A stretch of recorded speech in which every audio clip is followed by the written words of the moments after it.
Torinjet etapo iai along fetu Samoa. Ona tawalunga ile talonga mata ina alii ile vaule kiwis ma le mate maatonga ile lima itea ile valu ile afiafi. Go fetu Samoa. Taraflava o David Tuale nei olo e whaafonga mai pia le Radio Samoa. Tasi lima i vatolu a mo Samoa i amanuia le nei aso.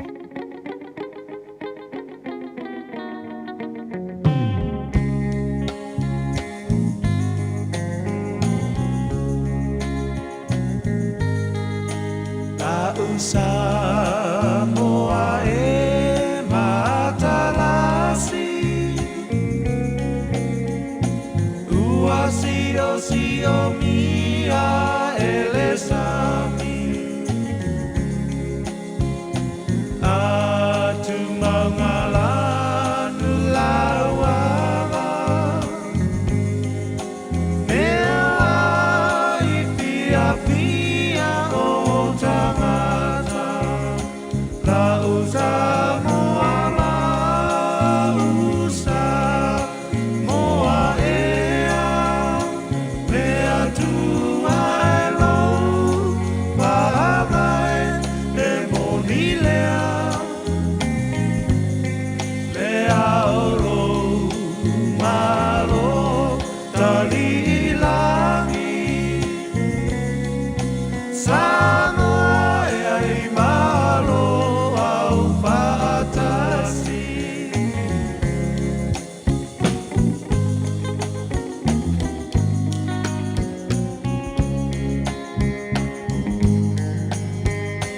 La tao e ile e kueta E mawhana whana po ile vevela So se mea aua le popole E mamulu mai le pa mole mole La usa moa la usa moa ea Mea tua e lo pa mai e monilea Lea oro malo tali ilangi Samoa e ai malo au fatasi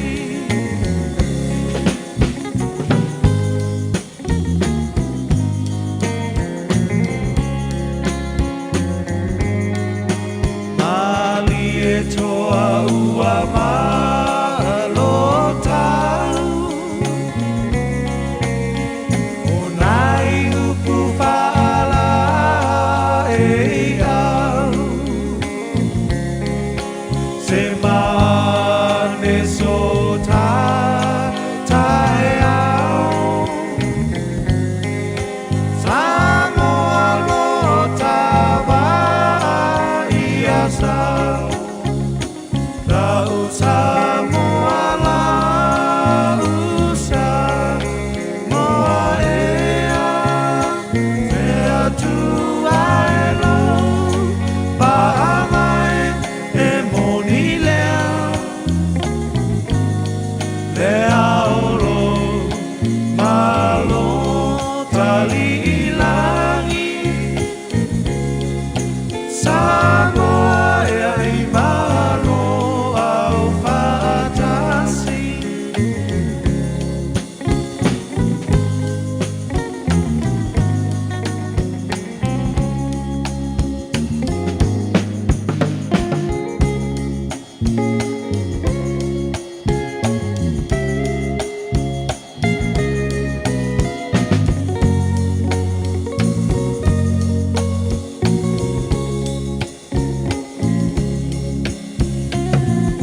na ole Radio Samoa se furulima iwa toru a mo e tautuaina o e ilaungangana fitua so le vai aso.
leli ia e tula e mai. Sa le mea wa e to whaai. Ia e malei fua mai. O e te la fua ia te mātou e whamavau. E nā tula e mai ia e whai mawhsoani ia te mātou. Mai e la vea ia te mātou. O nā loa lofa. Le ta mama manai. Ia vi ia oile nei tai au sing singi. Mātou mole mawina le silisili ese. O au whamunianga o mātou mawaile nei tai au. Bua moe me o maana mātou o le whale ma le loto fia i o lo toa. Se o mātou pese o vi inga lo mātou atua. Whamanu ma whane ne ina oe le tupu. A wā le tau lango vi inga ma le tau lango le whaftai. Ua te tau mano mela malea ia te oe. Mātou wifo i o lomara nei tai au. Mātou whape atu e pa ia. E pa ia. E pa ia lava oe le atua mamalu. O le atua mamana, o le atua sirisiri ese, o le atua matautia. O le atua e pule au au i mea malama. Le ai lava ma se tusa ma oe. Tupu oe o le whaababau ma le li o le file mu. O le atua o atua e soifua lava oe ma le babau e o le whaababau. O le atua oe la e le vi inga le mamalu o le atua oe pulpuru le mātango fie. Ta mawhawhtai lau mea lofa lo le fau o maua le nei tai hao. Lau lofa leo wa tuta foi manu ia whai ngā marolonga sa tō whawhai o tangata o lele wa malei fua mai tapa au ma inga wa al whai foi whangunga le lei o auna. Ia mātou foi le nei wa mātou whiala mai malawhia fia. O le ala leo le mātou pese whawhtai ia te oe. Ta mawhawhtai wa whapopo le nea sa fau. Whai ta wina aso le soi fua le tino wana mātou wala. O le nei wa mātou o diai. Ia leo rua iaso le nei o le masina lona se futasi o le mātou wholonga le nei tu sanga. O mātou malanga marasa walinga o le nei wa iaso mai lona amatanga. Ia o le nei foi o mātou tini tau noo. Ia le ngato le aso muli muli ai. O a onga na ia mātou whanau. Ia le toi aso foi o ngaruenga i la toi le ngari lue whai unga wa iaso te tasi foi lava le vi inga ia te oelo mātou tua. Ia o le mātou wholonga le nei aso o mātou tu inatu o ao te mawha o mone. Tau te mai le mātou malanga a whai nei, awali tia whaiva. Whia ngai mana tunu le ni aso manu ia ongana e mātou whanau, maru tia pe la tau le paolo lo walofa lo mātou te mawha mani e fwoi whaiva. Whia ngai malim ta mai tai whaia onga lo a oina nei mātou whanau. Manu ia la tunu pele i Samoa, whamani e fwoi nei a tunu New Zealand lo mātou nofo maumawai, o le nāwhara te talo mo a tunu umalava o le nei narolangi. le whanangalo le tapo inga, tu bal mo panga ma le talo foi, whaafonganga nei mātua mātua, tu asin sino le tunu i malo mo te malaura ni yaso, malu tia pela tau i lo walofa, whaafo i siolo latu se fua laude le tino, sida si lama ele angangam. Ia, o mea umala whana mātua whaia ni yaso fau e mai, whaia lava ina ia fo i eri vi inga i hat. Oe ta maa wha mori o le tautua, a le Radio Samoa ni yaso a toa, wa mātua wole, ma mātua wala au, i nei mea malaba. E ala le swafa manu malo, Yesu ke risolo mātua ri mora mātua whaola. Amen.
Mai oe lo nei matai o le vi inga le tua langina la vai pese ko risi fa fa fe au I malua tau mo re samos folima I vatolu a mo ina wata tonu ia le July ono.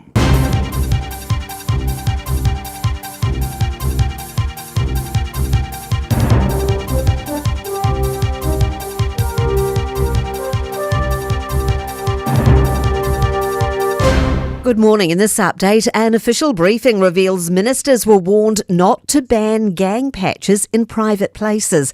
A law change last month bans gang insignia in all public places, including inside cars, and will forbid repeat offenders even possessing a patch at home.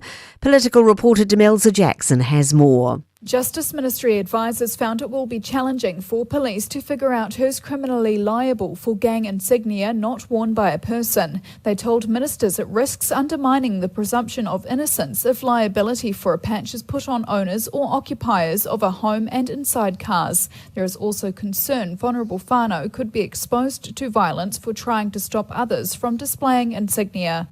A lack of training around autopilot has been a big finding from an interim report into the Aratiri ferry grounding in June. The Transport Accident Investigation Commission has found the crew wasn't trained on the recently installed system and pressed it at the wrong time. Maritime Union spokesperson Victor Billow says that's something they'd like to see addressed. We hope that Kiwi Rail will take the necessary actions to make sure that kind of level of training is there in future. Kiwi Rail says it's reviewing training around autopilot, among other improvements. Survivors of the worst natural disaster to hit eastern Spain this century have woken to scenes of devastation after villages were wiped out by monstrous flash floods. It's feared more than 150 lives have been lost. An assault charge has been laid against the partner of a New Zealand-based Australian diplomat. This follows an early morning altercation with police just hours after the Bledisloe Cup match between the All Blacks and the Wallabies in Wellington last month. The man's diplomatic immunity was waived by the Australian government, allowing the charge. He's been summoned to appear in the Wellington District Court on the 14th of November. I'm Kate Gregory, and that's news. In sport, Ethan de Groot has been omitted from the All Blacks side to play England on Sunday, but the reasons are unclear. Elliot Smith reports from London. The Loosehead prop has failed to meet off-field standards, leading to him being stood down for the Twickenham Test. The exact breach hasn't been specified by coach Scott Robertson, but he says it was enough to leave him out of the match. However, he will be available for selection again next week against Ireland in Dublin. Tamaiti Williams gets the start in the number 1 jersey, one of 4 players in the starting side backing up from Yokohama. In London with the All Blacks, Elliot Smith. Josh Adokar has been sacked by NRL League club Canterbury after failing a roadside drugs test last month. The 29-year-old wing fronted the Bulldogs board of directors yesterday to debate his fate. That's sport. 24 hours a day, 7 days a week. Radio Samoa streaming live on www.radiosamoa.co.nz.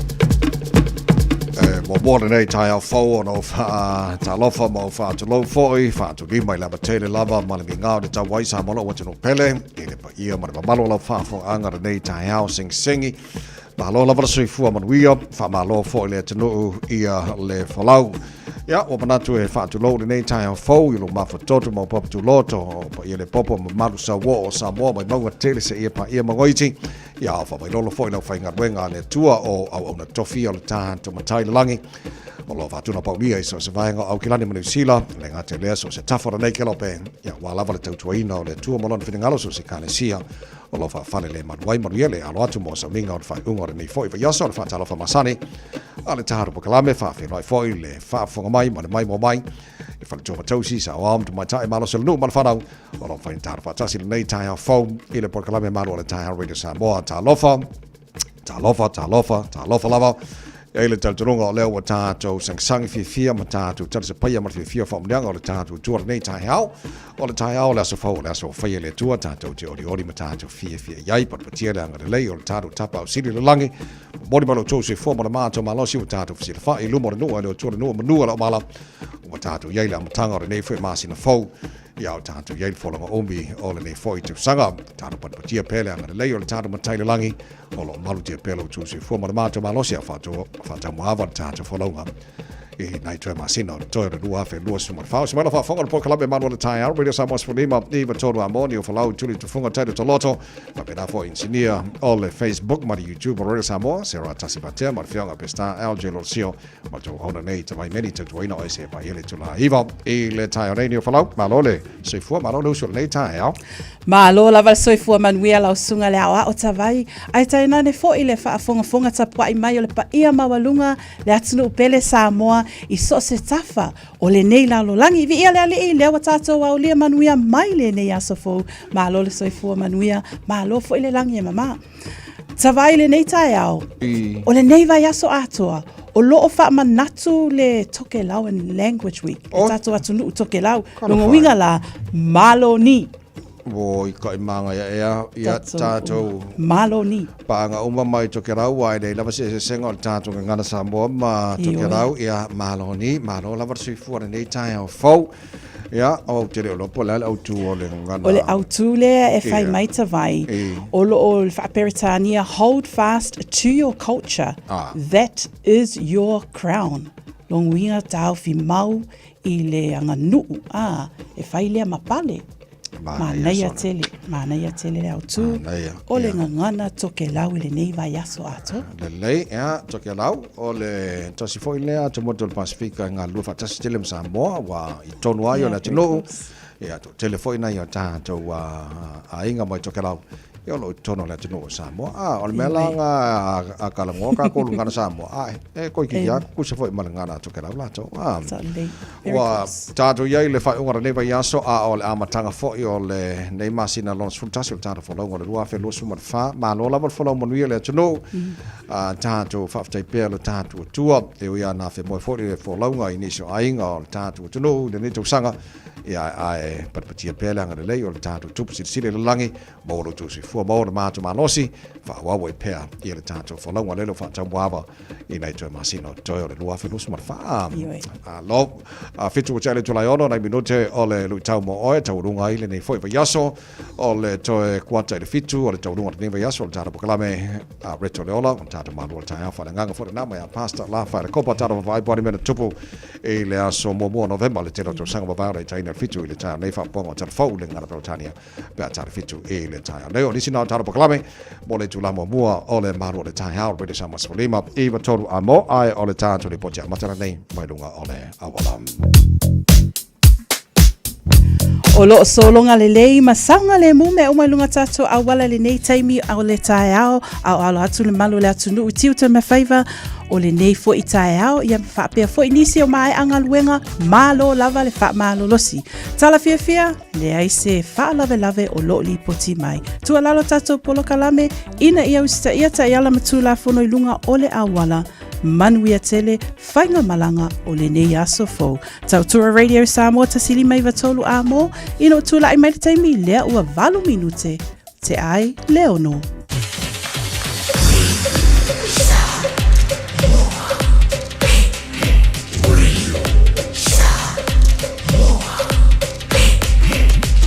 Tasili mai watolu a mo. Ua mawhai ana au ina atu le tala o le tau i aso taitasi ona o le lango mai a le Pacific Finance Limited. Telefoni o Varselau fitu whawha lua fitu.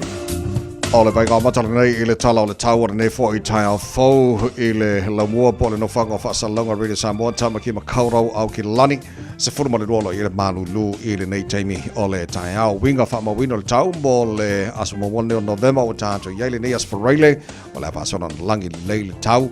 Pa o nai wanga ni se vaenga au kilani e angi maria mara savidi mai si sifo lua se fulu al maurunga na mawhana whana le ea mo tātou i le so se fulu ma le tolu i lona mawalalo au ria tai au o le awhasero poina awa oa langi le lei le tau pa o nai wanga ni se vaenga au kilani pa nei le mawhana whana tai au lua se funtasi i lona mawalunga se fulu lua i lona mawalalo o le vaenga yon tuatu leo te vavayatu la langi le lei le asusa marulu la jiti ala asusa se fulfitu lona mawalunga le malulu pa solo fona langi le leila songa fua langi le leila solua mara solulu mara stofi ae e pe au ke vava ko so November li e maka o ki le mele o so November le kele oi a mai umaka ko lango ko fa mo o ka mako fiu nge me o malulu pa se ka o mangi mafanga fanga fa mo o fa mo ngana la mai tau nei tai mo tai au fanga solo po kala me malo le tai au la tar vava tulango ile tau tiro si vai ngoro sila fa pena fo le tau i Samoa mani se vai nga ole kelope talo le tau Radio Samoa au na to fa longa le tau company le Ua loa le tautua le Pacific Finance in no ngā tupe mo so se wha moe moe. Maliu, whai puiponga, aso whanau, sa whai whai ngā balononga, ba so se wha lawe lawe. Apa laine lo le pacificfinance.co.nz. Pea bala au le oval se lau fitu whawha, lua fitu. E talo sanga sauna no ngā tupe i le bao le 5 se lau tala, ma le lua se furu hawhe tala. E lua minute whai lau talo sanga online, www.pacificfinance.co.nz. Ai tasi le tu lai whatali e se tali. E iai, ai inga whabitoa. Bala au lo le Pacific Finance Limited ile oval se lau fitu whawha lua fitu. Oval se lau fitu whawha lua fitu. Se follow o tele tu lai ono ole lui tau mo.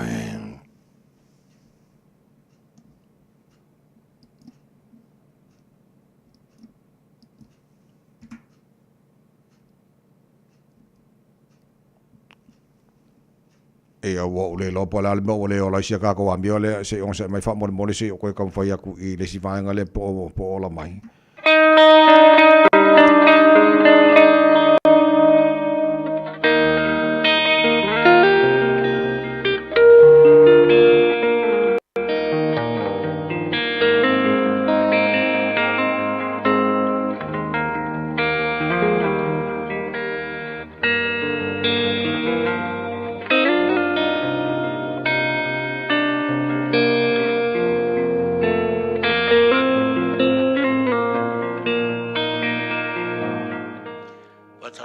Samoa fa poponga o tātou porkalame o le luitau mo oe. O le tusi ala apostolo Paulo le kalisia Filipi rona matau prefā. Al foi upo lima e mau mai isi luitau mo tātou. Mai le tala la apostolo. Ia I loa lo o tau anga malu e tangata umalava. Walata mai le li. Ia I loa lo o tau anga malu e tangata umalava. Show a gentle attitude. Anga malu. E lua upu o lo fau mai ele upu lea ta ua le anga malu. O le anga. Ma le malu. Ia. E te maua le mele o le malu le tae ao. Vo I le ua e malei fua mai. Ai whalongo o le malu o le sau. E te maua fo I le tau a fiafi. Ina ua nganga wifo le fetu o le apai. Ai whalongo o tuloa. Ua sau le malu o le tau a fiafi. Ua whatusa lai I le tangata. E whaatonu le leilo na malusi. E mawai foi, na avel tangata e whaatonu le leilo na tamai. E mawai foi na avel tangata e whaatonu le leilo na tamau ainga. O ina e ilo ai, le tangata e le leitele lo na tō wha. Malana whautautanga. E lua la tangata le tono duspaia. O lo whai ma whaata ita inga o le mele o le anga malu. I le whengenga tuai, o le tamalo o mose. Ia ma le whengenga fau. O lo whamatala ina ai, le tō whā ma le whautau tanga lo loto a lo tātou ori o Yesu Keriso. Na toa mari ai mea uma, I os whainga na wāanga I atu ia te ia, na mawhai o na tāo fia fia, e le itari atu ai. E pei o le teimina, lo luti eiti ngā le teimina watu e Yesu o le ave, whairon whamasinong. Ai oso fia loe, oso whai loe pekeru le au ngā le, ala ka maru horinga ngofo wha ngā langa sa peru. Fai ele karinga, ka ku Yesu ko fai ele va venga maulu karinga fa kong peke aua ke so nga ngaki aua ke so nga mai ka fiofi le maladi ha pe na vola tato aua ne ia ve singa matinga ma le taunga tau so fuanga ma le luka volonga e ke so nga fa ngaki ai lo ma fau ngenge ia fa inga yo o le fautuanga le apostolo le kale se Filipi ia I loa lo o tauanga malu e tangata umalawa. Fai malu lo faiva. I rene yaso. Ina ia manuia le taunu unga o le au onanga. O le soa fai Yesu. Amene.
Hey. Ho!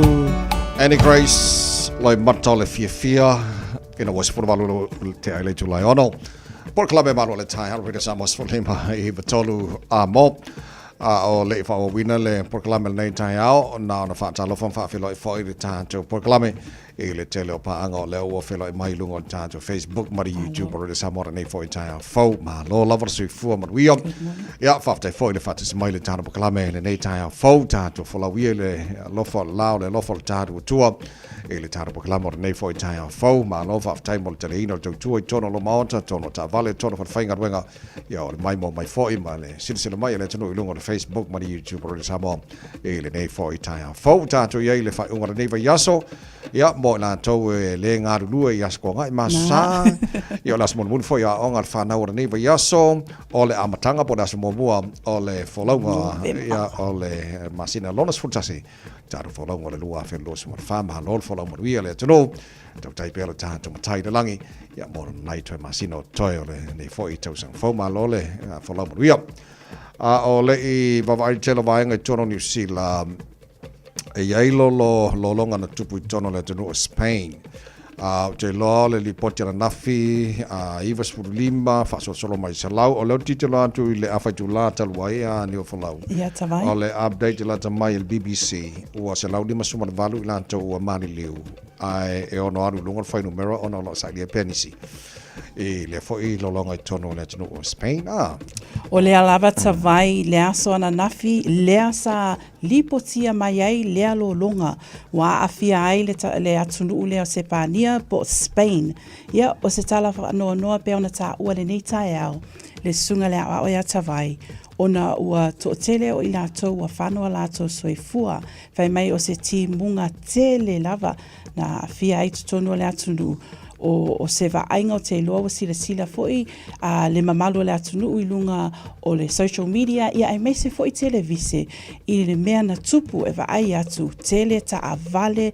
wa lato I le longa le wa tupu pe o ina la le fa ape o tele to tele malo le atunu I sepania le wa fano lato soifua pe mai to tele o ilato o alo mafana ia mese foi o e ma tutua o le taimi le nei o le saunoanga le pale mia se pania o lo o tau mawhai o ilato e sa ili ona o le numera o ilato whanua lato so e whapea o le alu I lunga a o le teimi le nei o le lapata inga mo ilato umalava o lo o iai centers e mawhai ona o iai nisi fo ia lao maota ua whaaleanga ona o le lolonga a o le teimi le nei a tawai o se tala lata maile na mo le whaalave lave le watupu mai se pania pau o lea le mamalo le atunu e ui lave mamao ia se pania po Spain ia manatua I le tatalo tato tatalo ona whaameise I e o I ainga o lātou lea ia o mai teimi nei ia inisi o lo o sa ili pea mo lātou ainga ele I maua se tala talu o na fia le atunuu I le lolonga lea tawai o le tala I le lolonga lea I tono se pania po Spain e tusa o timu te tauna pa o te tono le tausanga atoa na pa o te tono o le tu I saute sa o Spain Valencia I te tono le valu I tula o le winga la whamtalanga tu so le tele o le timu lea na pa o te tono le valu I tula il teimi lea o kimunga e masani o na pa o te tono lea vaenga o Spain ili tausanga ato e tau mai ai e le ongi kama iri kimunga ia nga pa o I le o mafu ai I le tele o longa so le tala la tamale na ma le whai numero le o le pitia mai ua safari atu se laudi masuma le valu lanto leo wha mani o mali liu e ili tele tanunga ona o loo sa ilia pēr nisi sai tono le foi vaenga I sautu sa o Spain Valencia o loo whai pēr sa ilinga mai ili tele tanunga o no anu dunga whai numero ala tunu mata ia pēr le tāra pakalame au whanga sorol maru o le tai hao a e nisi le poti lata mai I le vaenga lea ia o le am whaintu inato wa foi le whafonga marasi fio le tunu tawai o tai ai pēr I le tala le sepania o se whafangu ma se whamanatu mo tātou umalava ona o whaalawelawe nā tura ia e ta tawana tātou sao ni uni ma tā pena iai tātou te leiloa le taimi e a fia i tātou ia whaalawelawe o le pe o le tūlanga le nā ina ia tātou alert i taimi uma. Wa whamanatu masani al nā mō tātou o le lava tā pena ma lava sauni so taimi langa o menei o whaalawelawe whanātura e le loe kā koupe e le alkai mea o mai ai e iai a taimi a lapta iai tātou e fwoi kai merengi lapta inga i ke ia ua e whalonga akua rurur ma fui e iau tua maota ia mamako kua whale ia le leili no whasauni leo tātou i taimi o mai e fwoi vaenga ia o le nei a wholangolo tātou iai a tarusia i le lofo le tua ia saunga le mōpea tātou wholonga ia mesa nei tulangi o lo alalampa pa au le tino makako ngofoi mō le tulanga iai ia me aia tamaiti le aonga o leo te vavai atu o te le lopo le ale winga o le vaenga le ova mare rua awhi tangata masara po la tau ngā lulu el whainga o lancho tamaiti wale o koe mawala lea wanoa masara po vaenga o mail po kalam forward mano no i nei Whaftaita vai le nei tai au pea ma le lua awhi tangata o le a fia o alato ngā luenga. Ona ua iai le suinga ua o mai peo o sira fia le malo le atunu. Iai suinga ale malo o lo o ngafa ma lea polo kalame o mea ai po school lunches a tamaiti. Pea ma le se laulima se fulu ono o pisi nisi o lato tuwhatuwhaina mea ai mo tamaiti lea te iloa polo kalame e whaataunu ina i tutonu o a onga i lea taimi. O le polo kalame le whaataunu ina lea fuafuanga ua whaingoa ina kaora ka ako Healthy Lunches Program. E ui lea, o le aso luas fulfa o te sema tawai, o loo whailoa mai po o sao noa le matanga luenga a unga, e whaapea i le se lau lima sfulu ono pisinisia, e fitu se fulu lima o i lato pisinisia, o le a whaamuta lato au aunanga. Ai sea, ona o le tūlanga lea, lewa la ngā lulue whaatasi ia le mālo. Ma se tasi fo i o le vaenga lea, o whaingoa ina o le School Lunch Collective o lato lea, o le anga lulue whaatasi male malo ina ia whaataunu ina. O le tala fia, pe ona iai nisi o tātou polo kalame sa tala noa ina, e le iloa pe a whaawawau pea lea polo kalame. Tala fia i oe ai o le a iai e o ale lua awhi tangata o le a whaamuta lato ngā ruenga ona o iai sipisi nisi o le a whaataunu ina whaatasi male malo. Luas Fulima mana famino telo o tele tula e ono le tau tua mo le Samoas Fulima i watolu mo le tātou vava ai i le porkalamele o le Kambus ma le Fandal Balon ave iai a whape i foi ona whaongaina ia pia mai whaonga whianga mai le punia lava Malon si fomri al daytime a fo kia ora, good morning.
a Westies? It's time to say bye-bye to your bin tags. From the 1st of December, you no longer need bin tags in Waitakere. Simply roll your bin to the curbside on your Auckland Council bin day. Search bin tags to find out more. All together Auckland. Mai moa I lau whetū Samoa, le au lakapi liki at maitai Samoa. I le aso tōna I nei, le aso lua Novema, I le lima I te ai le awhana lima. I le malai ale Go Media Stadium, po o le Mount Smart Stadium. I lana ta alonga whaitaulia, ma le Fiji Bully Kula. O le awanoa wha au o le nei mo lau whetū Samoa, mo le ofiatu I le ipu o le lalulangi I le tausanga fau I Farani. Whaatau loa sau ticket I le ticketek.co.nz. E tapo I ai lau whetū Samoa. O na taualunga I le taalonga mata I na alii I le vaole Kiwis, ma le mate maatonga I le lima I te ai le valu I le afiafi. Go whetū Samoa.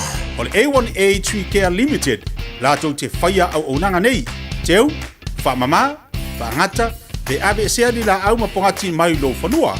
E ma whai fo na lātou te wina lau tonga la au matoi te tau. Wasilia ma se fulu tau sanga o lana tau tua. Wala au lua le A1A Tree Care Limited, le olua tasi olua o tolu ono o. Olua tasi olua o tolu ono o. Toi lua se follow ma le valu mino tolo tolo taha le ole tulai fitu o le porkalame malu le tie out. Radio Samoa Sfalima I tolo a mola se mo mone o November wa tato yai. Ya, fatalofa pa angal tar porkalame le ua fatismal nei taia o lo te bava yatu taneni Crawley uso malofa tai le fatismal nei taia o Melpone. O Melpone le coffee. Mana ya, malo lava soi fo manuia. Melpone be kwa ke erfa ya la ko pose mor ki or ko. Me tele le uso la. Uso malo alo support nei taia o fo. Ta tolo fa fo mai Samoa so ki kilo uso le tusa ta sesa uso malo fa tai fatismal le kai au.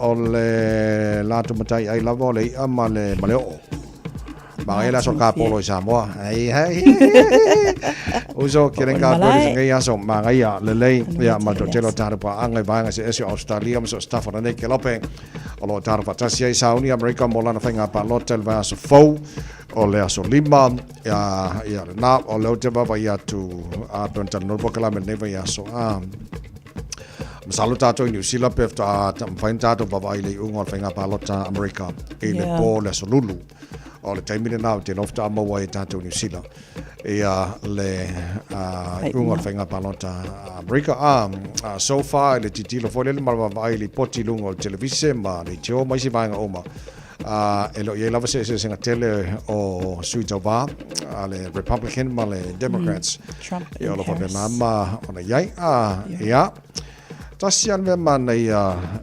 masani no titilo ia whainga palota ia America. I mean ebe vesi ana kai mio campaign.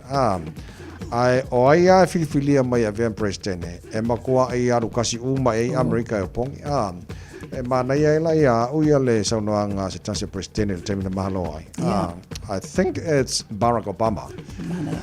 Na mana ia jalan saunoanga le temina ua mana malo. Olan saunoanga a whaasa moe whapea. Pena e palota I a te au ma le Democrats pe tele palota mo le Democrats o a o le presidente mo le Republican ma le Democrats meaning o your presidente mo tangata umalava o America ya malo tele o America manuia le alo atu le tuno ya bola na whainga palota mo le presidente o America e le nama ya solo mana yatu e fo I se yo titilo atu iniso vaenga o le porcalamele o gumboots e fa foi el tamale o Mike King malana fa la por butonga o fasilingia le Labour Party I le fundal malole na ave pe o lo su fa miliona na ave ai lo te baba yatu o a fia I marvaeng on ava manosi male tal tonu ol tangata lea e ai le sa ol ava malosi so so ani ave sein on mental health o le tangata fa fonga mai le no o tala no por me tulanga le fa senga I foi oi pe sa ole fa punga fa pe e te lele so swani al ava malosi ile ave sei no nisio mafatianga o lo yestanga to le mafatianga ma fo ya wa kile lo kan kunga o lalo o te tunga ni fola Tawai e tonu lava le tangata I lona manatu a lo I loa iai ia o le ae e whaapea mai le Drug Foundation I le neitai au I le tala o iai lunga le stuff.co.nz o lato whaasea ona o le saunoanga pena e tā ua le susunga le ia Mike King mo le sila fia le mamalu le atunu o le poloka lame lea ua whaingoa ina o le Gumboot Friday O le polokalame lea moalo ma whanau, ia ai mai se foi tupulanga talavou, counselling services, e fesosoani ai mo tūlanga ia mo tamaiti umai mo mia, so se fesosoani i le tū lea counselling, e ai mai sea o le ngase lea o le soifua malolo o ina whaale mawhau, mental health issues. Ai pe ona tā ua tawai le nei tai au, o loo sau noa le e whauluru po le campaigner o le Mike King e whaapea e fesosoani le awa i le ngase lea le mental health o i nā le whaasea ai saunoa le executive po le director of the Drug Foundation Sarah Helm o loo whaapea o toa inga saunoanga whaapea is very unhelpful. Ona o le whaafofonga le mamalu le atunu, o loo whaafonga, o loo whaalongo fo i mai ia alo ma whanau, ia saunoanga, e whaapea ala tau e sao, ai ona o loo o tele la tau le Drug Foundation, e le tauna o whaatasi le awa malosi ma ngase ia, ma le poloka lame lea lai tū la i mai teimi nei, o loo iainisi o le pāti lea le Labour whaapea, e tatau ona whaamalo le poloka lame mo sina teimi. I guess e whai ese lato sa i linga maso i toenga. Po le mafuanga tonu ua sau noa whaapea ai ia Mike King i lea fufuanga tawai. O le whinangalo le mental health spokesperson of Labour, Ingrid Leary, e te tauna whaile review. O lana winga e te tauna whaile suesuenga. Pe i ni whaamanianga o ia saunoanga po o ia vaenga ua tana noa ia Mike King. O ia o le founder o le whalaputonga I Am Hope, Come Boots Friday. Pe sa o ia whamamongo ia mai e fsosoani e le avamano si i le tulanga o ia fianga lato o lo a fia mental health. E te taula ana whaile susuenga. E tauna whaile susuenga a wā a le whaamaunia ia vaenga ia lono winga. O le tupe le malole alu i lusu wha miliona. Miliona, iyo e. Pe fiangi milionga o alu le avamalo se kau fo il vaenga le aileison na lumanai. Lono winga la e sa o la whina lo le. O le afo spokesperson of mental health ale Labour. E tauna whaile investigation. A le whaamonianga. Lono winga mkwa ikupe mai mawale alu i le tulanga le. Ia whafsenga ane le atunu malau whaafonga mai. Pe yeisa o ngā le nei meo le awa manosi. E mawhaina me se nai ia le awhianga o mawhawhaulo iai. O lo iai taltunungo nisi e mawhai, but only a short time. Meaning, ngā le kaimia, masarpua ngā le kaimia alae e a fwoi e a whia le awa manosi. E a fwoi e release a ia fwoi whare tono le mental health. Ai a umawhoi ale manosi le awa. Ian koe fwoi mai lea, alono winga le asiru mangai. E tau na alu le root o le whawhitauri. Ina ia manuia la tolo i tono bainga le. Peo ina tonu a le anga i ai le susunga ia Mike King. He's saying that he's talking from experience. Lea wa maua tonu mai a sunga le au i oe e whaapea e au ngā le awa pa e au ngā mosina teimi. Ai o le tūlanga lo tūla i mai le to tele pea saunoanga ale se sui mai le Labour Party. Ai mai sea le matanga luenga o le Drug Foundation o lo whaapea. Statements like this goes against the hard work polokalame whaapea ua tele i tū la mga luenga o loo ngā lulue e tangata mo le polokalame mo le lumanai e fesosoani i alo ma whanau ai a iei saunoanga whaapea o inala i ele masa so long they're going to have doubt. Kids are going to have doubt. But mo le anga i luma le polokalame ia e tatau lava o na whaile investigation ma wa ai tuto ai lea matanga luenga. So lua se formal tasi mino tolo tolo talo le tū la e fitu le whafonga le polokalame malo le tai out Radio Samoa Spalima i the toru a mo o le sia tātou ripoti i lunga la wala le asa so o ai. A mai ala na, io na matu lole o le tātou malu o le tai out whaare nganga a reto o le ola taurunga neva yasa mai a pasta la whaere kopa a whafonga le polokalame malo le tai out. Ala Radio Samoa Spalima i the toru a mo whaere neva yaso o le amatanga fo o le masina lona se fulu maratasi o le tātou wholonga. O le lua se fulu malfa tāti ana bēne usi le whaafafonga. Malo se kua. O le whaafafonga se I whai o la utala e winga I le nuu ma le nei o langa e umea uma o le o langa I le palapala sa ili mua mua le malo le atua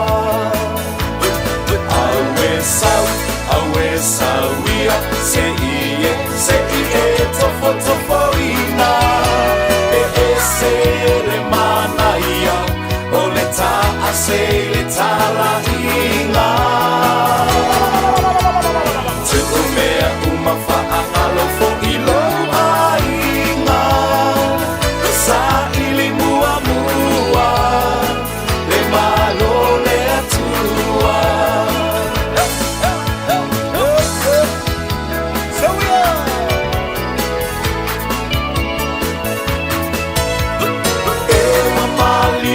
Toa talo fasamoa Wa maule tasipo tua America Samoa Le finanga loyo le atua ele maseu Ua talo fakoa manali le asadua tauto alua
Se fua o se la au aina o se la au fa asaina leo la ai o le mala panga talu oe e balon tau tala a tamu e po o fea e a oe wale se wala wami oe o le fa finelea o eva ua malai ai o le lala Siona ata ata mabala bala au mai o dia darling o fefe o anio ale ai la lolani o le fafinelea o eva ua malai ai o le lolani o la siona ata ata mabala bala au mai o dia darling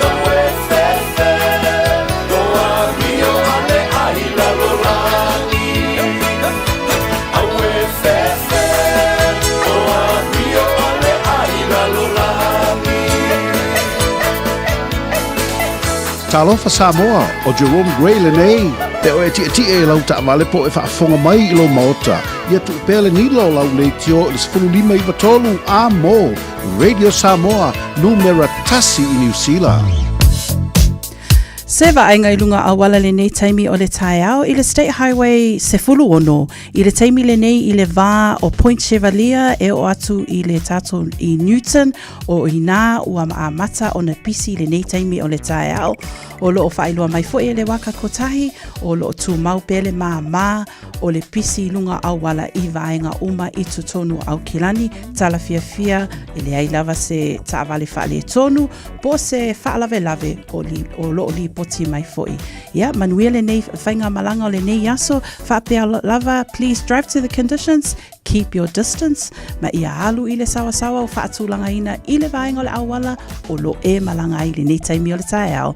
Tautua Radio Samoa tasini mai watolu a mo, ina ua tūlai mai le taimi, lea ua toe 75 minute o na tā lea o le fitu. Talofa, we're the Katinas, and you're listening to Radio Samoa on 1593 AM.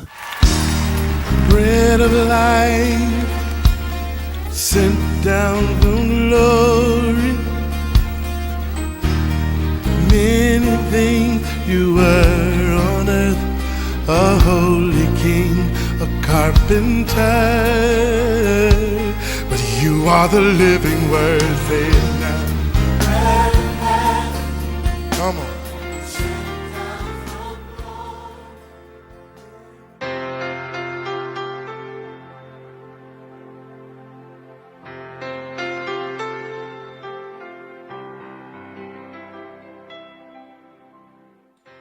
O te whaawiloa I tātua tunu e le amatanga fo le nei aso, ma lo lava le soifua manuia. Mai se lava ia te tātou o lo whaile nei pol kalame ma wha manuianga mo oe ma lo soifua manuia. O Ioane li mal whai upo e valu, o lo iai le whetalainga Iesu e whapea, ua whetalai atu Iesu ia te ia, I nā tū ia I lunga, ave ia lau moenga ma ia e savali. A le upula tā ua mo e lasu nei o whautuina whapea, o le mana ngai yoyo le tua I menei o whatonunga whaingata. Whatonunga whaingata whapretania o impossible commands. Impossible commands o tu ainga whatonunga fo ia au mai le tua ilana fionga. Lai makua mangingo le whatonunga au mai te ate tātou. Ai oni whatonunga whaingata te leo na tātou sita ia. Whaingatana e whaatinoina. Whaatita inga la kai peo le mele o le e eil whaatonunga tu spa ia whai mai le tua, whai mai Yesu, ia e alofa atu I o fili. Ia e whawhanga I lo fili pe awhia ai. Whamaka whai ngō whionga e whai ngā mea, e whaingata te leo na e whai. Ia lesi whaatonunga whaingatanga e whaakaungu inga, le whaatonunga le whai mai Yesu, ia e whamangalo atu, I e anga leanga I te oe. Whamangalo se tangata na whaia se meleanga I te oe. Aso uma ngā meleanga e whaia na tangata. Whamaka e whai ngō whionga e whamangalo. Mela na e tau o impossible commands. E ke loa, e whainga tātele, e ke loa la wei lo mawhauwhau, e ke whiau sika ia wai ke loa o le whatonunga mai le tua, a le whalawe lawe, e le ai se mā losi o te tonu I te oe, e whaatino I nai, le ai se mā losi e ke whamangalo ai, le ai se whamalosi e ke anga le lei ai, I lo fili. So le upula lea mo oe le aso le nei, a e kau mawhai e whangai oi se efforts, e ke usika I ai le mea whaingata lea whai mai le kua te tango e whai eloa o ina e ngai oi e le mana o le tua I le mea e ke le I mawhau winga e tupu. E ele tala I le mele na tupu ina ua malolo le tangata fo I le mai supa sa I le taelenga I petesa whai mai tala tu spaia na alua tu Yesu a tau atu le taelenga le petesa tu mui tangata mamai. Ai tasi al tangata na alu Yesu wha malolo, ke le ilo pe amenga le wha malolo ma Yesu I le fiesa lau tangata mamai. Ai tasi le tangata na focus I a Yesu, o tangata le wha mai, e tolus fulu walu tau sanga, o ta oto ma pipili ia ona o le mai. Ia la kulo Yesu tau, ia fisiri a Yesu e te fia malolo, e ese le tali e li e wha mai, e le isi si a vea ule vai, ia ke le onga excuse, ina usi la fia Yesu e fia malolo le tangata lea. Whai mai lo le tala Yesu I tangata. Ok, tu ilunga, ave lo moenga, ma e savali. Mai tu ilunga, ave lo moenga, ia ma e savali. E kolu mea whai eile tua, o le tu ilunga. Ai le I malolo, o le mea mo mo kaunga I whai, tu ilunga. So, tolu sifulu walu tau sanga o ka oko. Ai whawhionga whailinga I mea. Rau inga o le mele, o le whatonunga whaingata, it was an impossible command na whai ia Yesu, whai mai tu ilunga. So, ili pipili. Wafo ele ilo whai pipili o Yesu, ele ilo e pipili o Yesu lea, mele masang iai. Pea ia se tangata masang. So, a e whelwhelwa I solo ia pia, e laku e kau se tangata whapenga o pipili, e whai iai, ku ilunga, savali.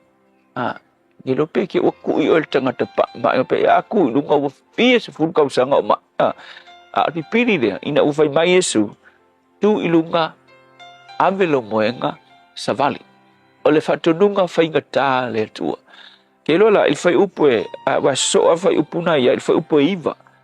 Whai mai le tala whai upo e iwa. Ona malo lolo le o le tangata, ua ave lo na moenga, ma ua savali. E te wa aile le whai ngol whai upo, ua malo lolo tangata, ave le moenga lona winga e ta mai ai ele fa yaku lo Yesu malororo ai lona winga fa yaku Yesu kau mafai lo te te tu lunga wa fe mai wa malolo ave lo long venga longa winga ele fa penga malolo ka ki la winga nga malolo wa ku lunga winga na tau mafai tu lunga ilonga kau mafai ku ilunga ona o mai leo le malolonga ua ave lo na maenga ua savan waluanga ilman man so le songa ta wala mo ta to nge ya so po atonu ke le pipini io vai pe o pipini de ai atonu lo e pipili ini avenga olo e tau aveina ua tele tau sanga olo e tau aveai ole avenga le loto le fa mangalo avenga le itatu ole avenga ngi trucks olo polonga i lo wolanga ole mafai o nga mau se malosi e AVS ai anki lolki pe fainga ta o nga AVS le trucks pe fainga ta na e fa mangalo ai ka mafai fai singa efforts singa me ki ka mafai once sila mai lo le tua ua e ka mafai se effort o nga ole upo le tua ona nga yoi le tua ilo na mana ma fe so swangi te oi ma tupu le vavenga fa malolo oi mai trucks fa malolo oi mai le loto le fa mangalo fa malolo oi mai le ita pe e ka mafai e act e tusa ma le upu ale tua so se mea whaingata a matu wha ngā ioi le tua tusa mau fionga whaingata e ngā ioi fo i lau fio wha manuia e se tasi o tau mawhai ona o Yesu. Amen.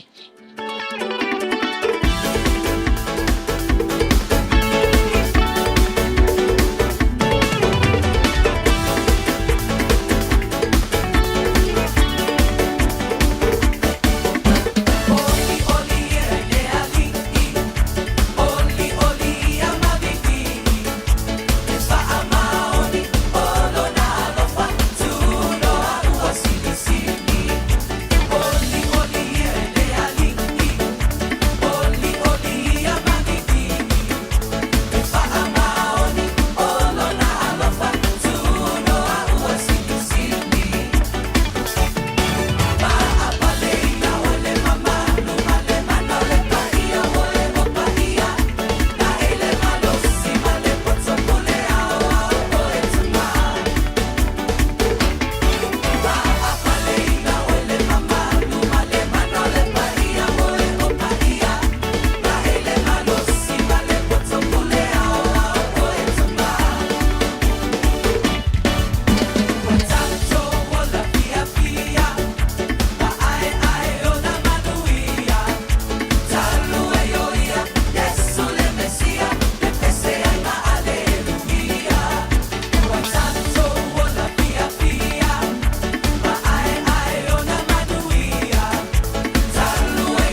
Ori le Leon Pese Malafa Pesele Hallelujah Worship Team ina water 5 minutos lo jora talo le to live fit to last mo November ni mena tupu ne yaso tau sanga wa bavai I le tausanga tasivalu I vavalu I le aso le nei le aso mua o Novema o le aso le nei I le tausanga na amata I le benefiti po le whaamanuianga le nei I totonu o New Zealand ua tā ua o le Old Age Pensions Act sa whai matu la whono New Zealand lea wo o mai ai aso nei ua whai ma whaamanuianga mo I lato uma o ngāru loe totonu New Zealand ma o loa ina onos fulu lima tausanga ua maua le tupe lea o le pensione.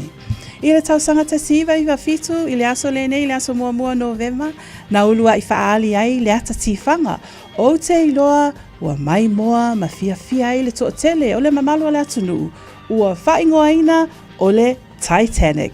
Tama o Jack Malatine o Rose lea na whaali I le Tokyo International Film Festival. Ia vainga le nai mea na tutupu I tausanga ua mawai. Tautua Radio Samoa tasili mai vatolu a mo ino tula I meitaimi leo toi tolu minute o le tālea o le fitu. Kalana mai nei a olu palakua e niki ahi ka honea o paniolo Kalana mai nei a olu palakua e niki ahi ka honea o paniolo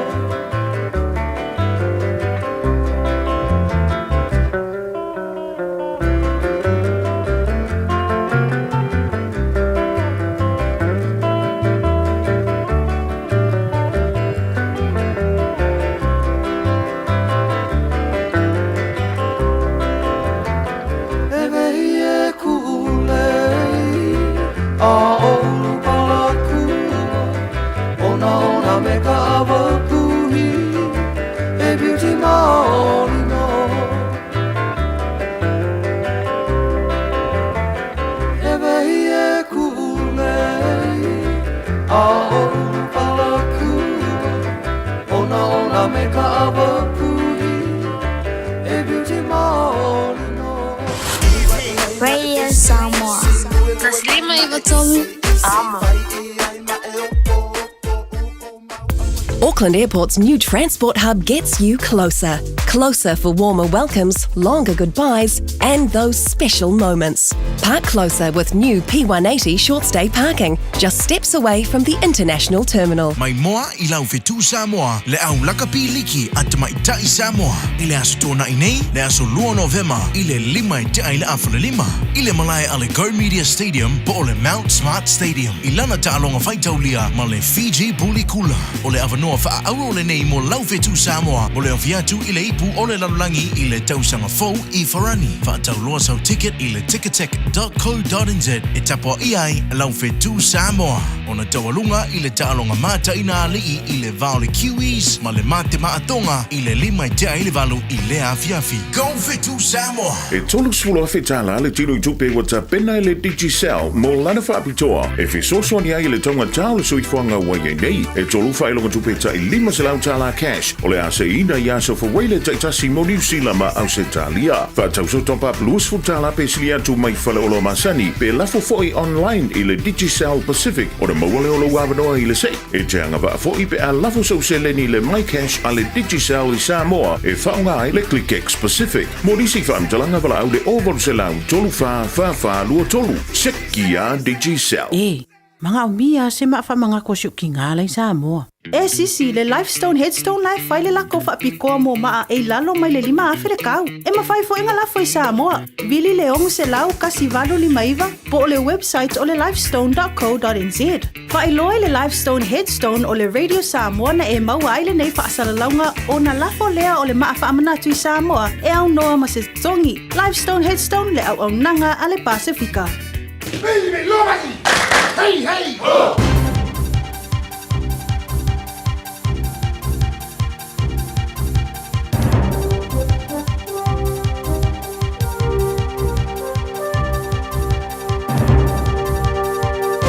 In this update, a shot in the arm for trade between New Zealand and major Middle Eastern countries thanks to a just-signed deal with the Gulf Cooperation Council.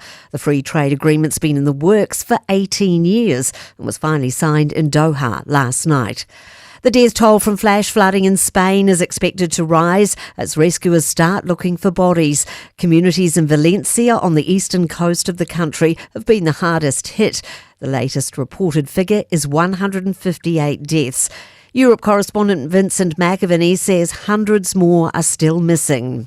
So about a year's worth of rainfall coming down in just 8 hours in the Valencia region. It has caused widespread devastation. Dunedin's District Licensing Committee decides today whether to grant a bid to sell alcohol at a fashion show raising money for suicide awareness. Tomorrow's event's been organised by an Otago student to support the Life Matters Suicide Prevention Trust. Police say approving a licence would be inappropriate and harmful, given the link between suicide and alcohol. Blake Benny reports. Gumboot Friday co-founder Mike King's response to the situation has also caused a stir. He told Newstalk ZB alcohol isn't a problem for those with mental health issues, but the solution, as he believes it can help stop negative thoughts. Labour's now calling for the government to review its Gumboot Friday funding. More than 90% of submissions are against a McDonald's outlet opening in Wanaka. Queenstown Lakes District Council has been reviewing a resource consent application for a 24-hour restaurant to open next to the new Mount Iron roundabout. 339 of 366 submissions to the council are against the idea, while 21 submissions are in support and 6 want changes to the proposal. I'm Kay Gregory and that's news. In sport, All Blacks coach Scott Robertson's kept 4 starters from last week's win over Japan in his run-on side to play England on Sunday. Elliot Smith reports from London. Wallace Satiti moves back to blindside from number 8 and Mark Talia from the left wing to the right, while Lucia Prop to Matey Williams and open side flanker Sam Cane retain their same jumpers. Williams gets the nod with Ethan de Groot stood down this week for a breach of off-field standards, the full details of which have not been confirmed. Elsewhere, the squad otherwise predictable. Bowden Barrett starts at 10. Cam Roygaard backs up Cortez Ratama from the bench. In London with the All Blacks, Elliot Smith. A blow for hosts Wellington ahead of tomorrow's inaugural A-League football derby against Auckland. Phoenix skipper Alex Roof has been ruled out with a knee injury. That's sport. 24 hours a day, 7 days a week. Radio Samoa streaming live on www.radiosamoa.co.nz. O loo tu mau pele ma le pisi lunga tatou awala umalava I Aukilani. Vanga nai lunga tatou State Highway Sefulu ono I le valea o Lincoln Road ma Tiara to South o ina lawa a mata o na mamafa le pisi o le state le vaenga na le State Highway 16 luma lata I le taulanga State Highway 16 lava lea I le valea o Point Chev ma Newton a fai o le pasi le malai ta polo ina Chamberlain Park o ina tonu lava o lo pisi ai le awala o le tualalo lava tatou polo kalame ina ia sta ia taiala mtula fono I lunga ole awala manatua manuia fainga malanga ole nei aso farele tautura Radio Samoa tasilima I vatolu amo ino tula I mai taimi lea o to e 5 minute ona te ai le fitu o fa te ai le fitu o saonga ioi fa te ai le fitu malo when you shake up I bring you Samoa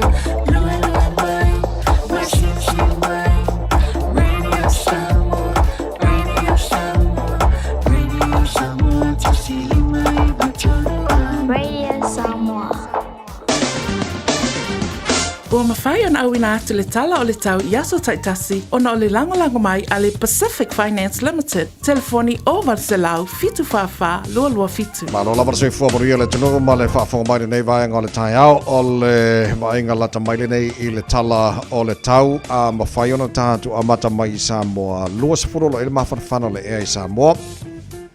Ele nei vaenga o le tai au le asafarile nei lawa te ale fitu I Samoa wa e tusa taimi tātou New Zealand ma Samoa. O le te pawhatu la mana e mai le langi leo le tau I Samoa nei vaenga o le tai au. O whanga solo nei asafarile le asmo mo November o le wha solo I na awaoa. pa o timu ni so vai nga Samoa langi le fo inisio taimi lua se fulu mai mo runga nai o le velo le e Samoa le so lua se lima i lona ma walalo o le taurunga o taru tala mai Samoa pe tale tula valu i le taio nei ia fa talo fo le tote lo pa anga le maru le taio o lo mai Samoa no on Facebook ma YouTube o le Samoa ma lo la versi fu mo ria ile foi mai o le talo le tau i New Zealand nei fa talo fai pa anga taro bakalame so se vai ngor motu i saute ma lo la versi fu mo ria Nelson le sola fa solo na awa pa o timu Spulu iwan maurunga malu le mo Nelson le so Queenstown la fa solo foi ina pa una wanga ni so taimi lang de leile o uri mana fia na nei angi Maria Marsavidi mai sifo spulu no maurunga malu lura ni yaso ele va vai to Westport la fa solo na awa pa o timu ni so taimi spulu no maurunga malu lu Dunedin fa solo na awa pa o timu nei le taihau fa solo na ngi malo si Marsavidi ini so taimi mai le tulangi le saute sifo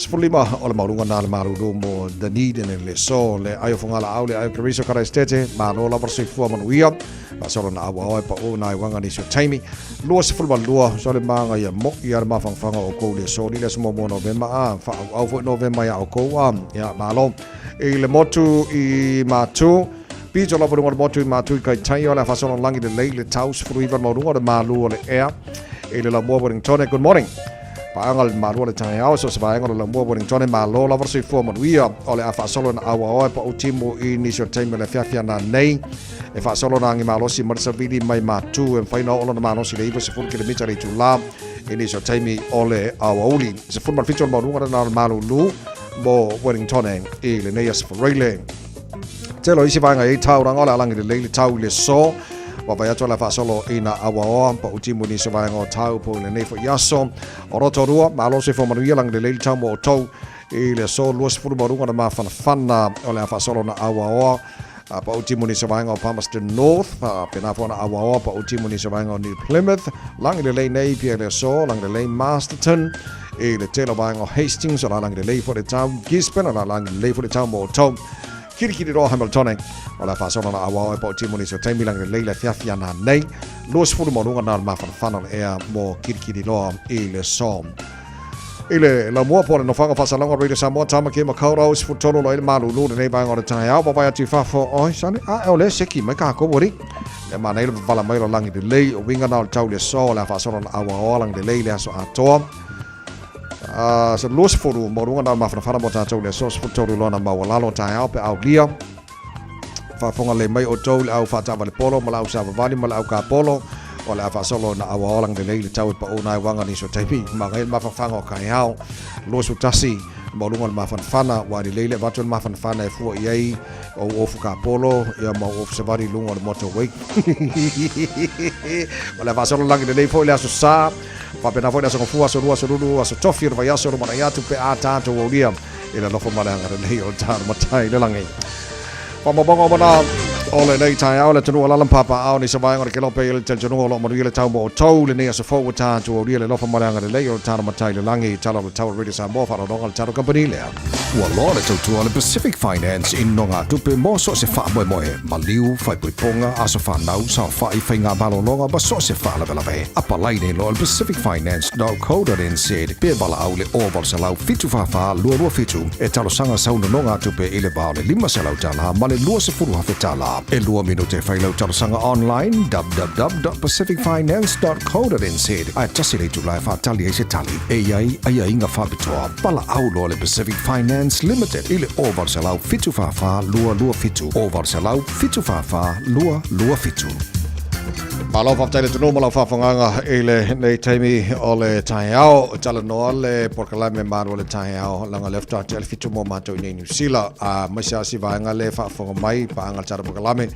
male malo le tunu ala lai America mai si vanga ke lope e se tanto taimi e se foi tanto waso a lo tala no ala porkalame taimi o ye mato nei New Zealand no fanga fa salonga really Samoa ya masalo nga ko kiki farko lunch ya po mo farko ta mo ftanga le o ngi kai ya lo fa aftai ya vi ile lo fo le tua o le o no mato le amatanga o masina lon sutasi ya ke no lafka o va nga lai o America la so muria ya msauni le to fainga pa lo tal va so fo o lo mantua to talo Ioi, e kofuar ka ngaka ia malana sui e langolangoina. E se uma whina ngalo tangata uma ele au ai kasi uma tangata ele po aire sui e kaunga malo. Ai, o ai lava sui e la tule mai. Ia, or pleski ngā ngāra malo ako o Amerika. Awa pe kor se lau 50 milionga ka kolo iai, or pleski ngā mo ka kau. Alma nei lau tala ina whaitai au tawai lena e sau noa. E whapea, po ai ala a manu malo, a ole maa naia o le o uma o le atunu atoa e Amerika, e lango ina le o le a manu malo. Pero se vaanga maa naia le na i le atunu Amerika, po ai e malo mai palota, lango ina uma. E a laion, sorry no follow, e a laion tulimata i e laulangi atoa i le palota Amerika. Leanga o Amerika pei o le atunu pitusili le ana te le vava ai uma i le laulangi. E fua fo e anga i tamau a inga laulangi a mawalunga tamau a inga o Amerika i o whape ngā fo i laulangi atoa. A wha le tonu tamau a inga o Amerika i o wha le kong umai ma laulangi atoa. So le mea lana e le mai laulangi. I le vavai atu i o, i le tūlanga o le aia, i le whiliwhilinga Amerika, i le presidente la tūlai mai. Ia, ola ngā. Manuia lava ala atu mupalota. O Amerika ma Amerika Samoa. Ia langa o Amerika Samoa, e le vea uma la tau, en whaina pānota la tau, o le winga na, le tala le whaina mafi. O te loa te le swinga i le pālota Amerika, ono la tau, le pālota mai fafo. Ia, o le lava. Ja, mantua la o Amerika malato la no foi even con New Zealand e to telefone tanga Amerika le to New Zealand ala me fai una palota il fai una palota o la to la na fai la to palota online o te lo tasina fai numero tele ai ma fai ona su ia le fai una palota so fai la ti lo mala va ai I palota yo ma tune Amerika o le tele support tanga lo I fafo fafo e lo tono Amerika e anga I o le Democrats o fa momonga na o mau e lo fa atu nei la mena lela il pala tu tau sanga mo la so fo o fa momonga pe afua ngai I fenga palota Amerika e isi fenga palota o vai atu ma tua lua ia matati o le au sia I fenga palota le Amerika pe mai ale vas fo o lo wigol tala po ia tu lai mai o matati ana tono Amerika fatuina tu la mai Donald Trump o le presidente now Amerika e afo I o le matati to a pauna presidente tu le mai ele malo in terms lua vea ke lo le tasi valui va o le tai mulmuli na tupo tono Amerika na vaenga ba nga kaimi ele happen I sisi presidente foi le na malo uma presidente in terms lua o Donald Trump la ia ngara kasi le term le malo ia koe malolo ia lentula mai ia Joe Biden ma fenga malo Democrats lo ia nei malo ia Kamala Harris o le ulua I tamaitai po le tina wa vem presidente tonu o Amerika ia o ngai vai ngara la tara fa tali tauna po I fola so lulo le vasa fo wa mo tatu New Zealand le unga fenga palota Amerika ia le malo fa tala fa 12 tar po me pa uma la para maru le tai au so vai ngo Amerika le taimi ia good afternoon mo to wanga wa uri o ko ko ma fka ngore uri na sep ki manga yo la ska ko ki manga yo la so fa ile sa vai le asfarele o le aso mo novema mana ia pe a faise tato Poesi. E awa ai la o tele mai e si fale o loa taimi nei. Alo lo mal fainga su poesi. Mole malu tai au. E o tele mo tino po o tu mau le tele o tanto si le sama samo kama fo ia mai frozen e o le ele se panga ka manga. Ele ai se panga le si mai samo ele fa tu saina le ma nei o le si samo mo le su poesi marco coisi. Nei lo isi mai isi ku o Filipainga mai isi ku. Ne ma wel pe sai. Kama fo ia o mai o la lang me maka.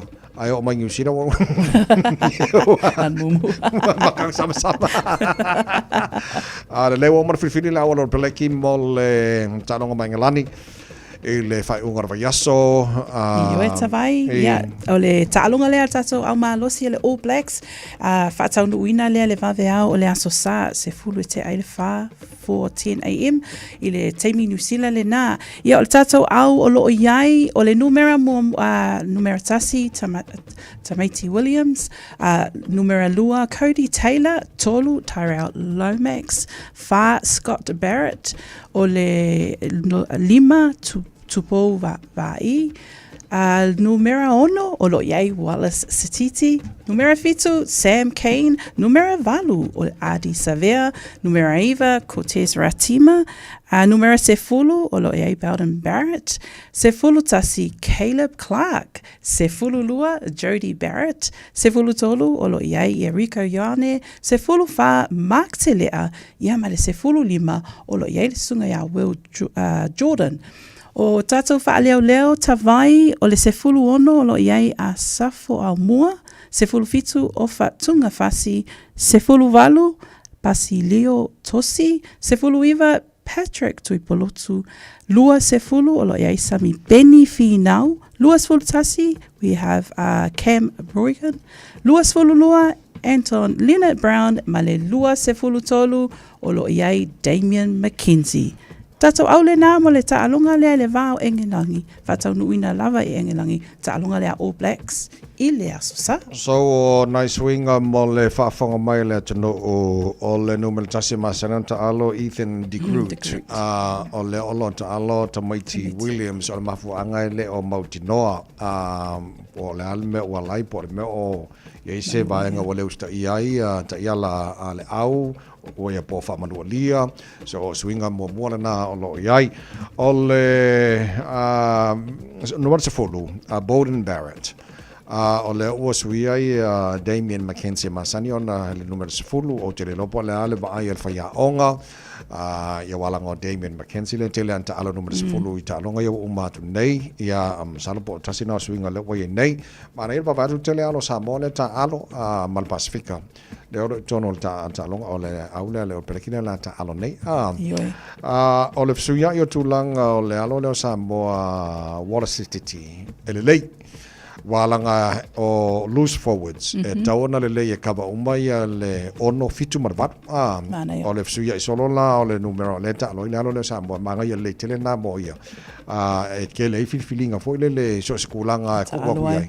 la fa ona ia tau pena ia le lei so nai vanga na mar swinga o lo yele o peleki malana au ia malto tele hala Samoa lo tono tatu ona na lo peleki o le talonga le na fa fonga le tino o le fa silanga o tatu fetu Samoa o le fiafitai au ta aloila male oila ka alo mal fetu Samoa Fiji o sole ia la ngala esa au ia le nei ta longa le fataunuina lava I le Go Stadium atato I Mount Smart I le afaritolu lea ta longa le fetu Samoa e male au fiti ona so lea male tato ta longa lea ale atato au lea le Kiwis ia male au lea atato mai Tonga ta longa le lima te aile ono le aso atai au o lo fataunuina fo ita alonga I le asosalia tawai o lo fataunuina la Kiwi Ferns ma le aulea mai Papua New Guinea e fataunuina lava le atunu lea I le asosalia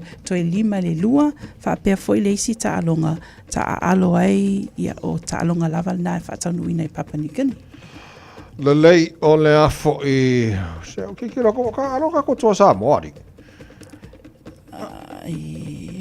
ele o loa okay ia le lei awor popole e maua se kaimi ki kilo solo o le ngo ki kilo ngai ngo fa pepe mo se tala ko Samoa ia lei feel free comment no ngata Facebook pe mo first tala tatu to Samoa po la kaimi ka aloi ni sina talonga mo fa formela tunu nei time tao to mo re Samoa Folima I batolu amo ole taurunga nei va solo po kalame ngal Britania think a minute pe mai fa fianga mai fa star solo fa fonga po kalame ma rola tao on Radio Samoa nas mo no November tao fo ngol tu afe no se fo mane fa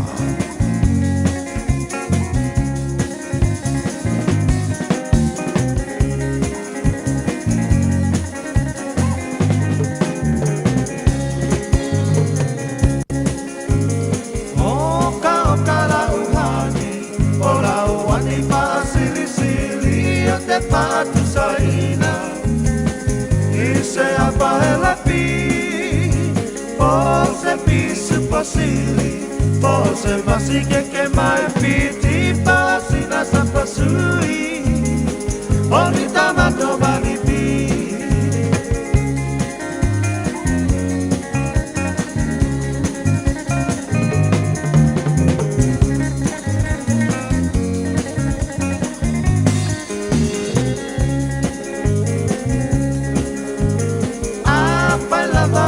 tonu ua tonu lau pinanga lo tapa ai po ipo avane ile malo ele anga ole tatua e tele ai ole ti ako lo pe mai sa pepe ole pepe ole po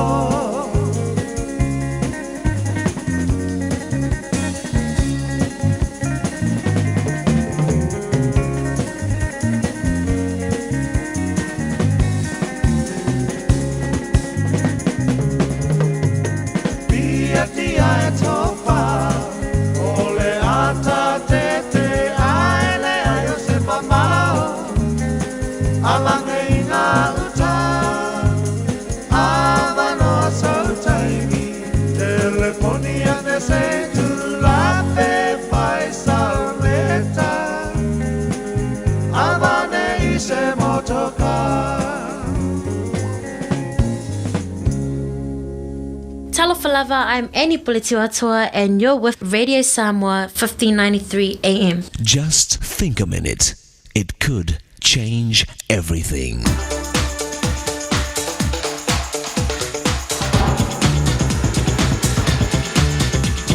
Think a minute. A woman who'd been married 20 years was missing the passion in her marriage, so she asked her husband why he didn't tell her that he loved her more often. He replied, "I told you on our wedding day that I love you. If I change my mind, I'll let you know." Many years ago, the rich and famous movie star Grace Kelly sacrificed it all and left her home in America to live the rest of her life in a different country, all for the love of a man. King Edward of England gave up his throne and entire kingdom for the woman he loved. Listen to these words from his speech that was broadcast around the world. "You all know the reasons which have driven me to renounce my throne. But you must believe me when I tell you that I have found it impossible to carry the heavy responsibility as king without the help and support of the woman I love." Mel Gibson's movie, The Passion of the Christ, was a huge success. It's the first time people have actually seen a real, true picture of the pain, suffering, and torture Jesus Christ went through when he was so unfairly killed as the lowest, most evil of criminals. Crucifixion was designed by the Romans to be the most painful and humiliating death a human being could suffer. Jesus was not even given the dignity of clothing. Instead, he was stripped completely naked on the cross. So why did God the Son allow himself to be killed like that? For one reason: he passionately loves us. He knew it was the only way that the penalty for all our wrongs and sins could be paid, so he could be together with us again and share his life with us. Friend, that's real love. That's passion in action. There's nothing more God can do to prove to us how much he loves us. And all he wants from us is for us to love him back. So won't you ask Jesus to forgive you for your wrongs and living your own way? Then if you'll give him your heart and life, you can start enjoying your new life with him. Every day he'll fill you with his power and passion to live your life to the fullest. Just think a minute. If you'd like a free CD of our top 40 programs, write to us on the internet at www.thinkaminute.com. Talo fa Samoa, wa ule ne yokas putialu, awal suya ngila wa ule kio. Aeva eva mai ina se fudu lima iva kolu, amo Radio Samoa, vevela a. Pelolo le ilonga nga vevela le a kas. Ya fala fata smile fionga le lo le pula je madam le taulunga fo tanto le potio le neiva yaso a. Ile nga fa alo fa talo fa tu ila wa fionga nga man mana nei taiao, ma lo le tau tu le neiva yaso a to vi ile ali ile o tato feilo ai. Ma lo so fo manuia ma lo le fo lau. La lenga la betasi le nga falalo fa felo ai fo impatalo fa tia joy le tasala e matpoi tunga le ia tavai mal tatu tim malu taiao malu la ba fo de soi fo mania malu le fo lau fa tai po ile fa pang ben li taiao tavai ia matpoi malu lava le tautu atu talo fa lava. Ja, tato patpatia ia le alo fal tato matai le langi, faftai foi le tadi mai ne vai aso antola fionga le loli, ia faftai le tu le bolo se fom no ia se fo la le le tino e masio ma to wala ai to lunga ro vai aso a makalo foi male masina lo su kasi ka ko sanga wo ma O mata sanga tavai, lea bat perongi ka mo kas pa meu vivel. Venga, kas. Asa le. Le. Ya foi fele bi inga le ni, tavai. Au dia foi nei am sanga on Martina. Ia moni tau nonga wa uma foi le tau sanga. Ya mu ia la tau achieve la to plan mai lam sanga tau sanga tavai. Ka ko le kulia. Ole ola me ka ua. Nga ko wa mai el cha tu pot le cha fa mole nga. A tai te va te atu le tatu team le nei foi taiao malo lava fo ile nga luin malo fo ile tau tua tunu. Ta molo atu pele o te fa felai mo fa talo fa tu lava mal fa lalo. Mai spo ia au na tofia le tua e tong fa pai tau langa ile pio fio ngai. Mo taisa ali felela ai nga tailea o le su fo isunga fa fenga ya au fa lupenga o mai se fo ia ali sea a epikopo pa ia mal malu tono e kalesia taitasi malo lava le tautua ile tua malonda pinagalo a fea tui lawa ma maota le tapoinga le leo ia sino le tunu neo tatu tamama tina matua ta alofa lava malo folau malo so pombuia fa taitele ile tapoinga pa ia malu fa malo le ngataile lunga la tele tono fa fengalwenga mai se foi la tau mana va mai la tau sauni atu tono la mota tau singo tato matua malo alfa malo sile nei foi masina o baia ya mai se foi le nei vai aso malo le tau si ainga tau tua masani lava la onanga ale chimana mana tua ostona taitasi tala maila e afale balu se pa ia le limba le fiafi tere lava foio vai aso taitasi ia e o tu lava i leono fito o tala lava le tato nanga e mafua lava o no tulanga ole fatalinga o tato tavale kiliva mbainga papena lo no vinga e lava fitu da inga taimi o fiafi taimi manamba o le tulanga pena e fo le tato tautua i tulanga tau promotions pe wa abataida le nei foi masina ia o le tato fapitoa wa ia i le nei vai tau o le afa pena ta pena tse o lava le Christmasi o le tato sei o la fa pena fa ia vai staitasi o le sei e fa popoina le lunga o penga me alofa lava a fata wina so sa o lo yel tato wa fetala ama tatu lava le masina nei te yo fu lava il fa ingol nei tau sanga a fata wina lo sa po tato tava le fo tato tava le use cars ya tava le ma yapani e tianga ba ala ba ile a fetala le ngata ilea o le tūlanga le i lau referral a whetala fo i lo iai. Lau se neni o lo maua lau ta avale le trade in for cash o lau whuna se leni e le a fiai. E le mawhaiona e vea umani promotion se lua se taibe tasi a whai tausanga i se tūlanga se discount. Lona winga ile mwhaid a vea uma tato promotions o la whetuna i lava tato o whanga mbanga whapena. Tu pata singa ai ta lafu kua malitele o nisi vaenga ana fipoina saidia le tasi o tato tausanga i le leisene mai Samoa, tasi o lua tato leisene mai Samoa len saidia la to tausanga pa pena foi pa fai reiso leisene e mawhai o na patirina. Nei vaenga uma e fua lava i le Italian Finance a nga i lau profile, financial profile o le tupe maua, tupe whaasoina lau paying statement ai maise le tala anga o lo suafa. Pida sila e tilo tato tava de brand new Castle Mahidra Lua pe Lua Wha, tato Scorpio, ai le ngatai leo tato XUV 700. 700 o sa waile limba tau sanga le warranty au tato Scorpio o tato Pikiapu. E tolu tau sanga le warranty o lo batupua nuho o a tato tava le phone. Pikiapu, wha afte o lo faina mea lopa na pe ai whaatawina i Pikiapu o le tato Mahindra. Ele ngata foi lea o le tau lo whaatawina ni tava le phone. Ia o se tau maura lalo lo iai ona au tato taimi palau mai le tato ofisa i le lua pitu o pa o lua fitu o fa o lua fitu po le oval salau chimanan meritasti oval salau fa ono lua tasti tato telefoni valau pua tua tusi lua balu Ekinset Avenue Lusur balu Ekinset Avenue leo tau o lo ila unanga fata vaa sama whanau chimana o le tali lava o le yoi te whaftai atu lau suba tawai ngia tere lava panga tama fo ya taiao ele nga taidea i tato team ia manu e foi fainga o lua vai nei foi weekend ai fa pena pa tau sama pa Wale vai nei aso male vai aso jo mo me sama so le mai vatonu amo a fatonu ia le July fitu o tato famunianga o so fan ho le nei fo i taiao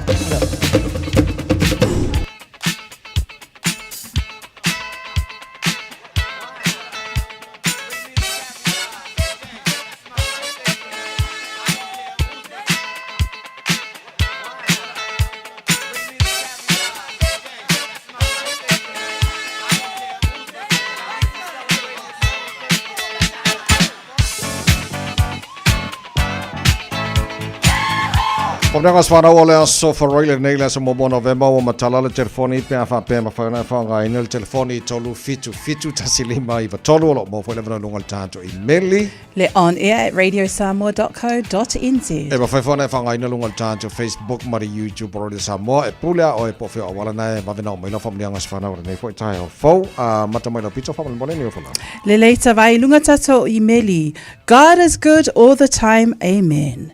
Whamanui atu le aso soifua po le atoanga o le ono se fulutasi tausanga o le uso ya Savali Boasa Teo. Vi ele alofa matalasi o le atua o na ua mawhai o na e au lia mai ma le manuia le aso mua le nei o Novema le whaamanatuina o lo aso soifua. E le mawhai lava o na ngalo taimi o a onga aso sa a onga whaife au sa a o ina ai tātou e nei o tua a whaife au.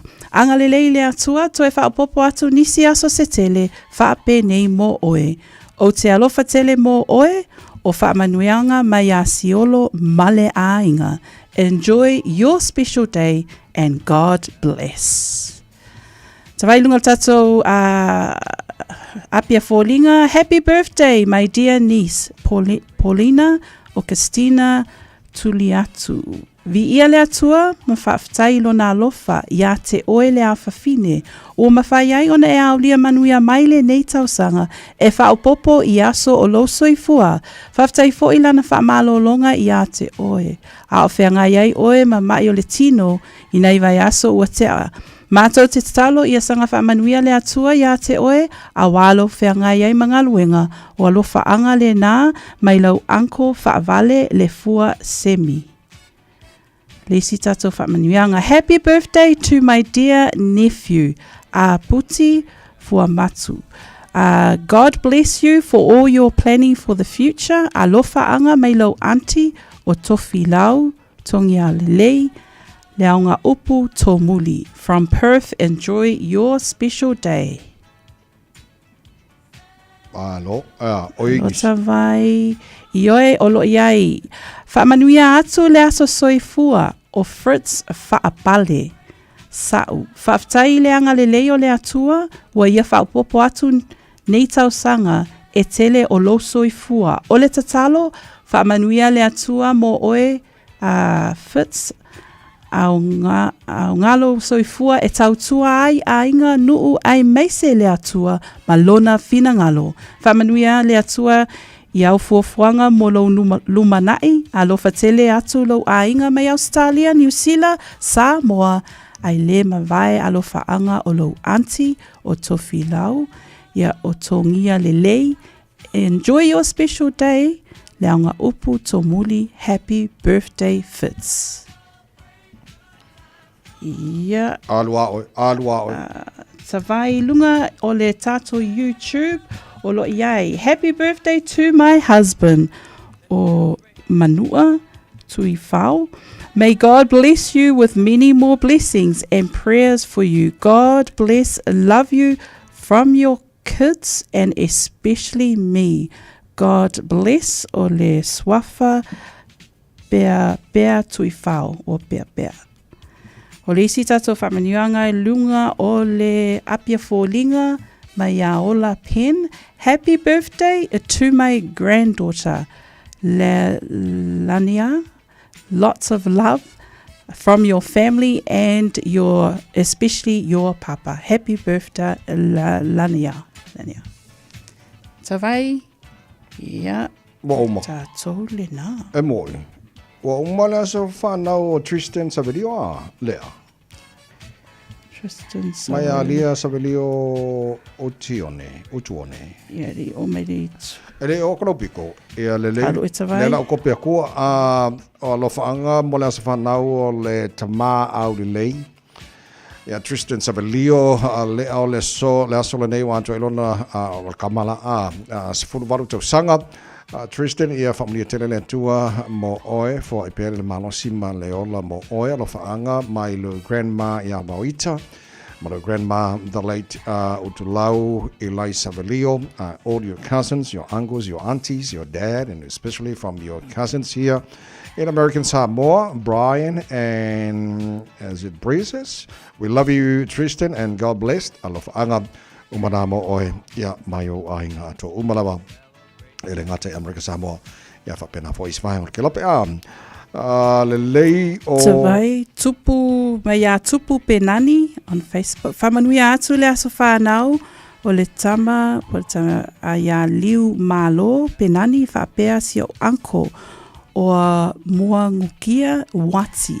Whaupopo le atua nisi tausanga mo o lua a wale tautuaina o ainga ma ekale sia alofa atu tupu male whanau mo o lua. O le si whamdeang mea kene se mātaio, whamdea tule a so whanau, tilinga mātaio si osi, whamdea le tua i tausanga tele o e maua, a wale tāra maftanga lo whaanga mo oe le uma, lo whantu lo whanau mo oe, whaasitilea iau nei, love you forever in my heart. Au, le ngā, e tu maulaba oe i lo whatu, manu i la wala wasa sui fua i le so.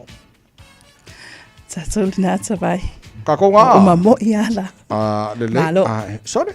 E pisi whai ni nasa mo mua novema la ko uiari. Fia a mata novema. E a lelei, manuia whai vanea sa mana weekend ni whalang. Whaftai tele tawai, manuia al tautua o loo tutoe sa mola o tunu pele. Whaftai tele mo le nei vai aso atua. Tato toi whailoa i le anga le lei o le atua. Manuia lava singa o le nei aso whaapea fo i le alo atu mo le weekend. A mo le nei taimi a lofa tele atu. Soifua ma ia manuia. O le pese vatolo wola mai le lau pese lau tele vo le whakasa Jerusalem fo i Amerika Samoa whapnia tuare pulenga mara whainga ruenga rede Samoa tara pokalame malo le tai amo ni tele lava o to wasa whanau i le so.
Eva mali pese. Malo le whaafongafonga Samoa. Malo fo ile vai le musika. Radio Samoa #1 New Zealand akoa. Sipso.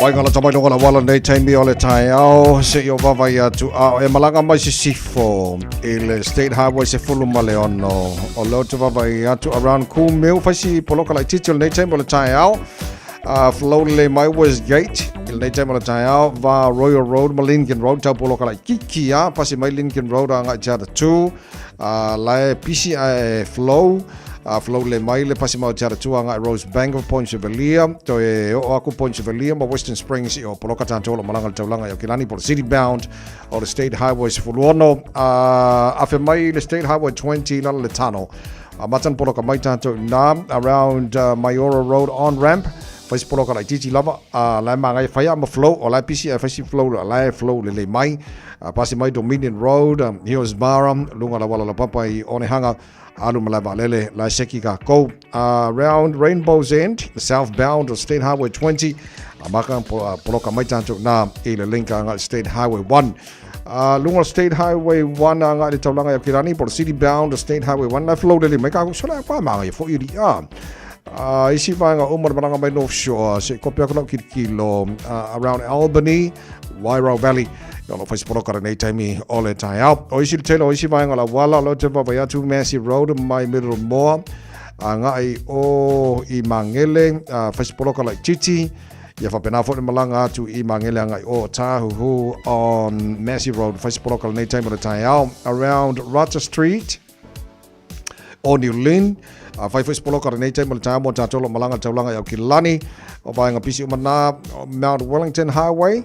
Fai special nei vai ngolo tai au mo tatou around Silver Park o vai nga pisi manar nei tai mo tai au ai elo ese fa lava tu na mai lo ele nei tai mo tai au ai silsilano ese fa lava ele o ma watu tatou reporti yang f so kai mele fa mo mole lunga ka ko Facebook o lo longo ina mai na fa penano fa ilo ya war sit fiora tino lo fa na mai mo mal tar bakala nei fo tai au fo o lunga na la wala ya wal mai mo mai la tino tu already samos for lima vetorua Radio Samoa, tasilima iwa tolu amo. Mai moa I lau fetu Samoa, le au lakapi liki at mai tai Samoa. Ile aso tona inei, le aso lua Novema, ile lima I tai le afale lima. Ile malai ale Go Media Stadium, po ole Mount Smart Stadium. Ilana ta alonga faitaulia, ma le Fiji Buli Kula. Ole avanoa faa auro le nei mo lau fetu Samoa. Ole o fiatu ile ipu ole lalulangi ile tausanga fau I Farani. Faa taulua sau ticket ile ticketek.co.nz. E tapo iai lau fetu Samoa. Ona tawalunga ile ta alonga mata ina alii ile vaole kiwis ma le mate maatonga ile lima tea ile valu ile afiafi. Go fetu Samoa. Beta Drive Doctors ile taulanga fa tau I mangele fa pea manrua. Mo le vainga o so ngase pe amana o mia. E fa tino e fo I matui pui o le whana witi. O tui pui la ko witi Sful River mo I lato e Sfuluan tausanga malunga atu. Fa pea matui pui o le flu. Ala au telefoni, 255-25 mo so wanoe whaatino ai nei au nanga. O fisa wha I maangele I taftafane o le McDonald. Aman rewa I taftafane o le Whaletusi po le Public Library.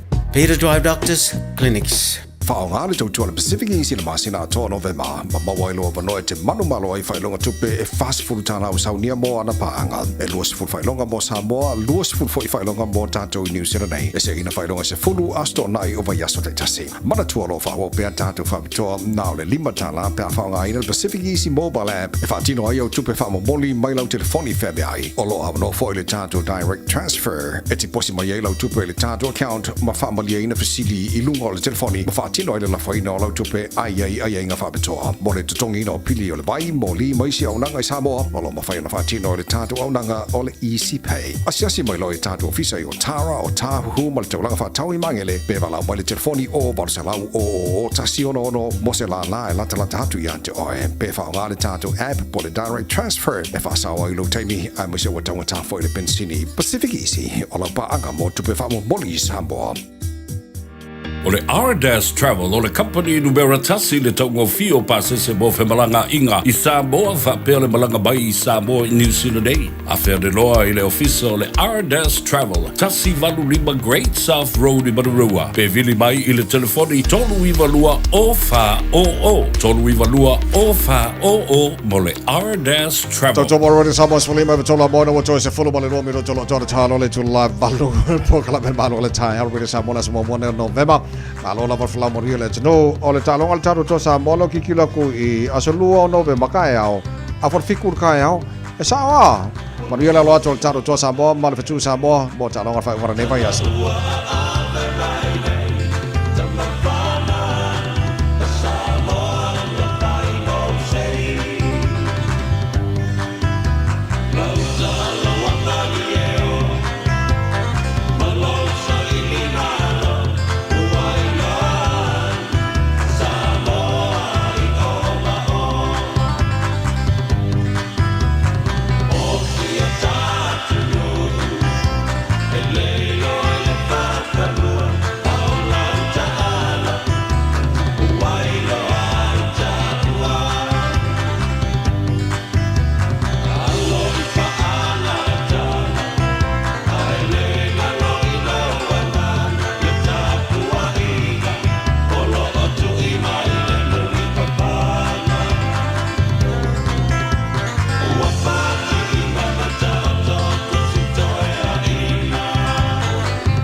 Aswao la le toko Felix Mikaele tama Samoa ina oto e valu mino tolo tolo tale o le tula valu tolo o tala mai Samoa nei foi vai aso pe tala valu le tai on nei but alofa Mariana Bird Whistle. Good evening, watching from the UK. Good evening and good morning from all of us here in Aotearoa.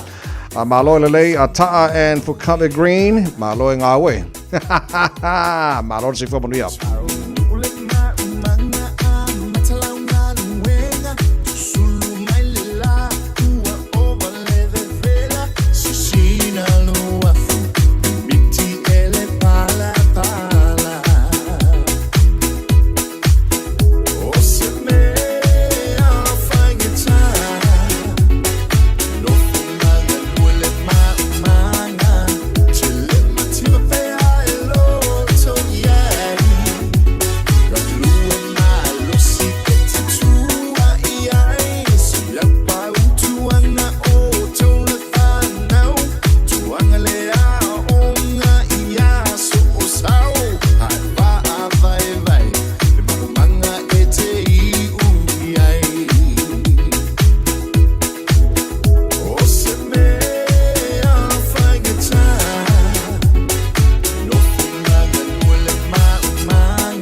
So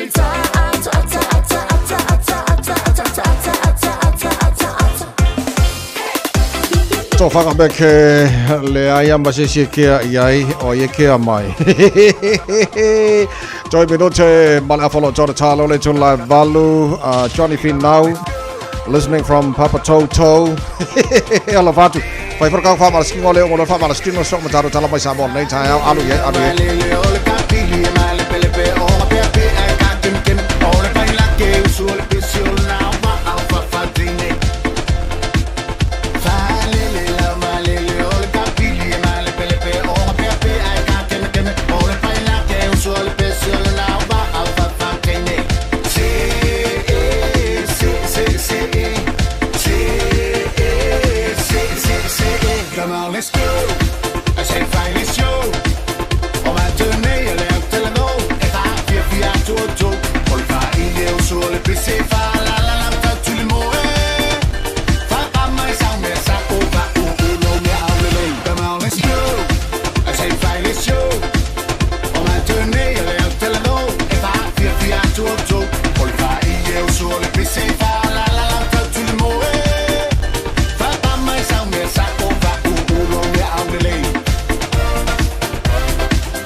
Radio Samoa, tasilima iwa tonu amo.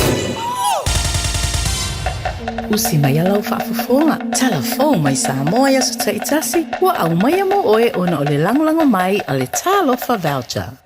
E fia whaafeiloa e lo tātou atunuu i le aso mua le nei o Novema wa tātou au lia i le alofa o le tua alo mai o tātou tala mai Samoa.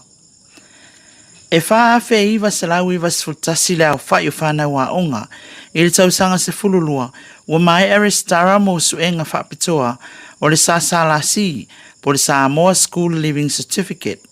A e tolu afe iwa se lau se fuluiwa whanau a onga o le tausanga se fulu wa mai Aristara mo suenga o le SNJSC po le Samoa National Junior Secondary Certificate. Ma ia foi numera e na o le lua afe valu se lau se fulu ono o le tausanga se fulu lua wa mai atutongi pili mo suenga. A e na o le toa lua afe ono se lau fitu se fulu tolu whanau a onga o le tausanga se fulu wa mai atutongi pili a onga. O le asalulu le vai asonei na whaamutai le tongi na o pili a onga mo suenga whaapitoa. O le teimi nei wa manatulu mtanga renga wa onga manganuu o le asu e umapea whanau a onga e anga wa ai suenga whaapitoa, tu sa lava pere i tongi na pili o suenga. Ai ole ale mawhaio na tui nātua lātou whaai unga, o suenga nei se ia vanga nā, wa mai at tongi pili. I nisi o tala, o whaama ile pisi wa whaama wina o lo osilia, i mafuanga o le maali liu o tangata, mai atunu e 5 o malo le taupulenga. Ua whamawina o atu le salau 5 miliona tangata, mai le tolu se fuluanga i le fitu se fultausanga le mātutua, e mali liu mai atu motu tau atiai. Na whamanina le whaton silion mtanga luenga o soifua maloloina a Samoa, le sisunga ai ono Alec Ekeroma, i le whanutanga i le vai aso taruai. O Samoa o lo tau mawhai lava, e una i por kalame tono a inga, ina ia malama tangata le whawhitauli wa iei nei.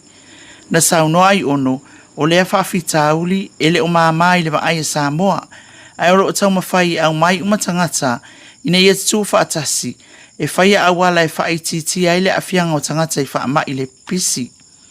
Ma o se tu fo ina tāpa ai, le ngā lulue whaatasi o atunu uma o mālo le taupulenga, a wāsa swinga o le nei whawhitauli. E lata i le to olua se lau leo fiso soani sanga lue so tau au, malamatanga luenga o leo mfal pui, e fiso soani le saunga le muuma le pui ngā malo, na malanga mai le fontanga tai, o malo le tau pulenga le vai aso na mawai nei. Na whaatautai al matanga alwenga se sauninga whaafetai, e amana ia ile sao leo fesoasoani le matanga alwenga. Sao nol komisina o leo au apa aulongo i Tino Filipo, o le sao leo fesoasoani le matanga alwenga, wa atangi ai le mawhai o na ngalulu e whaatasi. E le ngata ilea, e na taoe o apa au, o le afa atu mawina pea le ngalulu e so tau au o ila tau ia, ma le matanga alwenga i so se taimi, e mana o mi ai. Pe tali malo fo i Samoa i nisi fontanga whaavao malo i le lumanai. O le amana ia ina o leo fesoasoani, na tufa tu si pasi, e le ngata ilea, o ni pine e whai mawha manatu, o lo lātou sao le fontanga, a ulua malo le tau pulenga. E le ngata i leo fesoasoani, ai o le toitali umol to o te leo ali im tamaitai leo na malanga mai motu tua o le Pasifika, e lango le matanga alwenga, i le mata i tuina o le fontanga, ai whapea fo i le malanga mai o le tupo Britania, sa le tolu malana masiofo. Whaalia e awa pa awa sa fontanga o le ale mawhai na whaangaloina, ma o le ngā lue whaatasi o le Pasifika atoa, o se tasi leo pine whaamau, o le loto ngatasi o le ainga Pasifika, e fesoasoani le tasi, i le tasi. Ma le tala muli, o loo whaasol solo peo na pa u le tau o le pensini, tiso, ma le karasini, e peo na tula i mai ai le amatanga o le neima sina ua aulia, i lo tātou atunuu. O le pensini wa pa u i le se fulu fitu tesi ma le fitu o sene, wa tula i mai ai le tau fou, i le lua tā la, ma le valu siful tasi sene i le lita, ma i le lua tā la iwa siful valu sene i le lita, lea sa iai. Wa pa u ma wala lufo i le tiso ma i le tolu tā la, ma le valu sene i le lita, i le lua tā la li matasi sene i le lita. E whapena fo i le karasini, lea wa whapa uina ma i le tolu tā la ma le valu sene, sa iai, i le lua tā la lima sifutasi sene i le lita. E ui i tau o le lalangi ma vevesi o lo iei le taiminei, peitai, e le oa a fia i le tau o le soa wepe o na vaaya, i maasina ne i lua, ua whaasolo ai, ina pa uma walalo. Tala ia mo le nei vai aso, tātou whiloa i le vai aso fōu, le alofo le atua, soifua. E silia ma le se laufala o loa i Samoa e mawhai ona whaanga i le talofa voucher mō whaatanga alu a inga. E le atua lava se 5 milu te lafu antuai mai New Zealand, Australia, Amerika, mai si antunu. Ai tau nuu i telefoni maolo e whaanga le talofa voucher e whai e le whaatau. E mawhai fui ona tungi e tuai le cash power wha pēle pili o le vai iso o se taimi. Angai loa i le www.pacific40.com e lafu ai se talofa voucher mō lo a inga i Samoa. Mō nisi whaamtalanga vala o mai le olua tasi o valu tolu, lua tolu, po le info@pacific40.com. Talofa, we're the Katinas. Talofa, this is Pat Lam. Talofa lava o aola pi marina, mau pelo li tio. I le Radio Samoa, tasi lima iwa tolu amo.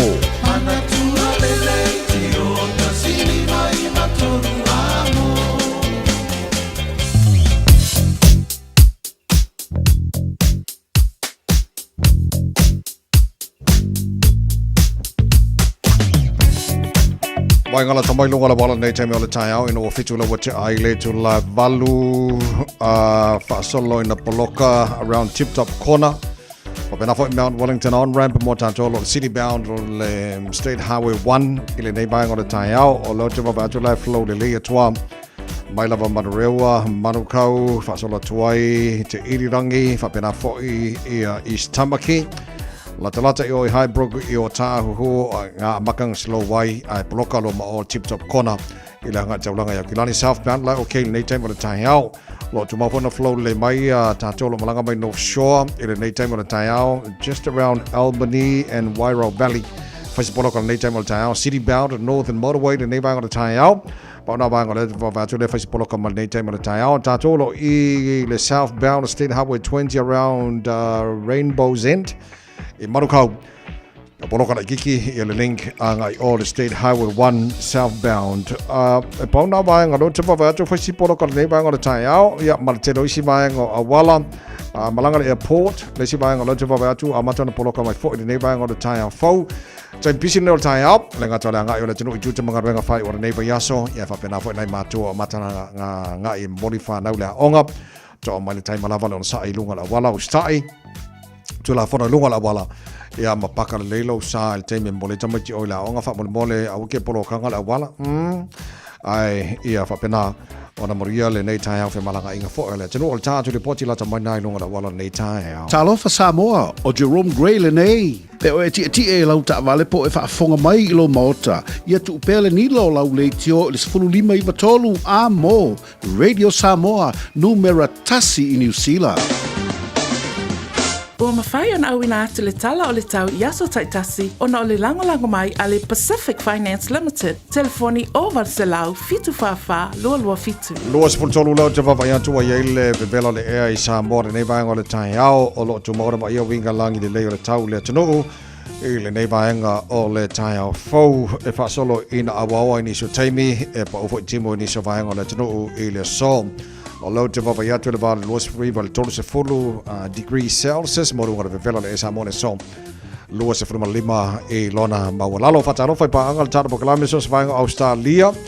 E le nei vaenga o le tai au fau ma lo lava sui fua manuia se furolo i le malulu le la mua i Canberra. E le sola ma tere na awa o le tau mo o tau. Ma nei ma fanfana, lua su toru lona maurunga varu lona maua lalo. Sydney Australia ma lo sui fua manuia le nei tai au whaftai le mai mo mai. Ma whafong mai tata pokalame se furolo lo i le malu o le ea. E le nei vaenga o le tai au mo o tau le whasora na awa o e pa unai wanga niso taimi. Lua se furma lua le maurunga na ma fanfana le ea mo o tau le so se furolo lona maua lalo. I le wawa iatu Melpone. Fatalo fatu nei taimel tai au panga o mal tara pokalame so vaina vaenga o Melpone sfuluolo il marulu sfuluolo il marulu nei taimel tai au o le fa solo ina awa o le tau fasi marulu o tau nei yaso sfulfitu lona maulunga se fulu lona maulalo na paule si vaenga marulu Australia lo te vavatu Hobart sfulima le maulunga marulu le sola fa solo awa ya langi le lei ni so taimi o si vaenga umala Australia kwa manga ia mafanga fa penga fo le vela Adelaide.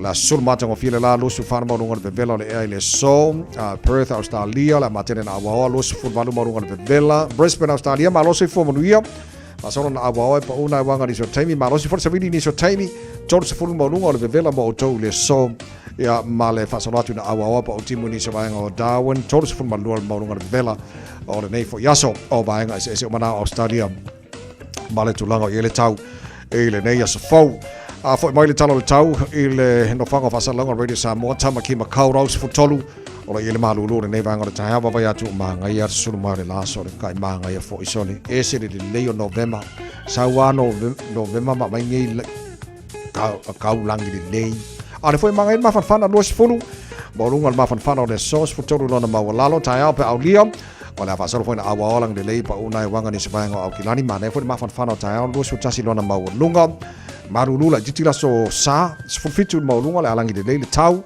pa solo langi de le foi la so fua aso lua stofi na va yaso no mana yatu ai seki pale ngisone o le vainga la tamane na tulanga ile tau le ngata i Samoa fa pena foi tele vainga Australia fa pena foi Aukilani no fanga fa salanga Radio Samoa tonu o lo moria foi tau ya mo so se vainga le kilope o le to tele nisi o pa angara le tato pokalame UK fa pena foi so se vainga Tonga ma Samoa ma Pasifika o lo mai mo mai nei time o le tai au tano le tau Radio Samoa we natu on so so mai le tato company le ua loa le tautua le Pacific Finance in no ngā tupe mo so se wha moe moe ma liu whai puiponga aso whanau sa whai whai ngā malolonga ba so se wha lawe apa laine lo le pacificfinance.co.nz pe bala au le oval se lau fitu whawha lua fitu e talo sanga sauna no ngā tupe i le bao le 5 se lau tala ma le lua se furu hawhi tala e lua minute whai lau talo sanga online www.pacificfinance.co.nz ai tasi le tu lai whatali e se tali e iai inga whabitoa pala au lo le Pacific Finance Limited ile oval se lau fitu whawha lua fitu oval se lau fitu whawha lua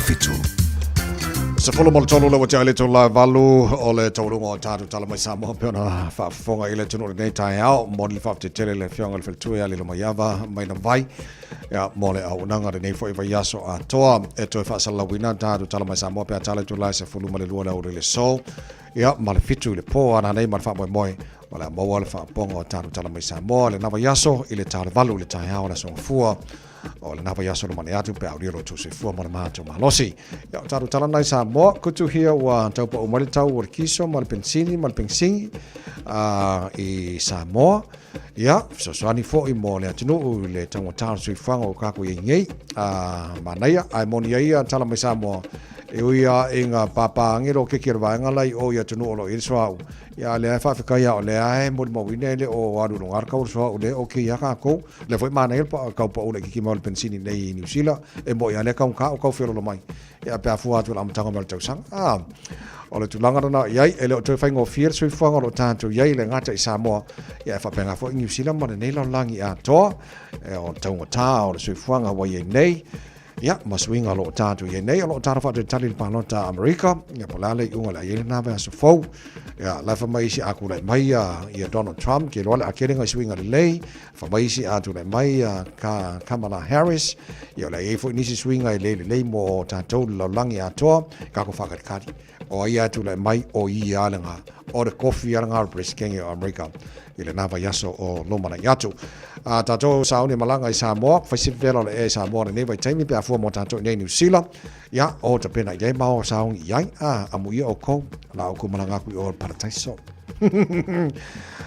te los le nga faftai pe na mau sala ina avel faftai le malo ama se vole fe on komsino leo ya o pa au i le malo leo wa e afia leo tato New Zealand fa pena foi leo Australia ma se Pacifica ato la toia le sa leo iner file mo ia fe ngai le tino malan taringa malor na vai aso ma vai atu no o ma o ni se wo sai Samoa ola Camilo Kulepiko le fa le lima ia leo la tu fantasi le tu manu ia Camilo ako mea kasi ta mai ai e makua i le se fia ura vale i le mea na il pui nga leo ia sa milo a leo sa momba ka ko New Zealand ma le Pacifica o kire lo ala ia wala nga ka ko ia leo New Zealand ele masangin mea folele sa mena kama sa mena ole meska sala fa mone ia ai yo masangia ya ngai sa mo foi la ko ia fengo na ko ya va fa pena ai o te lo wa fa te foi le fengo le komsina ia marmalo ele ngatan faftai la to umasa to tuo mafsosani ele taimon chako mo lua lua fa ya ma se la volpitola au fo ele leo se i kalango le fiona satini ya tu marvao se ki a sul dar bokla me la son for va se fo ya nga mai dos kala ko po fel ma ga bo ya le meli le sango fo va nga le va ale nga ngo fo va nga mo leo ngo fo ko leo ngi sila ma skadi anwa ko mai ma sa mo man pacifica wa ba le maka ngo fio me sai ya le lei o te lona o ma wo ni so li poti o lo fa te tali la to uma sa to tu ai le taimi a tol fono pe mo ngla ko longi oi ia langa le ko foi fuale mer ke mi o foi al selingi ia karsi monko o longi ana o mawo ni so nai wo fo ina malanga mai Samoa ia lawa amatan tau ki lo aku la to uma sa nga lue e le vai taimi o le fono ia na vai aso ma vai e mo ngma ko longi fa mo le pele ai ia on sai le lo apeke o mawa ona vai nga nai Samoa mo fa fo mala tino le taimi o tai au to mo le radio Samoa for lima e vatoru amo e na o se fono mo fitu le o te ai nei ia le tu la e valu ia o se mai la ela fa fonga o le taurunga nei vai aso tato mo fa Samoa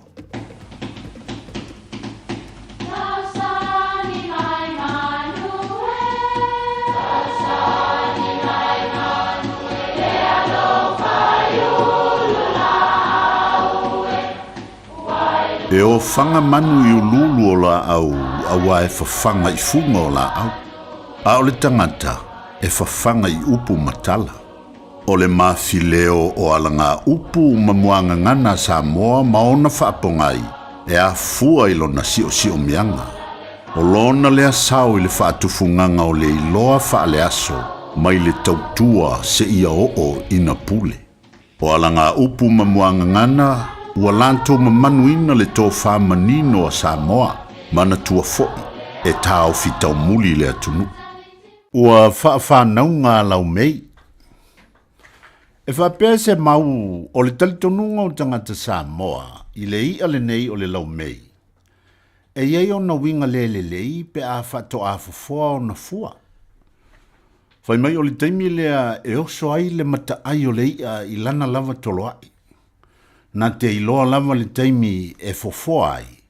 O nā luane lea ua whaatawhitawhea mai i lea au, e whaatalitali mai lea anga i atu o tama i lau mei. Ia po lana whanau, o na toe aina lava lea e ia. Ia whai mai fo ia li o le ia saa o lea makua lea ngā miore ia. O le wingo le upu ua whaafānau ngā lau mei. O le toe nofo lava o le lau mei ma tau mawhalana lava whanau. O le natura lava lea ia o le lau mei mai lea whaina lea ia i lantou. Peitai. O le vaai ia ia le tangata, o se tū ua matua le mi ngao ia fo i tu ai ngā winga.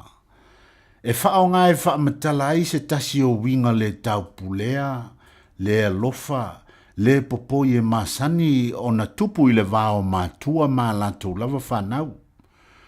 O le solitula fono lea ua ta ua o le whao o lima manta ngā, ma le manta i fale. O lona winga ua toe ui lava le tama i lona afafine, ia po le tina fo i lana tama, e ala ini feusua inga manisi whainga mantanga. O se luma o a inga lea mea, ta fefe, pa ngā lea o nei aso, ua whaatupula ia ma ua whai mata alonga nisi mantua le whaafānau ngā lau mei i alantou lava whanau. Nau fesili antu se tasi o tina papalangi whaatau o loa. Sai se fale o loa, o na o se o loa sa o fia maua. O lea e tau se salu atu la unanu, ai ua o te i le whaapea mai o le papalangi, ma lo le soifua, e iei se mea o e fia maua. Na o te i mawhesili i ai, pe whaapewhea o na le leila no wha Samoa. Ai tali mai o ia ua lewa o na ola i Samoa. Sa whai ala whaatoanga ma pisi nisi i Samoa, malona tōlua Samoa. Nei ui na wha matala nea i le olo matua papalangi, whaapea na o ilo la ainga. E momo lo ulonto i le tala a le lo matua.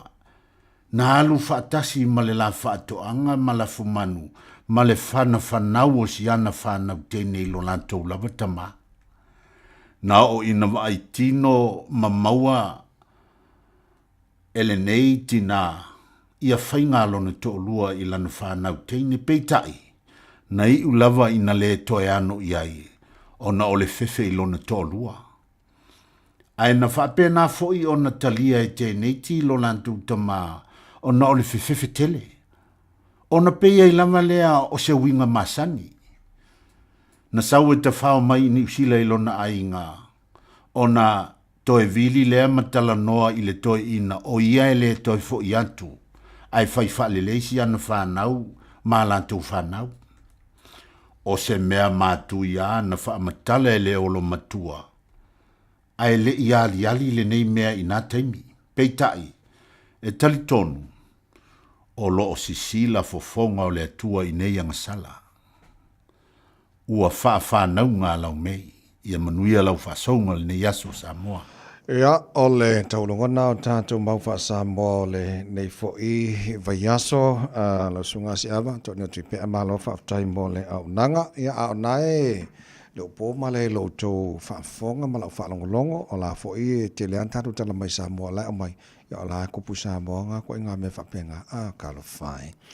Ia, le lei, whesea uo Chris, o ka whewhe, Chris, malo whaafutai mo le wha malo si whaalanga ngota nei vai aso ai tai Maria, good morning. Morning, my friend. Wa mi o tung fiteo a vi era lo fomanga leo le tu le fiteo matongo fiteo le lo fo le tu a le femina maude mo ta tung fiteo a fai mai e le va aia la vale tu ese das ata jo fe alfani wa tu maude tu i to tonu ya te itatu. Ua ata o toa fo i rea lofa ia te ia i to tongu ia tato wali whina. Amen. Friend, tato whamaro si mui tato te ao ni ia tato i roa. Tato i rei masasi o tato un tato wa ai. Ia, i rea tu wali whina. Whameida, whamea tato wa. Ia tato, whealo whani. Eri whina tato whealo whani. Whamea, whamea, tato whealo whani. Whamea wa. Wa tu maude atua i to tonu ia te tato wa no winga de aso ni tato e mana me te tato tato wa whealo whani edi friend friend tato le ason tato ferfani ona adifin tato ferfani adifin no winga tato ferfani wo tu mauda de tu tato ni ate tato wo fa me la yemma vai ngam le tato mo foi mai wa to fo idea lufo ya te I totonu ya tato what different friend tato ni ya wa to fo idea no na lufo totonu ya te totonu ya te tato what different friend tato le asone tato motino tato wo tato wa tato ferro funny tato ferro funny ona tu maudere tu tonio ti tato tato wa to fo idea ne lo fore tu tonio ti tato ori friend il tato mauna mo tato no futeo pamene tere tu ale tu mo to kaples la friend ne ya sofa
Samoa. Kasilima Ivokuru Amo. Talofa, o Salmasinga, Fale Lua, Tim Toilolo, o le loia Samoa. Fabitola o Nanga, Imta Uputau Immigration, Pepa Malanga, Tangata Overstayers, so Stringa Visa, Apena foi le taxation, Porto La Fono Tau La Fonga, M5 foi on o Tau Avenam Ta Upu Fal Tu La Fono i Samoa. Famal mole vidi mai numera o iva lua nono o tasi lua lua. O iva lua nono o tasi lua lua. Faftai. Talofa Samoa, i mawhai na fisosoani atu Dr. Chen pe a whai te a fiele mai suka. Tota mawalunga le maua se whanau, mai sela, fatu ngao, ti ngā le ua po tuli. Faalusi le tino puta, kānesa, ma le tino mangeso. Maua fo i le kulini fulunifo mo ni fo ti ngā, ma toi whaafilesi ai lau mānama. Tele nisi o loa e fisosoani lo soifua maloloina. A fio ane loa e va ai Dr. Chen, i le tuatusi lua lua ono Great South Road, Orahuhu. Telefoni lua fitu ono tolu tolu fitu fitu extension numero lua. Mai moa i lau fitu Samoa le au lakapi liki at mai tai Samoa. I le aso tōna inei le aso lua Novema i le lima i tai le afale lima. I le malai ale Go Media Stadium po o le Mount Smart Stadium. I lana ta alonga whaitaulia ma le Fiji Bully Kula. O le avanoa wha auro le nei mo lau fitu Samoa. Mo le awhiatu i le ipu o le lalulangi i le tausanga fau i Farani. Wha tau loa sau ticket i le ticketek.co.nz. E tapo iai lau fitu Samoa. Ona tawalunga i le taalonga mata ina alii i le vao le Kiwis ma le mate maatonga i le lima i tea i le valu i le afiafi. Go fitu Samoa! O le R-Dash Travel o le company numera tasi le taungo fio pasese mo fe malanga inga i Samoa whapea le malanga bai i Samoa i New Zealand Day. A whea de loa i le ofisa o le R-Dash Travel tasi valu lima Great South Road i Marurua. Pe vili mai i le telefoni tolu iwa lua o wha o o. Tolu iwa lua o wha o o mo le R-Dash Travel. Se la fai e aurelei, hey, hey, hey, hey. Lumata ngo fia na wa ilela, be asulu ye na yo love nuwa. Le moana ila ile masina. Oh mata ango be dina tawita, filanu lanu wa ipe yo susana. Be o se ia eta oto watu manga. Fire till it tell it to you, wing man, nice suma, time my futa. Go tell it, pelo yate, ole, lava, suit, yo, tua, oila, umasima. No to Motino, who will be sia, oya, ole, ma, with papa, tower. If a man in all the lay, I love Motulea, love for your love, but feel it, love there. While the lay, love for Ilea, the mouth for Ile Fuli, Malaysia. If a man in all the lay, I love Motulea, the love for your love, but feel it, love there. While the lay, love for Ilea, the mouth for Ile Fuli, Malaysia. Hey, hey, hey, hey, c'est la faille out of lay. Hey, hey, hey, hey. Oh, anga ifa no malau anga nu. Lo tu mau be fava mau. E malu lava ono Yesu. Fa mole mole fai ma vaisu. Le ai si tasi folinga mata. E pele lava oilo fatu. Fai uangalo ya oile alofa male loto mawalalo saufo ila oile saufa ima iyo auta fase ifai le alofi amatai ole nu fa long ole le se fai mai o se ufu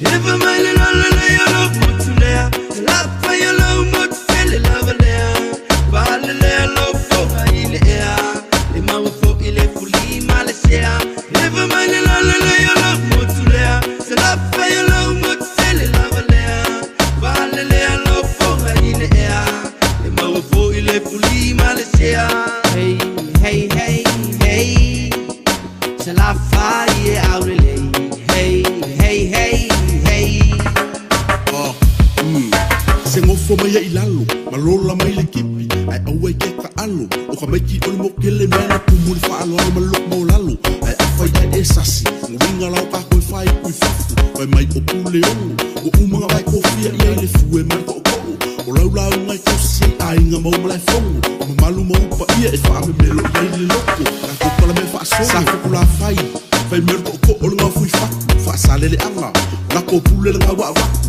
Nganga e mau mai pule sale aula Fai ko pule malai Ufa le ngā fulu o mawhauwhaunga Nganga i fo mongo fai mai e pule sa foku Finga o lo malai e si o si o mia e fale loku vai singango Le kumalo e pule a sau O lo malai fongo o maki a maki ai ku au Pa solo mai le kusa lenga o le kala e mana mana mai Kufai kasi fale koe le malai o le kamau a siaka Palau di sifu Ma palau le fale fae pule palauli I lo malai fongo i veilo a Se ua ako kingo le kama ma au le lei Sala fai e o oenga moe pa i o le kala le lei Me mika i le loko e fai masei Wa sau fala le lei Le moku fai mai ma fai lau sala fai e au le lei Ifa mai le lala lei o lok mutu lea Sala fai o lau mutu fele lava lea Vale lea lo foga i le ea Le mawa fo i le puli ma le sea Ifa mai le lala lei o lok mutu lea Sala fai o lau mutu fele lava lea Vale lea lo foga i le ea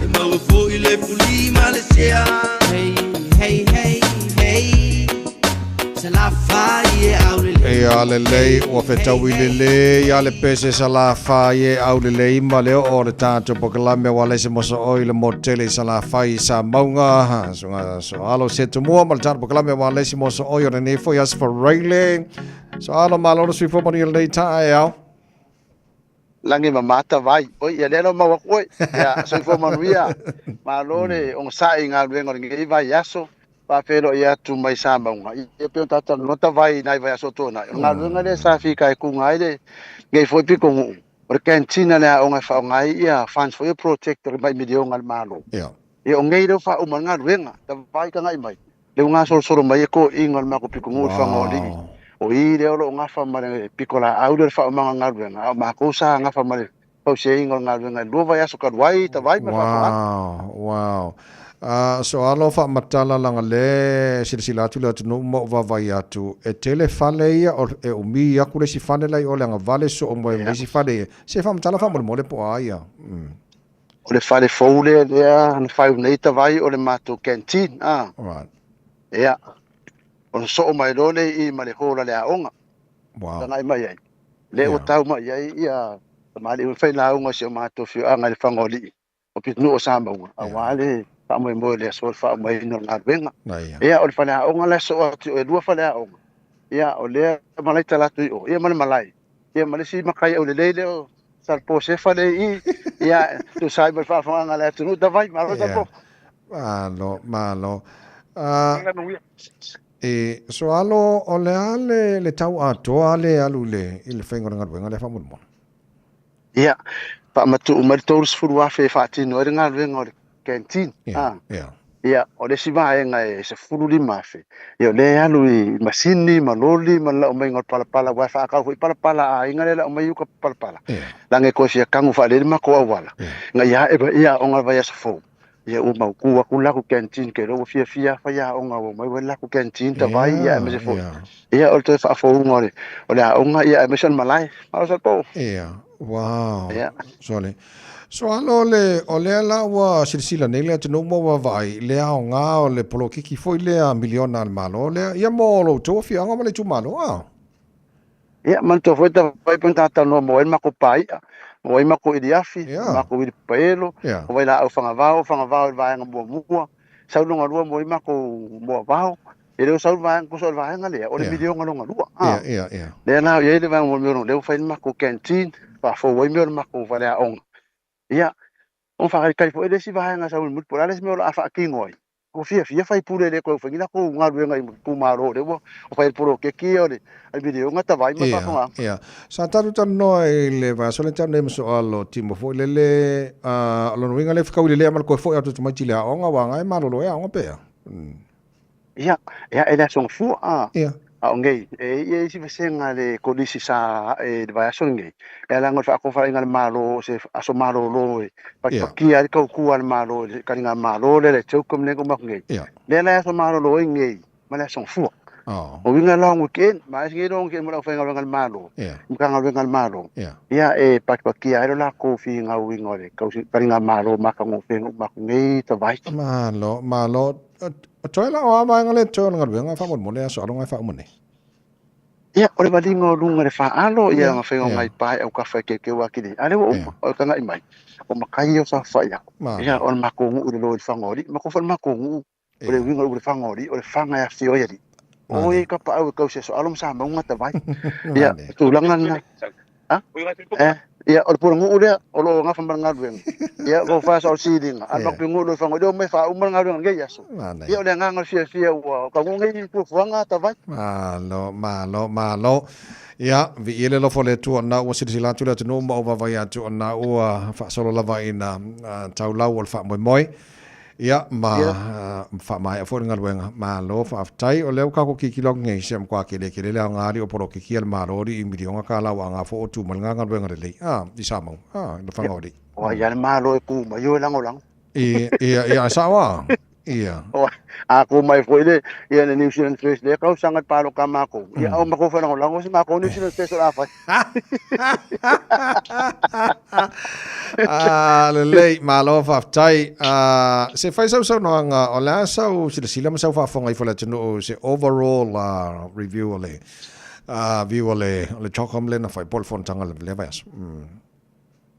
Ia pe ele lifa ele finga ngalo le kupure nga mak le nga fio mai ola nga fa kai le kungu le kau fia e kau singo la ua o kalingo la ko uma ia o me ai vaku ke ungo o ai o e muringa fo ngiongi ngiori au ngifodi pe ala nga kala kalu sia ia umiro nga soifua e ko fio me va e mod ma winga le fo yo la nga sa de ma sanga va ia ia pe o fuanga o success o kalinga marole nga ia ole siku kau ia ole ngai leo mai fafu ko mai ia o specialist technician penga e ngo mai ia le nga solo le se fa fi kau dinga ia ele ia se fa asa mas ba mau ai o ke fa ngo inga ngi o fa le ko ngule karinga maro e o la venga o ko ole le kupule e vale ia o ko foi o me nga e so ma nga ia ele manga ko inga ave so fa ia iro fa ma ia pe nga le manga we pa fo ia ola ko kumanga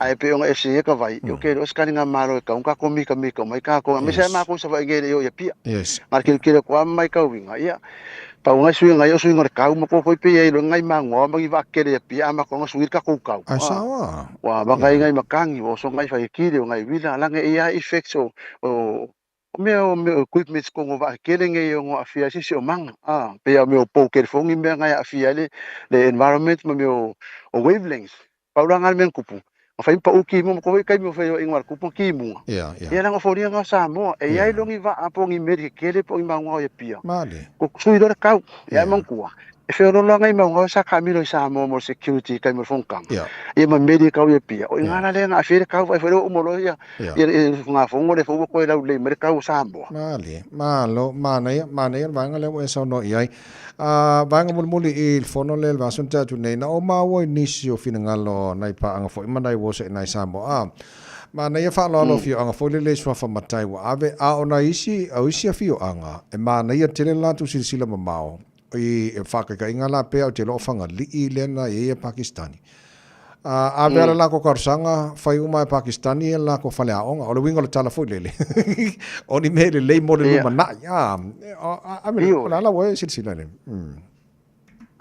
e makapoko for nga ura ko fangari yes e makapoko ko amo ko kiki fa pe ele nga ko nga malo e for kai fangale e read between the lines e pole vai pe opportunity ngo mo me nga fa ya va ko fo ska me ki fangari se finge ko Pakistan o fo ika ngambe asa lele okay malo va tai so alo o amalta tu ko aku kama marka ko nga kapa mai si va nga uma e ku kama malo vale nga mawar ko aku kama ta vai e amale ngo pe fik ngo kala o le fa ko ngo va ya so kalun ko ile fa wa le so lulu so luang ke ngi ma fai ku kama luas furkasi mai au ia yongo o va kere ka kwala ki va veng fa ngau la au va veng mo ku kam ai o ke me ka ngau lai o vai la ka kwala ki o ka fe fe kwala ki le na ka le suan ma ko ma veng ar mu le so lu ku kam mai ngamo ai ai o le si ko kere mo ku kam sa ko ase se va ya so por eso lu e lo ngo vinga e va nge fa fa ngara ku ke ro ku le so lu va so le fa ka ma ko ai nga sa ma yusila ma mai ro ma ku ka so lu ma ka ku kam ko ase se ngal va ke le o kam mai ko ngo le ngo so va la ma ka ia sa o ora ko le ki le va venga fu ku kam kai kai o ke me fu ai o le so va le le nga mar ka le ki le ai o ko le ki o nga ma o nga ngu le le malo va tai o le ase tala mal au ngase se nel taro market Samoa kala ma sangi ta vai o lo maua o lo pe ma sangia i kalu mali ulu ya o lo ai me sa lai me vela kama favela e ko koesi o so poesi o pancake o fa papa o ke sainga o le masi o le sampopo o lo maua me uma e fa ka ko inga fo le to na imbia le ma sangi fa la lo e do sukala e o lo so pe kamba ngata vai kali ma sangi le valu le lua ya o le aso fu e le aso sa ia e le ese se le lo o le au fiku lo ku so ngai ai fa nga renga au le fiku ai o au le fiku e fa nga renga la sa ia fa penga o le fa nga renga pe au le lo le le tu langal tanto me mata o le ka ko me makara makeki ma io e o mangu ia makeki le ngakarenga ngai le ku ngalunga nga ua umale me loka mai a pe o nge de umma ko fuaka a le sa fe ngai me munga la ka vai o ko me kero so me le si ko a fuaka le o saungi pe se fuaka vai le ulu le la ko se ya o ko ya ile ko mu e pa ka lengi se ko ang ang le pa ko vai ko ang ma ko no pi ngula sa de ang le ka u munga la pe lo fo le ko e le ya se fo le o ingis le ma ko le si fuaka sa sa ma sa ya o le ka os fuaka wa fuaka pe si se fo nga ale mo solo a ko le mo fuaka vai le ulu ya o ke le lope mala mai fa le ku si nga sala wa le lo ma manga le ko se ulu na lo fa de tele so alo ya le le o ye se fu fanga mo se container malanga mai sa mo o ke masaro wa ala ku container va so nge ngivi okay ai ka ku container ka ngala ku va so nge langa 2 weeks ago den ka mo suka si afela wo ye ai ku li sufa afe nga ka nga wa ya wa ka le o kwa isa longa le ka fa nga ngal mako mako ngue a kwa fa ka pu pe ki mo la papa ma apa me ko fo mai ya ka di mo suka ba ku kama ya o fo mai ka le ibo ka nge fa me ya o ko le la fiafi pe umanga nga ai kwa ke masaro le la umangi kan mo ku suka ka ama ka ko ka pengal mo umanga mo ko nga fo ka vai fa nga ira ko nga o ko mai ma waso le ku asa le ma lo fa te tele molta po kala me e le nei tai ao e se vai nga fa molta po kala me nei tai ao o le fa fetai ta vai le la o to pito la euro fa pe no long pueri ida tunu ia nga kanga ia mo ko mangai fai ka kala mo sa mo me nga ia ko mo me le me fa le ale fu me le mangai se life ka vai ia mo le ko ro fa so va nga so al buli anke le sio ska le la ve ngo mai pa la ve mare per po kala o va ko vai a wa lo ko ro ko ia le mo fa le o le ko le maro no ai mas ma ko le kio pas ko le kio ska dia pa ka ta vai mo ma to va no mo so lo fa angat pu le nga ma le tio ia tu sala auto o dang ai me fa stai de tu o lang lang na pe me fa mo ia me ka po ai da fa lo mo ka ma ka ho me ku mo ele mo fa o kidang ni se mo ro me la ku fa bang ia mala ku fa ma ro mo ngai fa ki na paringa ke fa ia so de kai kasi ta vai lo so alo fa te tele bol proclame nei tai ao mo ia fa va nei so mo ia fa va so alo fa te le tai lava so alo se tu mo mal talo proclame wale si mo so oi tu sa mai sa maunga le fango li le nei tai ao to to mo radio sa mo so lima to la mo no to fu tolo mino to la tala le to la e ba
Le so fatu atuai ale tia maa e le tautomo ai Radio Samoa Sifulima e watolu a mo e na ua toe se fulu minuto lo tōra tāle o le tu la e iba whamai ale pokalame maru le tai ambea tāle iba le tai nei a whapea sa tapu apalau telefoni Digicel le vai aso ele leilo whaafonga le mai o nau whata se mai le whianga le pule le whianga la pepe tuna tāle lene o le se tātu se i fo i more nei vai aso la pepe whaftai tele mo le taimi nei tai au maru le se i fo mori Sapela te la sunga lawa, sunga tawai, ia ile nei tae au, whataro whatpo I paranga le tātou pokalami, ma lole whinau ngā ruenga newa yaso.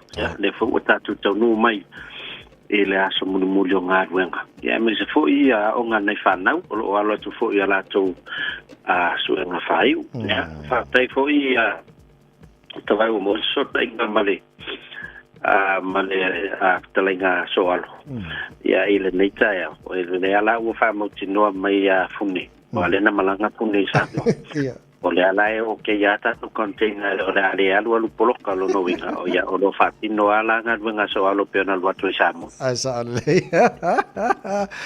le lei o te lo le vona taria fo ela to sa to papa la telefoni ya poi fo la fa mo le neita ya after na tau sa la foto papa lua suta la nusila fata me falo loa pe fanga full online ya po la tau sa fanga tau tu ClickX e la foi seleni ya angai numero digital sa o mal pacifica o le tatu se lo naiva le nei ya o le vai aso full tatu se muli o le tatu lima sera mo munisila ya o le tatu sa fanga ina le ClickX la foi seleni fiti ya e no fini pia tangata lea ya le man malo tatu lima sela mua o le lima sela muluna lua o le top up sa fatal falo loa malako le numero fitu lua fava fa fitu lua fava fa o le trata po le sa fanga lava la numero na fitu lua fava fa e vile o 800 in New Zealand o no winga le lo posesio le malanga mai sa mo le Bromland telefoni New Zealand ya de top up a le ala wala ki la le lima se lauta la il tato fai lo lona lua o le tato a lima se lauta la lon tolu o le top up sa patau online il website del ClickX ana la fola tonga e fa manuina il tato lima se lauta lon tolu mo New Zealand mo Australia o le top up online mo moana la foi Papua Kini le malo lisi lima se lau fa pena foi se leni sa fa ngale ClickX la foi Vanuatu ne manu malo lisi lima se lau ya aulo i kole entry mo sa mo le lima se lau non tol o le se leni sa fa ngale ClickX la foi le fitu lua ono balu ono I balu o le swafo le lo le star ile account le ClickX o si lia tu pulu si lia tu pulu mai New South Wales si Australia ya se taimi o le so a mesela songa fua ala so ayatu tato company fa mo tu ia tu langa uma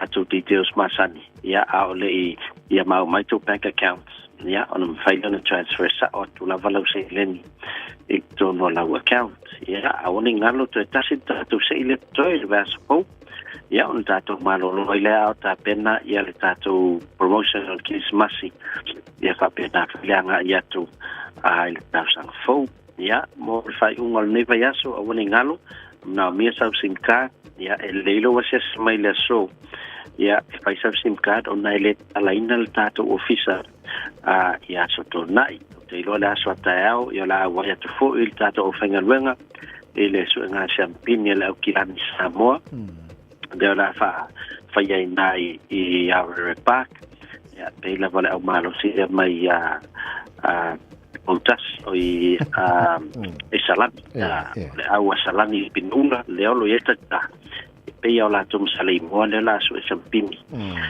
ya so ta nai our park ya nga ko I mo tato ama ya po se au le aso ya nga I foi na tapua I foi ya nei awelua la so champini la so ta yo te tasa tamusanga lo lang malo sele tato de tisau ya abone ngalo fui sa talo fa tra la foi lu ai ngai Samoa ia wa fai ngo fatau fai uma vai aso ia mfai fona tongi atoile cash power ia o nai updates now le tato pokala mene aso tabai mo fa la ma lo fa te tele lava la fionga la pepe ia mo tato le wal se mul la va se fo ia to pa el telefoni man tu tau no ros futa la ngai dungo te lo fa na tu le mo le tu no la pepe ia ta le ni lava ta wana dos fulu pe todos fulu pe rimas fulu pe fata mo fa lo online ia fai mo fia lava vai ia mai lava ia tato tapa ia fi dia ele tapa plus fulu pe todos fulu ngai lunga fo ia o le tato no mera fana so tai na yai o le olu atasi limon tolu fafa olu atasi limon tolu fafa ia ma le tato vang mo muta vai ia ayo e man tu fo ile tato fa longa fo yo lato na fia malanga i Australia ia e saidi man ngai fo inga luenga sa fa peona tala mai ia o le walu tato o malanga mo mua ia te mo le na tu o ia to pa le o la so nafi ia dos ful lima lato ia e fo li dos ful lima lo ta pena mo masina ni ia fasta e fo ia company Australia wa lo fa mai na ta tu tanga ia wa to telo lato ni ia wa faisi o mielo to fenga luenga o no wa ta punia company sa fenga luenga ai fasta e fo le lango tato radio Samoa ia wa fo ia le so so ani mon ta tanga manu ia fai valnei asa moni for the weekend la pepe ia fasta e fo le fenga la pepe tuna tala lene ia ma le tato se le na ma le diti sala ne foi tai fo nisi ne o tala la falo tele e tato tal fo pe tala i ta nei fa motu le malienga o fa tawa inga New Zealand ma tunu e ono mai sa tu tonu e tono PNG Papua New Guinea tal sanga fa motu GST mai tawa me ai proketi o fale fau fa tomo ainga Pacifica fa wa pea ona pa u le tawa o market fale New Zealand ma o mata i kiwi Australia ma fala au fa sa ino tatu tala mana la o te pena mai serva ma semino fa lo tele e telefo ale radio Samoa ya mata o lunga tuai mal tua e le nei foi tai fo ma nei vai aso Samoa ala asfa mtalanga wole tau tamari lau fa fa ma nei tai ma nei vai aso atoa ma lu be fa le fin ngalo le tino fa te tele lau talo mo tapo inga ma telefo le tale iva le songa te tia fa le tuste tia ma po kala me fifia mai fa o wole tau tua really Samoa mo nei tai mi mo le tele va nei aso mo le talonga al tatu tu Samoa ma to Samoa mo le tapo inga le tino mo le weekend tapai meni la wona sei fo mai manuia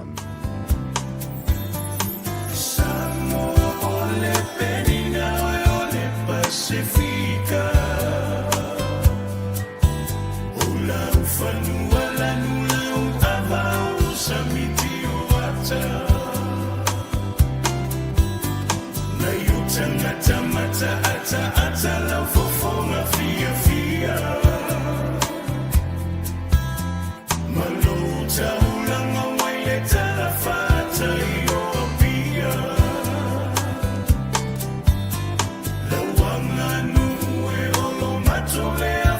Sino mana Abolita la lele ua avemata ia la yutangata Emita ipea le anganga mohe la Samoana Le fatuna toto ile ala moana so o atoa ile pasa Samoa ai angano ya fa befea na e a puti lo taola la va ile amatana no fo itenu ese ai le ngano la va Samoa e pele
O te fia whaafelo i atu I lau whaafonga anga le nei fo I tae au, ma lo le soifua manuia, alo mai o talo le nei fo I Asfareili. To mua atu I talo le tae au, wa mausa li le malie ngā tau fi whaatawa I ngā tele ni usila mātunu e ono I sa sae tu tonu, po o atu nuu nei le Gulf Cooperation Council. O le malienga le nei o le alea I aise tiu te totongia mo le iwa sfunuiva pasene o oloa awinatu I fafua ni usila, I le umi e silia ma le sefulu tausanga. Ua sa waile mai asaini o le malienga o fi whaatawa I ngā saoloto ni usila, ma le United Arab Emirates I le masino se tema. Mai le tausanga I luafe ma le fitu I le luafe ma le iwa na amata whaatala noa ma wha mai ai feuta na ingo le malienga le nei peitai. E le isainia ona o nisi o suingo ta iala o malienga tau fi whaatawa inga I sa sae tu tonu. Ma o lea sa ia o mai ai le luafe luasfun ma le lua na toi la langa mai ai lua ilunga. O le malienga lea wasainia ma wha mautu I Qatar le olo o iai le minister fi whaatawa inga Top McClay I le vaiaso le nei. E whaatu saina e sidia ma le tolu piliona I le tausanga ma olo o iai tonu. Le lua tesi ma le ono piliona o loa whaatawatu I fafua ni usila. O atu nu e ono I sa sae tu tonu o loo iai tonu o le malienga sa oloto lea wasainia nei o Bahrain, Kuwait, Oman, Qatar, Saudi Arabia, ma le United Arab Emirates, ma o lea whaato a tali tau mawhainga walata I le lua se fulu tausanga o tau mawhai mai. O leo wa I taimile nei wa au siai se malienga tau fi whaatawa inga a atu nuu nei e ono I sa sae tu tonu ma se atu nuu mai le tātou I tūlangi. Wa ave leo le tamaita I New Zealand na tau nuu I le malaiva alele I sini ma ana fuala au whaasaina. Luasfun ma le tolu tausanga le matua o le tamaita I le nei ma e whaapea. O lea na sau mai le vaa na sau mai Singapore I le aso ngafua le vaiaso le nei. O methamphetamine wa toe mōlia I nei e whaapea o lea na tau mawhaie a vatu whaanana o ni Chinese tea. Ma o Chinese tea fo I nei e lima sfuru ma le lua pepa le e whaapea na au wala tuwai. Ua tatala le poloketi fo ua whai ai porirua e lango ai tangata Pasifika. O le poloketi le nei o le awa whale e sa waile o atu le tolu se lau whale whau I sa sae o porirua. O le ana whaia umana na fisau ningo le suo ino le ele. O ni whale fo I o lo o fua lo na whausanga I mana onga o a inga Pasifika. Wha maumaunga o le tusinga I ngoa I le luafe lua tolu na sawai. O le lata I le fitu se fulu pasene o tangata o lo ono nofo I Cannons Creek I Porirua. O le silia ma le afa o I lato o tangata Pasifika peitai. O I lato fo I nei e le o iaini fale motu. O fale nei o lo o sawai ma le tala. O le atau ma whai a whaatau ngō fie ma o se ngā luenga tele. O lo o tū malo se le whai ngā malo a New Zealand. O le matanga luenga o tangata Pasifika o ia leo le angafa ma le polo keti le nei ma le whaasoa ino tupe. A o le Central Pacific Collective o ia leo le afa atau taia polo kalame fesoota ai male polo keti lea wa amata nei. Whaawa o peo na pa ule tau o whale le maketi o whale I totonu o le atunu. Whaamamonga nei ale CoreLogic ma I lana Home Value Index o loo I loa ai e negative 15%. Ma o le whaavalua I lea sosoo o na pa ule tau o whale I New Zealand. Peita I ewi o loo sau I lalo, o loo atangia mai I whaamaumaunga o loo telengesi. O Wellington e leo loo mai tau waile te leo le sau I lalo le tau o whale I le masina tālu wai. Sosoo atu wai ma au kilani whaapea Hamilton ma tau ranga. Ai mōkala I estete o leana mai tau wina le alu I lunga. Whai watu I tala mai Papua New Guinea. E le o toe ma mau whai al parlemene o Papua New Guinea le tonu o le whaatu mau o le ave ese o la fonga tutongi mai o loa. O la fonga o tala noa ina I patino lea I la fonga o lo tutongi I tau o loa ma au nanga. Reporti a leiti o whaavau maalua ni usila o lo ta uai wa moli mau nisi e tatau ia Papua o na whaata ita ia fiti. O na o leo o tau ngata tele le soifuanga. O leo lo o whaasoro le tala noa ino le neima ta upu I tutono le mautafono o Papua whaatasi ai mailo I longa o lana paketi. Whaiwa toi tala la Radio Samoa, manuia le ulua iaso le nei masi. Oh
Ia tau fo le ava tele te tau wai o te toe whaatalofa ma tau whaaturi mantu le ni tai au fōmali a so mātango fie. Le aso whalaili le nei le aso mua mua le ni masina aso malitasi o le tātu tā sawalinga le nei tau sanga lua o lua wha. Ia o te fie whaatalofa atu. Ia ma whaafeilo i atu le tapo inga o le tātu wātunu. Leo tātu i e le masina aso malitasi. Fie la po kalame fie mai ia whaatalofa atu i ate o tauta mamtina mātutua le nei tai au tu asin sina. Le fu o mafta mai lungo tatu po kalame leita ya foi mauta malawa ya le ngato fu leo ila tolo mafta mai tono mauta ngase fatalo fati ni so tatu tu amat tua tono mauta tangata mat tua le fu o lo fati si mai tatu ya le foi lava on fa ngaloina le fatalo fo fie mai ya o to telo tayao le anga finga talo to tapo inga ya so taitasi fatalo fatu la finga luanga tofio le tua ya ba lor se fo manuel au sale vi nei foi tai au fo ia mita le loto lantou ina mo fai on tatu to mafuta fa fetai le talo fa wina foi ro to vala wina nga luenga le iso se fata fai taulanga fa talo fa to mai nga fa alo fe lava nai mafuta mai se to vine ia o se kalisia wa nga luele nga luenga le fie lava po kala me fie mai to fa talo fa to nei tai au o won pa nga uma lava le nei tai au ale proclame le radio Samoa proclame le taiao si o lava le afiafi so se aso mo so se taimi ia malor se fo manuia malor lang matafi to telo tatou lo nga lu tono farfainga luenga oniso le ato mtanga luenga le malo pisinisi o company SS o lungo ta vali so se vaenga tono fo ainga le lo fat simari to telo tatou fatalo fatu malanga fi le taiao fo manatu o lo manuia le taiao le lo fo malanga le yo le li masina sumatasi do tatou yai malor folau malolo sai malolo loto tele malolo fatotoa le nei savalinga nei tausanga e ui ana tatu vava ai le tele vavi le alu aso ma le alu taimi ia tele foi fita maru itau o le tatu fo launga pe ona ai tatu te whaftai ai le li ilana whatautainga ia te tatu i le aso ma le aso ngalua le nganga pa io le tui o tatu loto whaamalasi au ia te tatu lea o lo mwhaiai o na tātou manu malo ia maafsosani ati tātou i o tātou fōwhanga tiutu mawhaiva tono tātou ainga.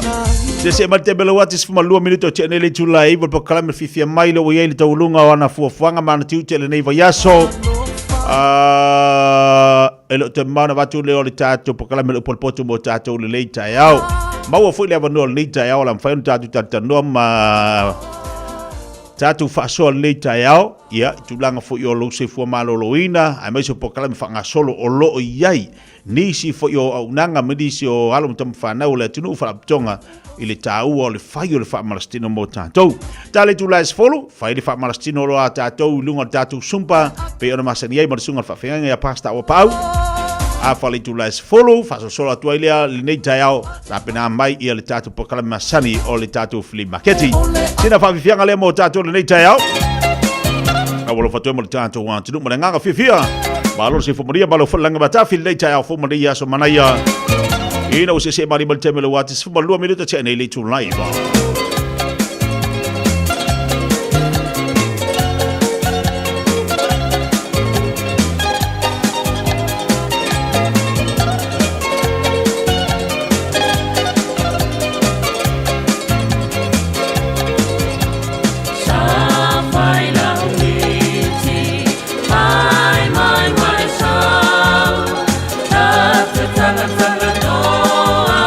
Ina no le la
auina atu le tala o le tau Yaso Taitasi ona o le lango mai a le Pacific Finance Limited. Telefoni o Valselau fitu fafa lua fitu.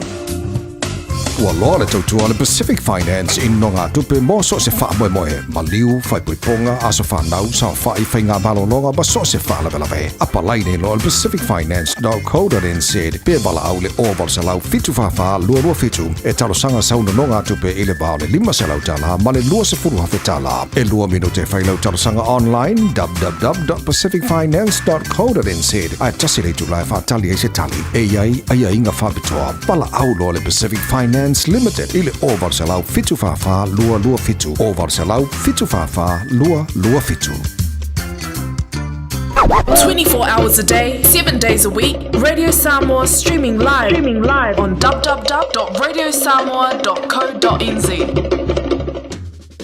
O e sauni malanga I Samoa, mana tua lola moana rentals o lo o maua ai so si tu ai ngā taawale mautotongi, mo so se mana onga. E mawhai ona piki le taawale I le malewa lele I whale olo, po le tātou ofisa au tui ala fua. Pe mo moni anto fwoi le whale tari malo o lo o e wha mautua ai ngā whaabitoa. O lo o yaile insurance cover e te fili mai ai. Nei tuku se whaalawe ai o lo o yaile wha mama avenga, male pui ngā mo oe. Moni se whaamtalanga wala au le tātou pa anga le Pacific Easy I le ovalu se lau o tasi ono. Pea siasi le tātou apia fōlinga o le Moana Rentals o le upenga te whailangi o le moanarentals.com. O e mo mia sini fu aro po nini fu whapipi. E mawhai ona fsosoni atu le Chapel Park Dental ini tau talawhia ngai. Tele awala e mawhai ei ona tongi le whainga o auoloa. Se fulu I le 15% le pa u whapitoa o tai nifu whapipi. E maea I le aso tolu sfulu Novema. Pala au mai loa le Chapel Park Dental I le ovaru silau whaatolu fitu ono whaalima. Ovaru silau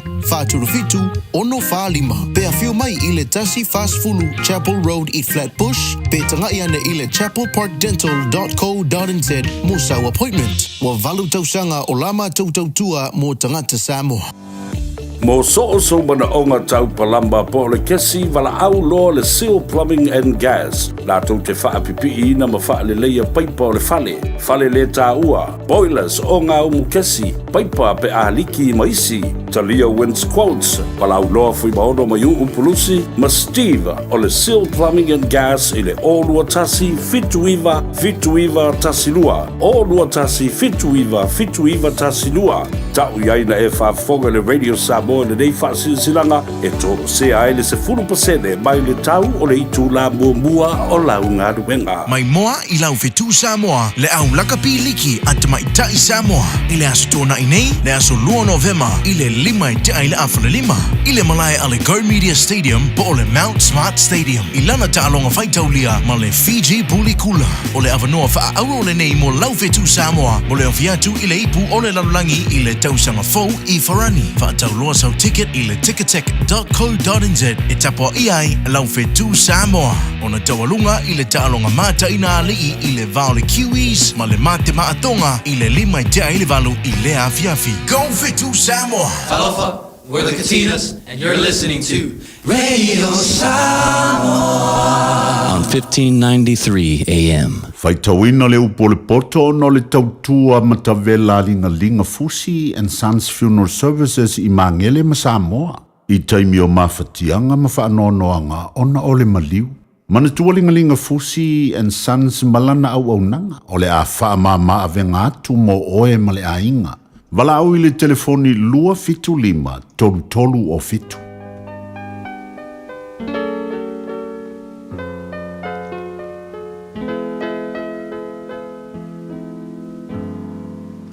Faita wino leo po le poto le nei tai au.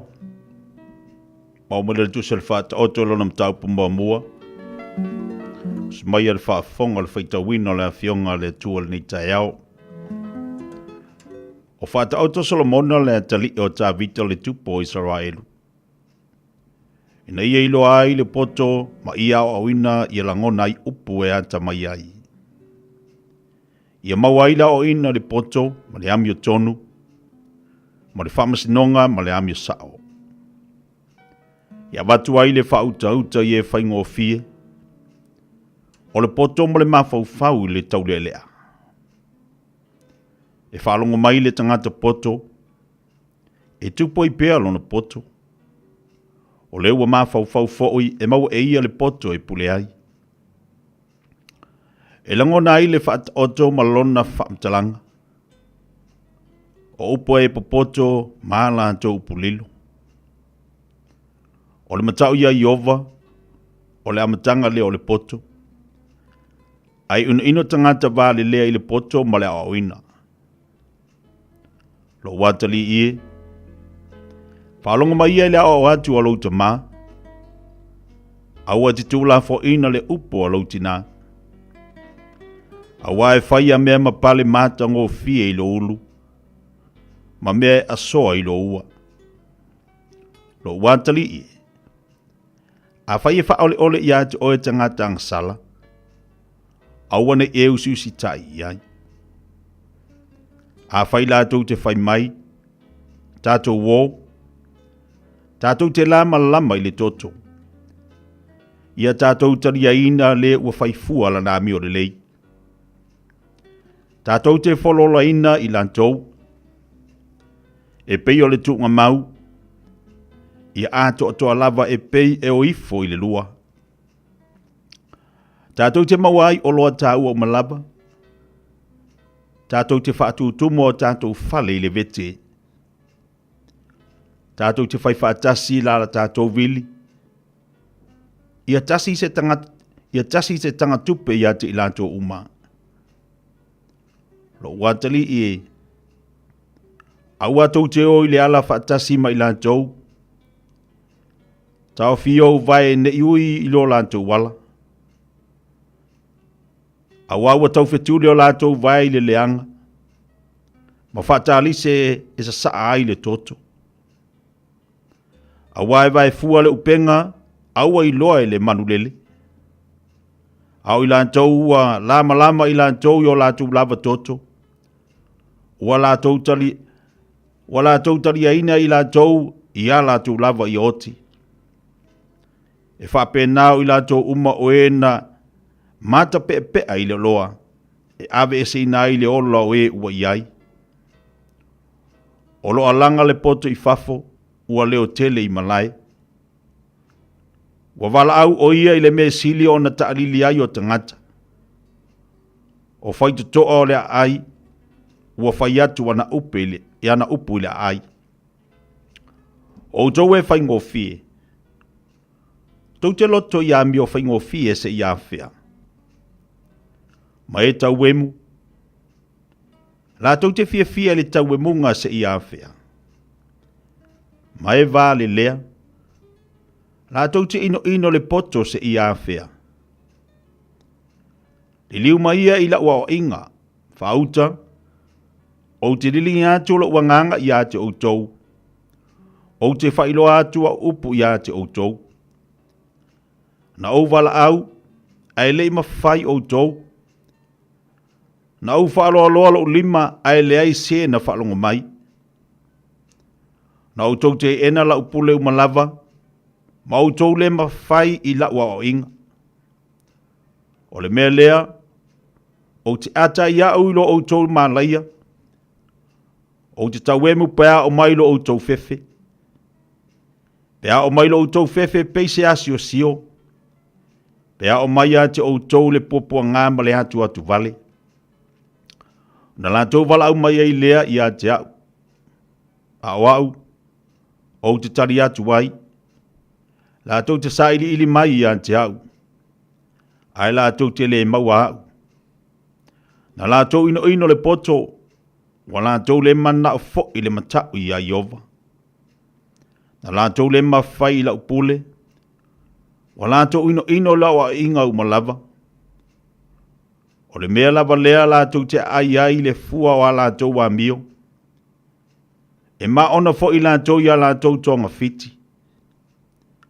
A wā o le liu eso e whaingofie e whasi o ti ai i lātou. O le nofo whatala noa o e vale lea e whanoa i lātou. A o le whaalonga mai i a te au. E nofo ia ma le fifi le mu. E fi le mu o ia. E le fefe i se meleanga.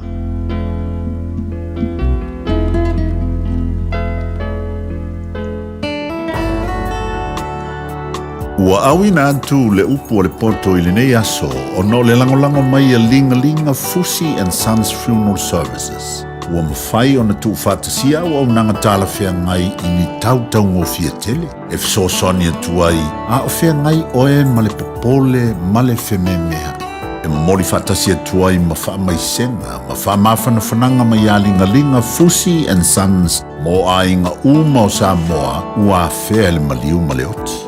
Malau mai loa ia lingalinga Philip Fusi lingalinga, to ia whaapo lingalinga, to ngia si ulavea, pe susu mai i le luas fulvalu Canning Crescent i Mangele.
Si ufonga bali le sunga ia fui fatu te lea manai fa fia nga mo tatou le nei tai au fa mai atu le upo le poto mo tatou le nei vai aso tau lunga fo ina le nei po kalame mo tatou pe fa fonga bali tatou wa tino e ina o sable bali atu le vai lo wati le u a fa to nei le tu lai va te le ia to e pu ta se fia lau tai ia le taimina po kalame fifia mai le wei tatou nei te o se lau tai ia se vanga na tatou ma futa bai Amerika o tutuila ia manisi a Australia o Australia le kalkamai ia se vang a tatu ni sile ko kusa umaka ko kaimi tatu Samoa ko kusa foi ke ia o se nga lo ke finga luenga ai se me ke ia nga ko asu e malo kai kaimi nga tatu lo yai lei ole tai au nei ole la mo fo tatu fa tatananga pe ona yai mana tu ole tau fa ilo hatu fa funga me tatu wa tunu le tau o lo se fu ma lo loina le anga ole lava e taulungo longo le tātou atinu o le tāua o lou soifua maloloina e umi e fo i lou soifua e te fia i lunga le neifonga ai le ele te fia i fo i taunolo wa inga ma so se mea te ari ai o le tāua o lou soifua maloloina le nai ante oi waftain le tai au o le ua maua mai ia lisi fo i o tātou wa pokalame e amala unanga ma le tautua le tātou whamalastino pe ona iei le tautua le tātou pokalame le salasi le olo ma whai ona vatu tātou whamalastino mo tātou o lo ngalue li sunga whawhenga ia au apau ia il tasi nei o whamalastino o lo ma whai ona tu inatu ia ante oi ia songa fua patasi ei ma le aso lulu ma le aso tona ai ole avanoa tāua le nei o le umwhai ona whaatasi mai ai ia le whaatina o le nei foi pokalame ia le whionga ia fuatino tofu ai a leo o le nei tina o ia leo o lo whaatina ia le nei pokalame ua lewa foi ona i tautua ma o ia o se faufautua o se fsoa soani i le nei wha moe moe ina ia mawhai ona whaawau ma fsoa soani nei o tātou tangata mātutua ma lau telo tātou leo o lo anga ia tu mo le tātou whaamalastino Patasi ei mal le whionga le whatua, ia whalenaoti le ia whalenaoti sia, Mikaele. O ia leo olo wa aia, ia nisio po kalame tu tono le tātou soifo maloloina po le salasi. A le lau le leine i o la mwhaiona whaasua atua le nei tai au lunga le tātou po kalame. Ia, si tala fo le tina ia fotino le tāu o le whaamalastino mo tātou. Whatalo whatu le vaenga le tai au.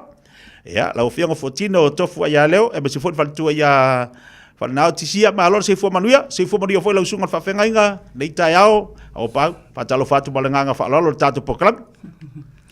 Ia e whatalo whatu i lau sunga le li whasal lau te tia ma alor se fua mou malor lange man nei te au le lofa malanga leo le tua whaftei le tua leo tātou whenua i whain nei aso. Ia wai sisila mai a whanau ti whapea fo ia le whionga ia fuatino le tinama tua ia tofu ai a leo. Ia ia le tua leo tātou whenua i lumonu ua leo tua nu. Ioi, whatalo whatu tina te ofu maa lor se fo manuia le tai au fau. Se fo manuia lau sunga le tia pule nei ala leo nei tai au fau i le tia manuia mai le atua te alfa mai fo tai nei tai au ia la vale atua i lo na lof malo nanga le lei ma vai atu fo i le matango fie mal nei tai au i le sulu mai o le la ia la vale atua i lo nanga le lei ate tātou le nei tai au. Mania le atua nei tai au lau sunga le polkalame. Malo whaaftai. Whatalo whatu, whanau tisia. Malo le soifo manuia nei tai au fau. O te whatalo whatu pa ia male e mamalu tātou atanu upeleni nei tai au. Talofa lava, good morning to our Pacific viewers. Good morning to our community out there, our Salasi community. Vivtai lava tia for the invitation to be a part of your broadcast this morning. I'm truly humbled and honoured to be here with you guys this morning. Vivtai lava. Malo whaaftai, via lili. Sau noa di tina whaaftai o le vinga mat whaaftai le atua mole nei lau a mesi fo le malo si mole ola, mole nei asa whapopo i asa o le tātu ola. Whauina i o tātu tiute mo o tātu whaiva. Lau mātongo fia o leo whain whaatasi mai ai. Ia, o le tina o lo whaatina i le tātu pokalame o le salasi ma le whamalastino. Ia, ai masi fo le sunga le whawhengainga. Pea foi le whionga e whanau tisia mo longa le tātou pokalame. Whangasolo le tātou pokalame lei tai au, tau le whailo tūlanga o lo ia i le tātou tautua malaunanga le tātou whamarastino o le salasi, o lo mwhai o na ngā lua mawhasosani mo tātou. Ai, o le au fsiri mo mua tu lava le tina ia tofu, ia, o te iloa ua whaatina ia te ole nei pokalame, ia male nei fo ia whamarastino pe ona iai. E mwhai ona e sauna mai o le tina le nei tai au, whaafonga le tātou wātino. O le ale tāu o le whaamalastino i louso i fua i ante o le tina. Whaftai tia. O le amatanga fo le nei he po life man nei salasi o mātou au nai tono o le community. Ia tele lava se au ngā ma se ua mātou ngā lulu e ai tono o le community le ngatai lea. Whawhonga anga fo ele atunu ia o lo whaia lava exercise ma mea uma lava e awa lava le soifua maloloina. Ia o le ao ngā o le exercise lo nei tangata. Ia e tau mawhai lava e a o whai ngā luenga foi o maule malosi. Ia sa alu lava e exercise e le mawhai ona tu ua le exercise i le aso ma le aso e tau mawhai ngā lava o le soifua maloloina. Wa o lo soifua na iai. O lo waitinga iai tu sa e a foi o le valus fulma le iwa kilo na iai. A le taimila le nei o le ua onos fulma le 5. Fa solo lava i lao le onos fulu. Ia whaftai le atua. A wai le mawhai ona o misi le exercise i le aso ma le aso. I tonu foi o le sala asi o lo mato ngā lulue ma le sunga le whawhenga i apa au John. Ma le whaletua i le ngata foi leo le community o lo o whapena lava ona ngā lulue e le tau mawhaino o ni exercise. Ia o le au ngala le exercise au, o lusi ai lo tino. To e maua ai lo tino maa losi. Ia vi ia lava le atua i nei po kalame o lo whapena ona whaia pia i tono le mātou community. Ia wha amalo si ai fo i o mātou tangata le ngata i leo tangata mātou tua e o atu exercise. Ia whapena ona i eileanga le leo le atua i tangata mātou tua fo i o lo atu exercise i asunga fua, so lulu masto nai. Ia vi ia le atua. Aio. Tofu, ola le matua lo sei fua lo wai ai. Ia whaatai tia. Ona mata ona o tono ne exercise o whato a 5 ona o tausanga. Ia o lo matua la le wai ai nei. O 7 o tausanga. Wow. Whaatai le atua i nei tausanga e tele wai e fōa i mai. I o le exercise lava ma le tō anga e fia le loto wa e fia lo loto. Ia maua foi lo fianga nei o langa e te au na i le atua malon finangalo. Fetus fulu tausanga le matua le tina. Le mamafa le wa i ono se fulu. Fuala i eita tau le whaafonga le tātou watino. Fetus fulu tausanga le matua le wa iai. A le mamafa le wa iai. Ono se fulu. A e sila mai leilunga le tātou pokala me le tina i atofu. Matua malosia. Matua malosia le tina. O le 5 fulu ono tausanga le tina. E matana nga i tutono o le whamalastino. Sawai, le ua fetus fulu tausanga o lona seifua. Ma le mamafa le wa i le ono se fulu. Vai lana makaukia. Rui ka peka whaparingi ngā ka ero ka mapapau. Le sa ua tangata matua fikse furu. Sa ua ma le tangata le ua 5 se furu. Sa nua mafa se lau ko i kirua se lau. Sorry. Ele palegi ati. E walu i ere. Ele palegi. E se le tā ua. Le anga le mon mawola. O le mon mawola. Wa taiti nā tofu. I le tāua le neilu i tau ma le fisosani mo tātou pe ona e saunua le nei tai au. I le whainga o whaamalastino ma le tāua o le whaamalastino mo oe lava ia. Leo o fitus fultau sanga o lo se fua. O le hale tūlanga o tau maftanga. Pe au fua i ai le taimile nei. O le hale tūlanga i au tau maftanga. O lea e te tangwa o e whai au a iau mea ai se tūlou whaafonga le tino. Ia, ma tau selo so i fua maloloina. Ia whaftai tia mo le fesili. Ia o le vai lava o lo onga osi e le whanau i tono i doseni o le salasi. Ia o lau tau maftanga e whaile tai a o lau wik biks ma lau whai. Ia a o le auli o te aloa i inu lau vai i o i doseni le kalapo lo i e o ngā la lui e le whanau. Ia o sau lo le fiafi a walo e whaisau exercise ia, e umale exercise to e inu lau vai. Io na ai le sau mea ai mama le a fiafi pe a po le ase supo ia, e fua lava lau tau mafa i le umana inu lau vai wala, wa e maa ona mai o i le vai le tau mafa i pe a umale exercise.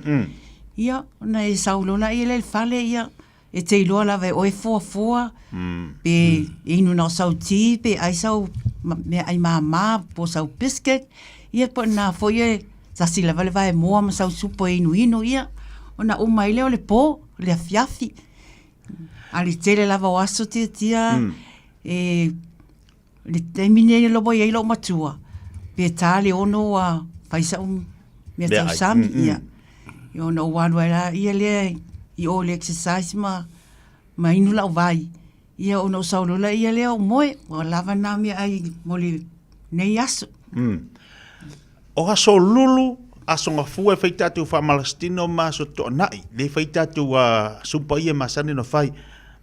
A wha pia nei lau aso ia le tatu sumpa. Tofu o ani sia u wha malastino. I ni sia u wha malastino i te anga ia ia fai. Ia pe a wha pia ua le tatu sumpa wa o le fai sumpa le aso ngafua aso lulu malasto nai. O ani sia u wha malastino le te anga ia molo soi fo maloloina. ia whaftai a te tia mo le fesili ia o aso nei ele e ni exercise o le aso lua pe o te halu ai whana le i o le pool o le whai e lau session i o tangata matutua o te halu i ai o tawali ai ma whai e lau exercise mo walu fo le spa e whapena o na au mai fafo se si afo whana le i tono lo tino ia wai ai savali tono le pool e ma nai atu na i tangata matutua e whai ele exercise e savali tono le pool ma e alu le spa ia e alu fo le sauna ia e mwhai lava e tangata matutua ona to anga e o le spa i o le si fwai ngā whamalo stino o te alu ia i aso ia le einta to exercise ia ma le whaalo alu lava Mana ia, na e tā ua ti nā o le vaile o le tātou Hepo Life, le tātou vaile o le tīma le aloe, ia ma le shake, o le tīma le aloe, i le matua o lo seifua le ua iai. E mwhai ana e saunoa mai le tā ua o le tīma le aloe, e maise le shake, ia te oe lava ia. Ia whaftai tia, ia o le pei lava ona e saunoa mai fo le mea ai o lo tau mawhai le tai au. Ia o le taimi nei o le to inu lava se coffee po se tea, a o lo o inua lava le tea ma le aloe. Tu sa o le aloe o tu sana o le au ngai a te au. E fulu ina mai le i le mea aina o e inua le wa e tau mawhai na le tai au. E te inu lau aloe ma lau tea o le tina le na o le tina e au ngā te le lo tino e te whaalongo atu e te mau e le maa losi lo tino ia umalona inu lo le lau shake tu sa lau shake ngā e replace ai le lau mea ai tau mafa mo le aso e te whaalongo atu lava la wae maa ona i lau shake ma lau ti ma lau aloe e te inuina i le tae au na e te aloe e pe ai le i whaia na o le exercise i o le au ngala na o le tia au. E hala i fo i whana leo lo mawhau whau i e whapena ona te leo taimi e maua i lo maa losi pe a inu lau tim lau aloe tu sa o te whea lua i lava lama lau whangti pe awalu o i le pool. Ia o te whaalongo i na lava lau maa losi e o mamai le exercise sa vali tono le pool ma le sauna. O te maua lava le exercise o le maa losi lo tino wala wo inua le aloe ma le ti tu sa o lau vai tau mawhana e replace e fo ia le na le alu masa o whanti ma le aloe. Ia o te inuina le pure water lea. Mana ia. E replace ai le tima le aloe pe a whapea o umala o tima lau aloe pe a ai le umana lau exercise tono le pool. Malo whaftai. Ole vai te mil nei a tina tofu. Wa o ale lima se furu o tau sangal tangata wa iei. Wa iei a mai tu mau. Wa iei le tangata lima se furu wa iei po lalo i fofoi. Wa matatu le wha lima, wha ono. Ia wanga ia kua i lunga le lima se furu. A wa iei mai tu mau pe o le suka. Koko maua lunga. Ngase vuile te pini mai tu mau le tangata.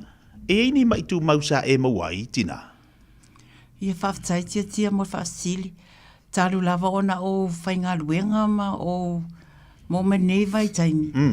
O lo soi fua le wai ai. Ia ele ai lava se mai o maua ai. O lo maua lava lo soi fua ma lo ina. Ona o nei vai o le Hepo Life. O le ti a loe ma le shake. Ia ma le si foi mea. Ia o lau tau mafa lava e alaina maua lo mai o lo tino. Ia ai le se mai na maua i lo tino. So a maua lava mai mai taimine no wo matua lo soifua no wo no fo mala onga luenga ia o la tu fo mai o maua ia o lima le arthritis ai o mea ai foi no tau mafai vo le tusa ma le tau mafa le tino o mea ai o le sami o le oka ma le maso io mea aina na laina family fo mai e tauna faititia lo tau mafai mea ai sami ona o le maua o lima i mea na o le arthritis ia ai le aima se mai tia na maua i lo soifua Mana ia. o mai taimi nei o lo fitus fulo tansanga i o lo maua pele soifua malolo ina mai le atua Mana ia me siri fo ile le wa fa ilo mai tina wai mawai tele ia tu maseve ia o ai foi o lipa ia o kiso o le wali inga le mo ko inga ngase ia le ai manga ia kele lo lu tau o le mai mo tatau le la tau lu ngatu tatu pukala me ia to tina ile mana ia fo lo tau tinonga nei ta yao so le mo o tatu tangata misi nei tatu tangata matua ia lo finga fa tua sia o lo fa udu ali te lo tatu pukala me tono tatu fa malastino nei ta yao te lo foi o te le o le sao le pukala me ba le fa malastino so ifua malolo ino tatu tangata em fai na sau no malita ya ola o finga fatua sia o ani pokalame o lo fa ta otopea le tatu wa salasi mo le soifu mani o tatu tangata ia ai mai sela em fai na e tau tala la titi ale tau mo challenge fo ia le alu tai dua fa yaso le halo na taua ona ia challenge ia alu tai dua fa yaso ia mai sela fa yaso lo tape na tu tatu mo fa ngoli tau sanga faftai mo le fafisili ia mako pokalame sala si famalosi kingo e whakamoe during the week, so 3 times a week le asonga fua, le asolulu ma le askungai. So every Monday, every Wednesday night le ongo le afiafi le fiku, every Saturday morning le fiku I le valur gaiau. So that's our main dance fit, those are our main programs. And then malolola ia le Tuesday, le Thursday, le Friday, just for family time. More challenges, your question around the challenges. The 12-day challenges le whain mako kalapo throughout the year. This is to allow our community and our family and our friends to mentally prepare themselves for the bigger challenges that take place during our mid-year and our end-of-year challenges. These challenges are 12-day challenges, and they are centered around some key components that we focus on as a team. That is your weight, that is your body fat, and we also have the odd visceral fat component in there as well. But the two main ones is your body fat and your weight loss. With the 12-day challenges, ai ki kilonge contenders le 12-day challenges. Some people within 12 days they can really lose a lot, and that all plays alongside our community fitnesses and our programs that we have in place. So coming up, obviously we're nearing the end of the year, so it's the 4 weeks challenge that's coming up for our team, which takes place this weekend. So we start our weigh-ins tomorrow, Saturday, from 9 to 12, on Sunday from 5 o'clock to 8 p.m, and then Monday after our dance fit from 7 to 8 o'clock for your weigh-ins. But I can let you know a little bit more about how those challenges work. Okay, tai na o fa fong balta tu atu ui tu langalo ita penangal tatu salasi meso o challenge ya lu atu tai do vayaso lo I fa mo la ye fa vayaso le tatu challenge le la alunei ia mole mamafa I ole mamafa ole lusi o le weight o lo tino te tau nei me pitu sili le mtau ili tu pai o tamai tai potina sia en fena esa uno mai ai o la se tau o fa malastino ya te o ya yeltin ya wa ese fo ya fa ya kul kamar kinga fa markinga la ese ka ko ese o ko kamai malolosi o le asa ulu tau motina ile tau fo yo fa malastino ya te o to ya la amalosi tina yo ke no malo sia ko kinga le kamar ngi vai ke o la se tau o fa malastino tina la fo fianga le fantua sia ya te o la baya. For me personally, le whamalasingo le whai mako pokalam is during the week. It's a lifestyle change for you individually and for me personally. It's a lifestyle change for your family. It allows you, you know, we have a busy life when it comes to work and family, and the Family Scheme allows you to not only start your journey to lose weight if that's what you want to do, elevate your fitness, or just change your lifestyle out overall. For me personally, when I started this program, I was signed up to this program 6 years ago, and it was a huge wake-up call for me. It allowed me to just not only focus on just always working and always, you know, going to the church commitments that you attended, but it allowed me to just step back and really just look after myself personally. Because you are right, you know, the older that you get, you want to be as around for as long as you can, especially for those of us that have kids. Yeah, and I think for me personally is when I first started this program, when it started changing my lifestyle and my weight loss, and I got the weight loss from it, it also allowed me to then share that with my kids, or my daughter, and my husband, and then it reflected on on the rest of our family as well. So with the fitness that we have during the week, Monday, Wednesday and Saturday, again, aki kilonge kako lives there, lako during the week, it is open to everybody. It doesn't matter whether you are an athlete, it doesn't matter whether you're a teenager, a child, an adult, open to everybody. It's an amazing program that we have in place that's open to our community. So spread the word, invite a friend, don't be shy. You know, a lot of us, Pacific community, we tend to shy away or want to go to the gym and just walk on the treadmill on our own. But when you're surrounded by a huge community and people who are on the same journey as you, things can change, and things can change for the better. Mana ia o le totelo ila tau o lo ia le tatu paanga le fisima. Yes, e mawhai ona whaatau lau tima lau aloe le tatu vai ina i dosin. Mana ia luanga ia tina i dosin. Eternal first choice o nalo ia le tatu au namal tau tua le tatu vai ia e mawhai ona e fisidi iai ia e mawhai ona whaatau lau tima avatu le whare. Ia e ufonfoane o ia makamaka lau TV mawhai le tima le aloe. Ono le tatu teimi, o la atu e tawalunga atu le tina ia tofu pe ama. Ia lau sunga pasta. O eo le whaia onga foi o le tatu vai, le tatu whamalastino pe ona iai. Ia o lau tautua foi mala unanga mo le tatu watunu, o le atu wawa i atu o le haeke soifua malolo inga ringi kai. O kia se le kausingo o fio lu soifua. Pia o se sainga sot. Ia whaftaiti tia mo le vandoa. Pe ona sauno atu ia le fionga ia 14. O lo soifua malolo ina na ia lava ia te oe mo au. O le vai a foi o lo soifua maloloina. Ele se mea na e fai ele si o le mea apa na oe i e fai. Ele ngata e lau tau sambi. O mea te fai o lau ai. O tātou e to i lalo a kakau i le pelo le ai. Le tele au tātou o le fia le ai. E fia la tātou e ai. Ai le fia kakau i wha malostino le telo tātou Samoa. Pen mea mo ile le wha tutunga tā. Ai whaingo fia ngakua koe ai. Ai whaingang kua alo kolengi. Malo se fai savali o na o le soifua maloloina i le ngata i le soifua maloloina o ale wa inga o le whanau. Ia ngal wenga le atua malo no whingal. E pai se fo i la ia le pei o le tā ua le no whatu tofu. O le vai. O le Herbalife. E lua supasene a ia le exercise ma le nutrition. A le vale supasene. O lo mafau. Ia. O lo mindset. A wai valu se fulu le ia pasene o lo ma fo e controlling nga to alu tino. Va fa me alu ma fo e la va wa fia moe. A fa me lo ma fo e te fia le kolendi fa exercise ia fa pena. Pe o le lua su pasene o le nutrition ma le exercise.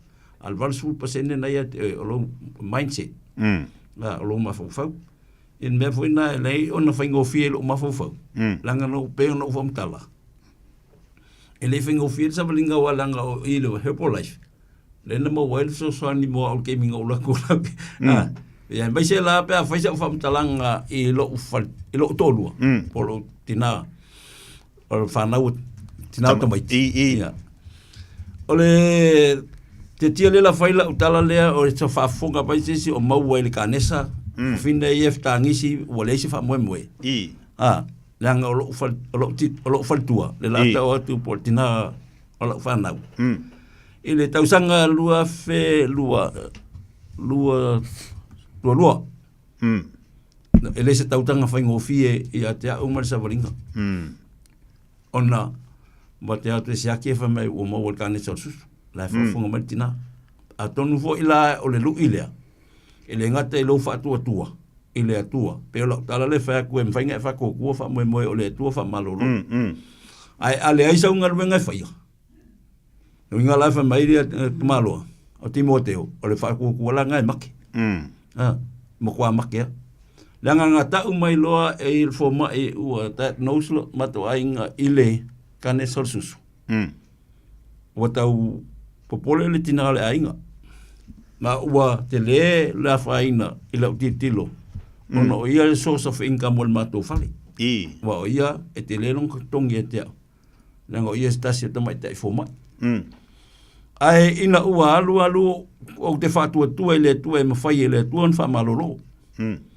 Le iwa tau sanga le iwa le la se fulu tau sanga o mato winu le vai o te le fesiringi le vai ana paul mena tu ia o lo fatu tuanga o te fatu tu o le tu na faia le po life e feso swani o le ti alo le foi te tonu tina ia tof na fai uma tau tonga e le fa pena na no foi mato ai ngai le to in le vai o le ti ma le aloe ma le shake tai au so uma ai le ngata ngā uwhala au ba iei foi whala au e au ngā al Herbalife e au ngā ilo soi fua maloloina pe la whala au le o le extra cow o le multivitamin o le Herbalife line o le NRG o le cellulose o whala au umana ngā oka ai mai tau ai whao ngā matua inga e ai o ngā taua e ai lo ngā ona o mafu angana na lai ona uma lua fe ma lofu lua fai ia kimo fai mea uma i le lua fe e o me tau sanga lentea ma na radiation at te tia le fa pen no foi ma le ai le fa pe foi le no fu na sawa exercise mana ia pe yo la tau tula ina ia loa e tangata e ai le taua ma le aunga o le Herbalife e ma le exercise o na ia te oe lo soifua maloloina lei ngā fo ia te oe le mea e te loa tau an fai e au ngā mo oe mana ia e se le tau o le tau tinonga le pe a whafonga le tatu watunu langa wa uwawa ai ai e le whaltua o le whionga le sunga whawhengainga o se tau tinonga ola ono le tatu taimi ai te taua i olo uto e fia tala noa le tūlanga le sau noa le sunga whawhengainga ia isi ona whaltua a taimi lanei o ua toi a ngā i le whaletua e wa tasi lea whaia onga o le tasi lea whaia onga o le tātou sumpa o le whionga whaletua i rata. Taimila nei, ua toi fo i le mālosi, ua toi whaamalo loe le atua.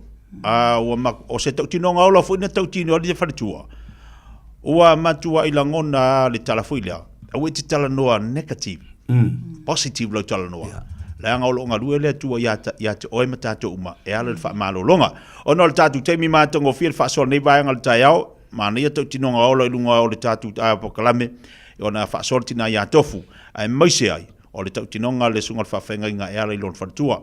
Ia, la vasi teimi ta whaasol atu la ia lea, i le mātango fia te lo le tau tinonga le whatua le ia rata. I le ngase sama wai. A le teimi la nei, a e toi tilo la le whatua, oka. Ua kaungu ore kala fo ile nga whaia yopu. Ua siri aku manguia. Ua koe tuu ia ile atua. Ilo manuia sei mua mua. Ile winga lau tala. Ua koe pe ua koe siri aku le malo se le wharetua le taimile nei. Ilo le mea sei mua mua. Tau lunga tatu pokala me nei vaenga le tai au tina tofu. Ia, la lafa tu ia te o le tina. Se vaenga fo i te fsoani mai whaasuai mo le tatu watunu. Ia wha marasi awai mo ni o tatu tangata. Ia, wha mai el tatu pokala me nei tai mo le ngang whaololo. Whaftai tia mo lava noa ia. Mo lava ona o whaftai le nei tai au lava noa mātango fia fo i tia wa tuina mai tono le mātou nei no fo inga tono salasi ia tai tono lava ele se me whaingtai le atua o nei vai ma nei kalapu o lo whapia na ona fsosoani pe tono community le ngatai leo tono lo ainga ai mai sena yo ata to mātua, polo whaanongolongo mai I nei tae au ia whapena ona iei peleanga le lei o le atua e whapena ona mato tau tua pea I le nei vai o le Hepo Life.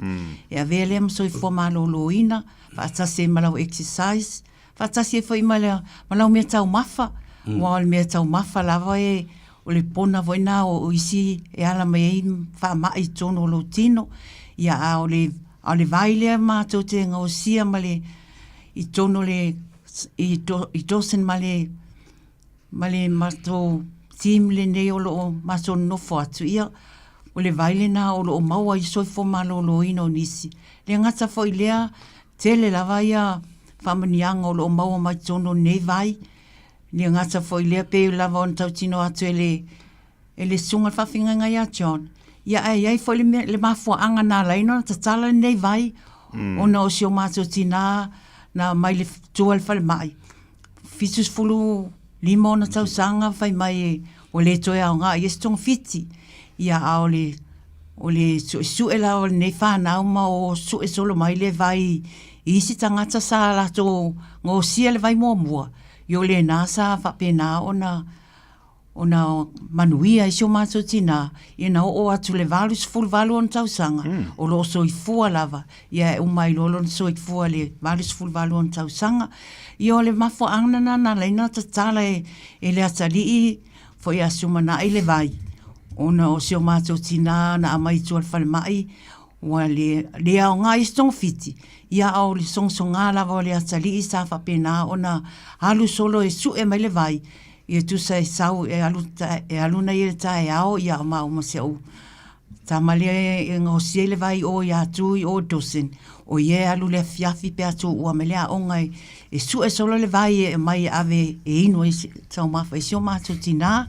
Ia o le soifua na maliwa e sio mato tina varsu vartu sanga e o le mafua ana foi le na na foi aia sumanai e whapena ona tatala ina nei vai dosen a wale soifua malolo ino tato watinu ia ai whaftai lava mole a wanoa sia tia ia au ngā lava nei vai ia a whapena a whapea e te fia maua ia e le ngata foi na le tima le aloe ma le shake au lo iai foi whala au e fsosoani I lo tino ia o le peo na saunoa atu le sunga whawhenga ina tele la wawhala au lo maua I tono kalapo lo whapena ona maua le soifo malolo ina ia whaftai lava mole awa noa tia Malo whaaftai ia ele maftubai le tātou wa tunu le tai ao le tau walunga le tātou poklame pe ona saunoa le tina lo soifo malolo ina na ia wao Fitus furu tausanga ai sau le wait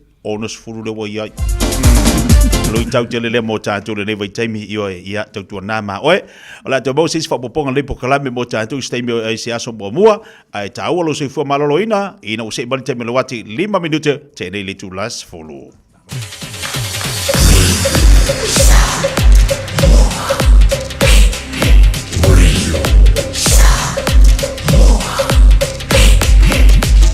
Tasi limoi watu. O te fia whaafelo I atu I lau whaafonga anga le nei fo I tae au, ma lo le soifua manuia alo mai o talo le nei fo I Asfareili.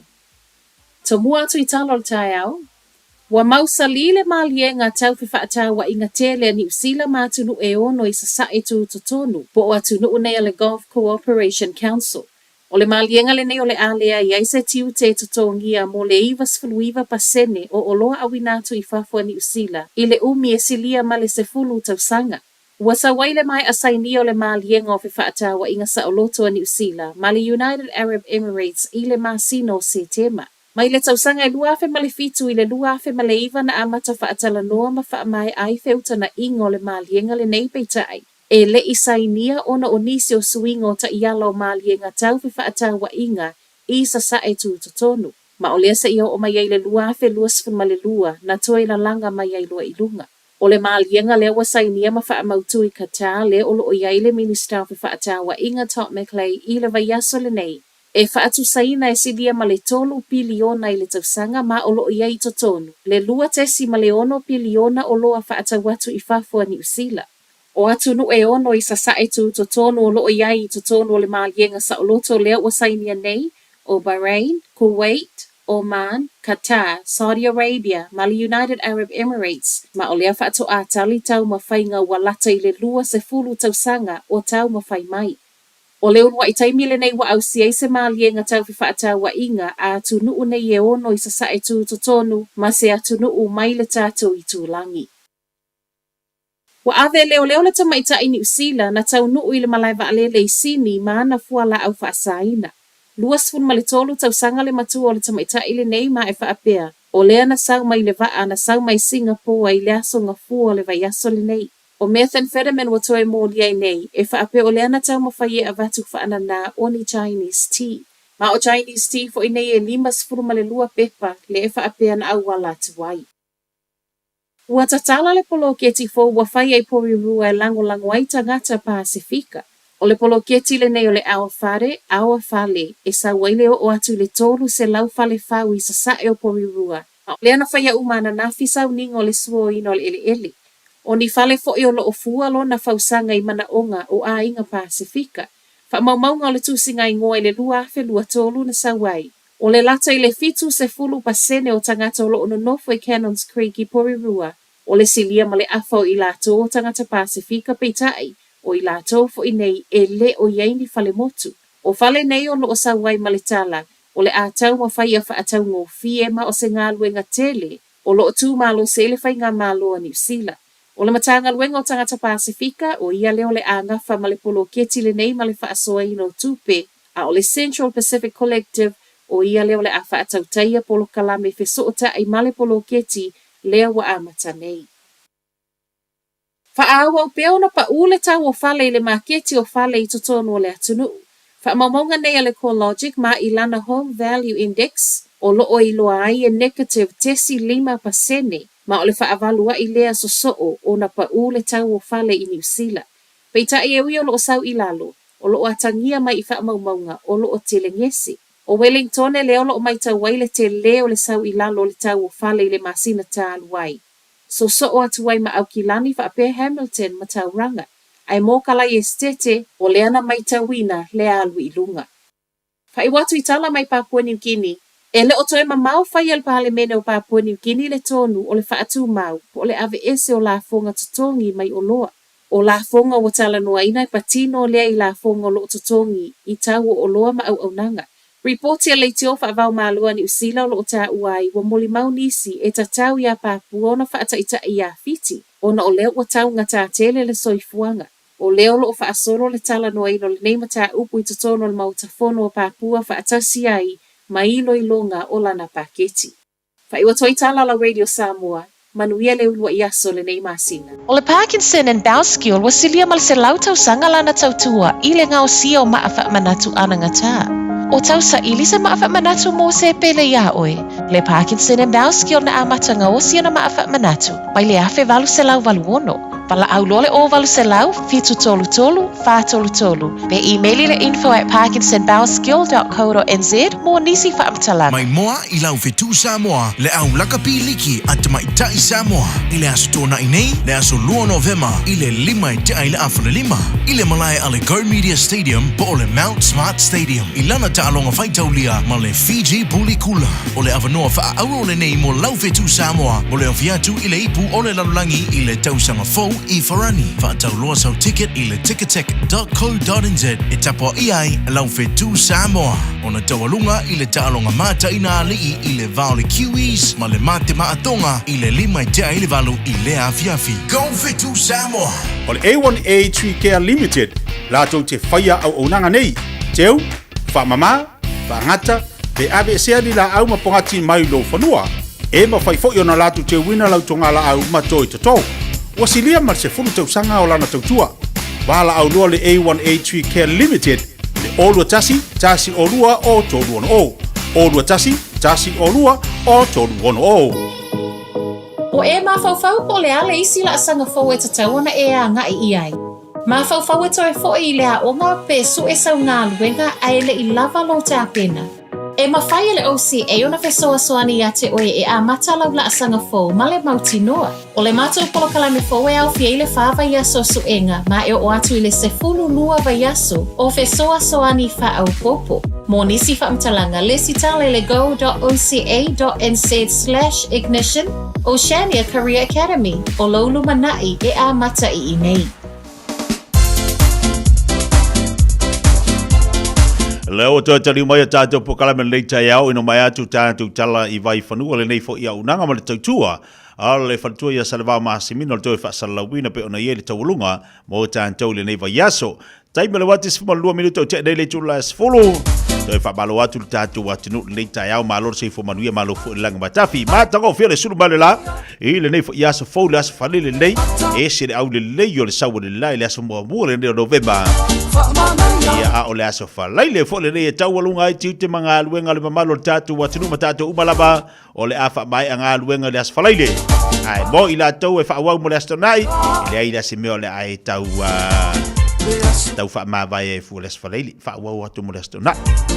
Ia lewa se mai tātou pokalame le fatu a mai atu le tātou tatanoanga le nei tai au mo whaasoa fo tūlanga o le seifua malolo ina.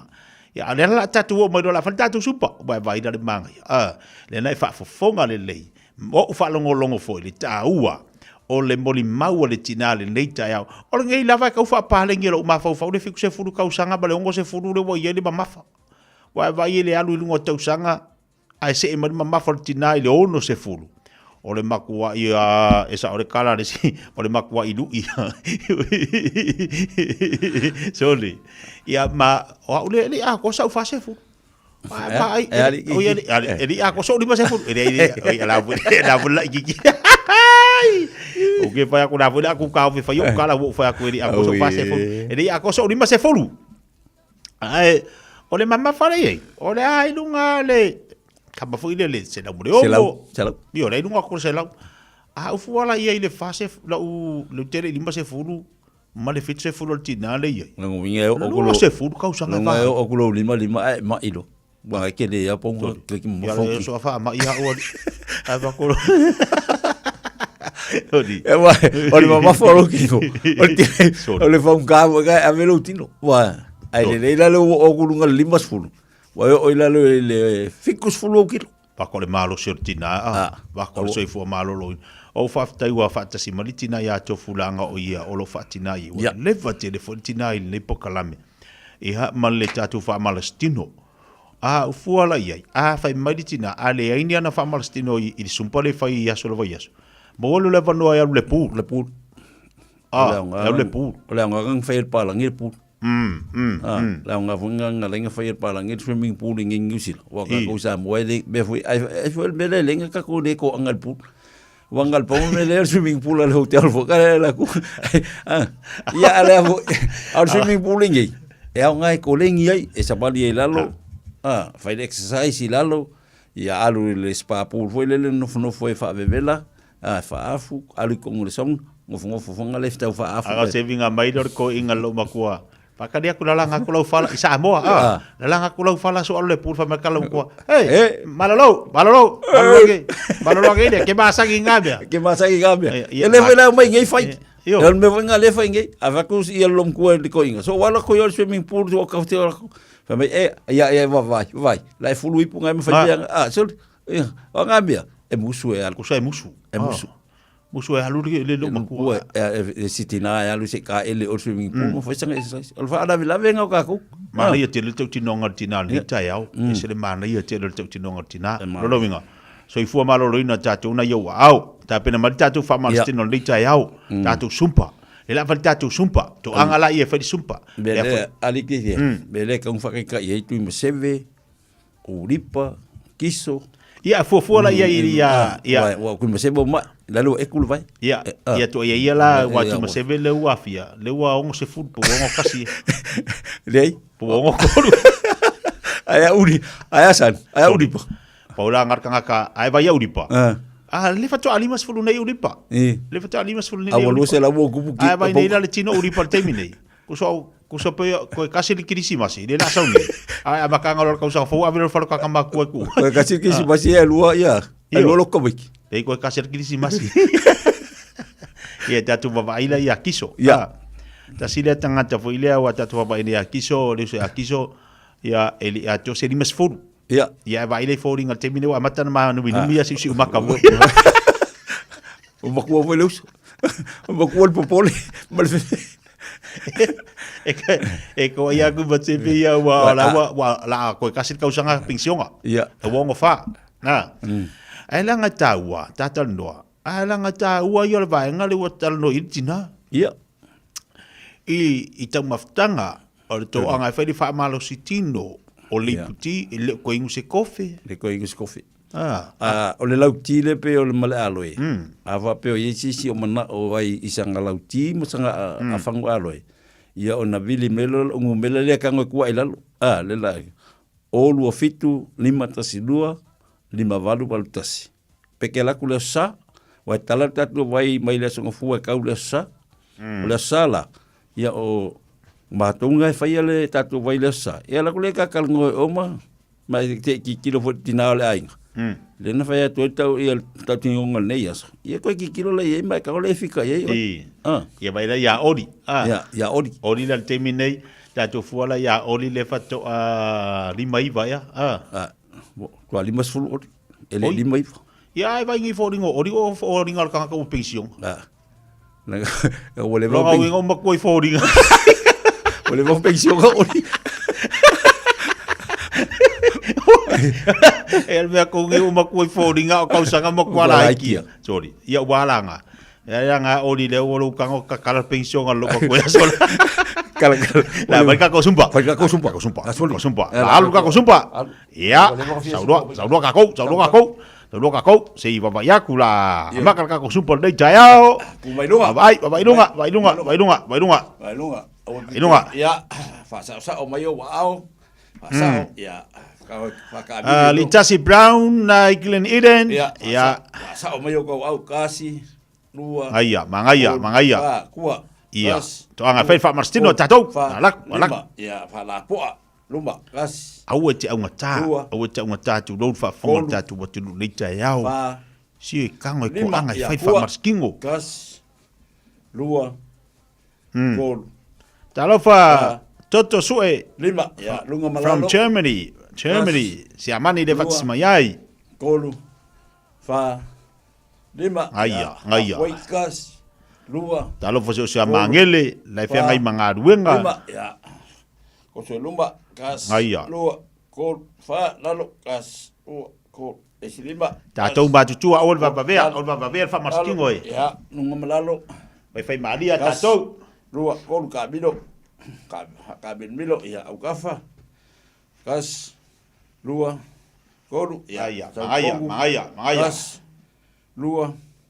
Ko fa lima ya ka milo ko au ma losi au ko au ya fa losi mai no meu lima kas lua ko fa ngoi kas lua ko fa lima ya koso kas lua ko fa lima lesiku kas lua ko lima kuwa kas lua ko lima lesi lima kas lu ko lima luma kas lu ko lima lunga kas lu ko lima kuwa kas lu ko lima ya kafa kas lu ko fa lima ongo ya wali kufa kasi o au ka phrase kas lua, kolu, fa, lima, ya. Kule mai vai luma ka paso, kas, lua, kol, fa, lima, koso kua, kas, lua, kol, lima, vai. Kule kas, lua, kol, fa, lima, kua, kas, lua, kol, lima, ya. Lifinunga kas, lua, kol, fa, lima, ongo, kafa kas, lua, kol, fa, lima, ongo luma kas, lua, kol, fa, lima, ongo kua, kas, lua, kolu, fa, lima, ongo. Ya. Sa o mai. Pe mai o ko. Pe. Spin, gas, lua, kolu, fa, lim, ongo, luma, gas, lua, kolu, fa, lim, ongo, gas, lua, kolu, fa, lima, ong, fik, wal. Aia, ya. Ya. Aia, toto, ya, ko anga fe fa marskingo, ya, ka anga fa marskingo. Toto. Sa o mai lai luma a. Iyo. Sa, ya, ready, go. Gas, lua, kolu, fa, lim, luma, ong, fik, wal, iwa, sul, gas, lua, Ayo luma, ayo luma. lim, ong, fik, wal, iwa, sul, gas, ya, luma, tato matu a fe mali. Ong, alwa luma ni luma. Iwa, Wal sul, tu wal. gas, lua, kol, fa, lim, ong, fik, wal, iwa, sul, huk, gas, lua, kol, fa, lim, ong, fik, wal, iwa, sul, gas, lua, kol, fa, lim, ong, fik, wal, iwa, sul. Yo, ya. Ya. Ya, tuan balik. Ya. Hai, gas. Ya. So, amal lima gas.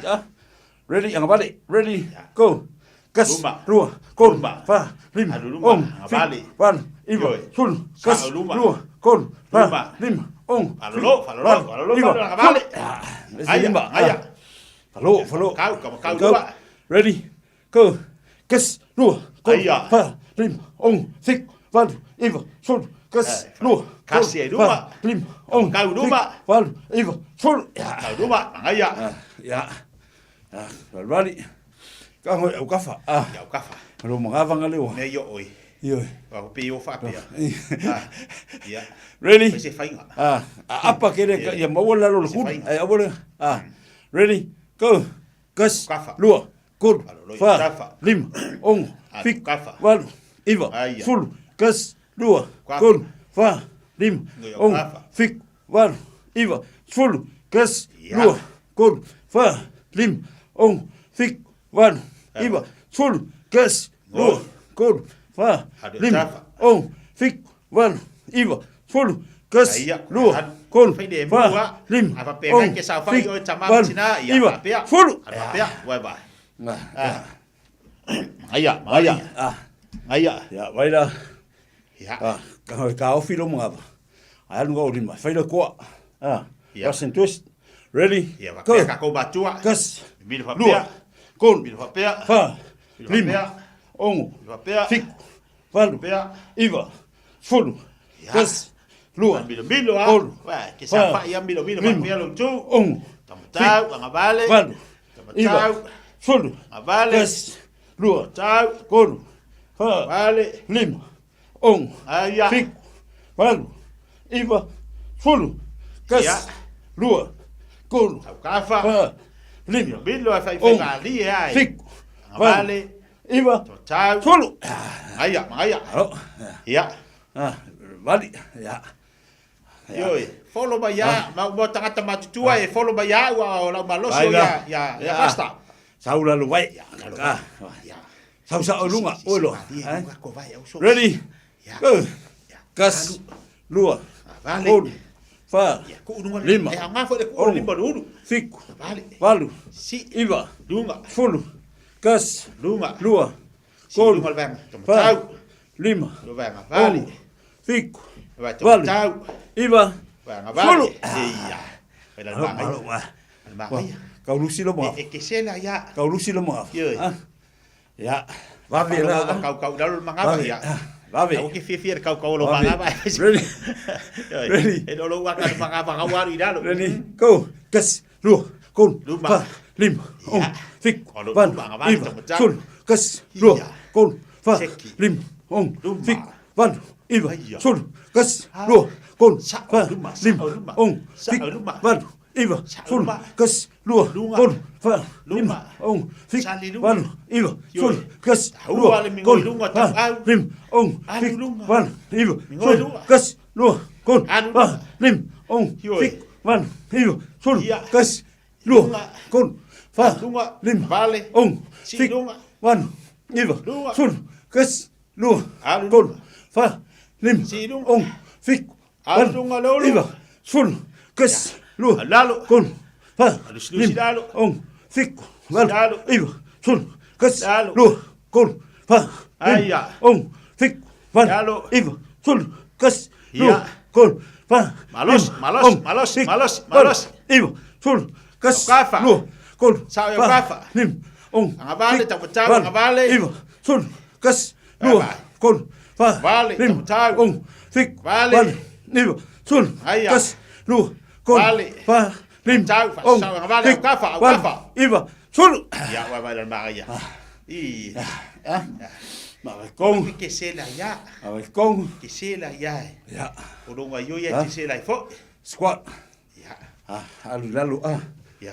Alu lalu kamu fai pam mai bia. La ya udan. La po. Ya ka ko si no mal. Si. Ready? Ya bye. Kas. Lunga. Lua. Habale. Kol. Tamatau. Lima. Habale. Ong. Si dua tamatau. Vale. Habale. Iva. Tamatau. Sul. Kas. Habale. Lua. Tamatau. Kol. Fa. Si lunga. Ong. Fico. Aya. Vale. Iva. Sulu. Iya. O vakasi. Hiki lo la ko pese. Ya, ko ki sa pese. Lunga. Ai la urima. Bye. Ya, ready. Go. Kas. Lua. Kol. Fa. Lim. Ong. Fik. Vale. Iva. Sul. Kas. Lua. Kol. Fa. Lim. Ong. Fik. Vale. Iva. Sul. Kas. Lua. Kol. Fa. Lim. Ong. Fik. Vale. Iva. Sul. Kas. Lua. Kol. Fa. Lim. Ong. Fik. Vale. Iva. Sulu. Iya. Sek. Ala ku fa beu au. Ya. Pia lagi si fu ngali Ya, si. Ya. Bye. Ready. Go.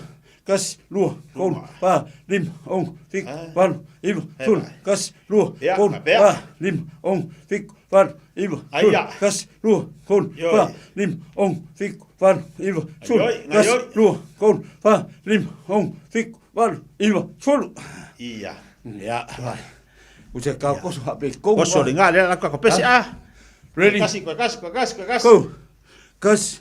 Lua. Kol. Fa. Lim. Ong. Fik. Vale. Iva. Sul. Kas. Lua. Kol. Fa. Lim. Ong. Fik. Vale. Iva. Sul. Ya. Walai. Aya. Sal pese. Ya. Pese walaku.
vai la le manga ia ese le manga ia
sia ka kwa mio pe a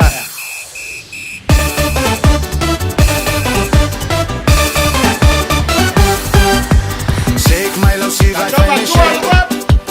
Calma o capi se faz nei. Eka dum dum yeah, eka dum dum yeah, eka l'alpha everywhere. Shake my love, she vai fine shake. Calma o capi se faz nei. Eka dum dum yeah, eka dum dum yeah, eka l'alpha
Masuk. Ya. Masuk. Ayah. Sakala aja. Cakabai. Lalu. Apa. Yang lalu bakala. Lalu. Dua.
Ya, kakak bersebut-sebut ya.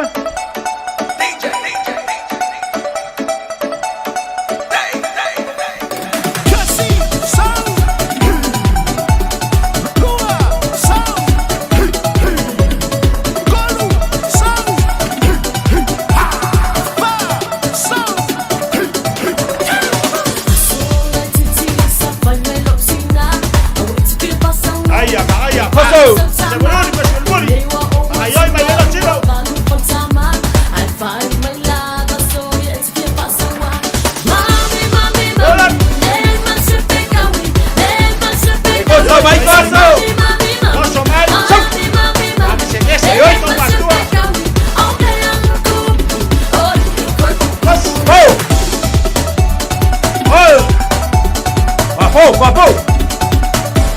Halo Malmai.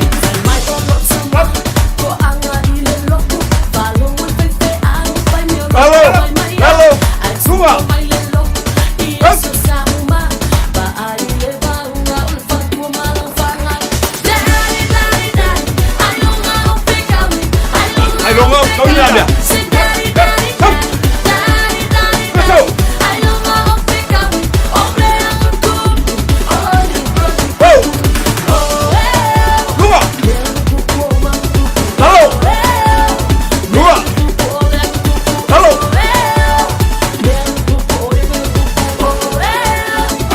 Mangaya, iya.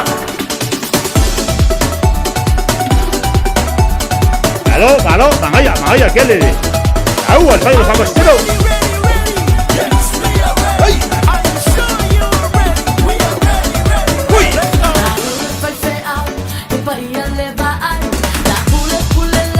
Ngayoy, ya.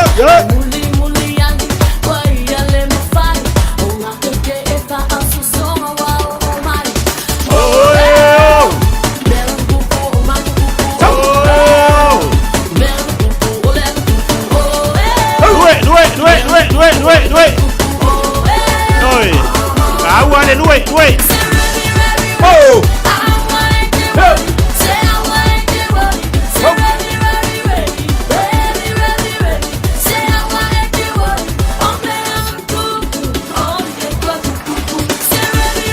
Vào đây luôn mà. Yeah.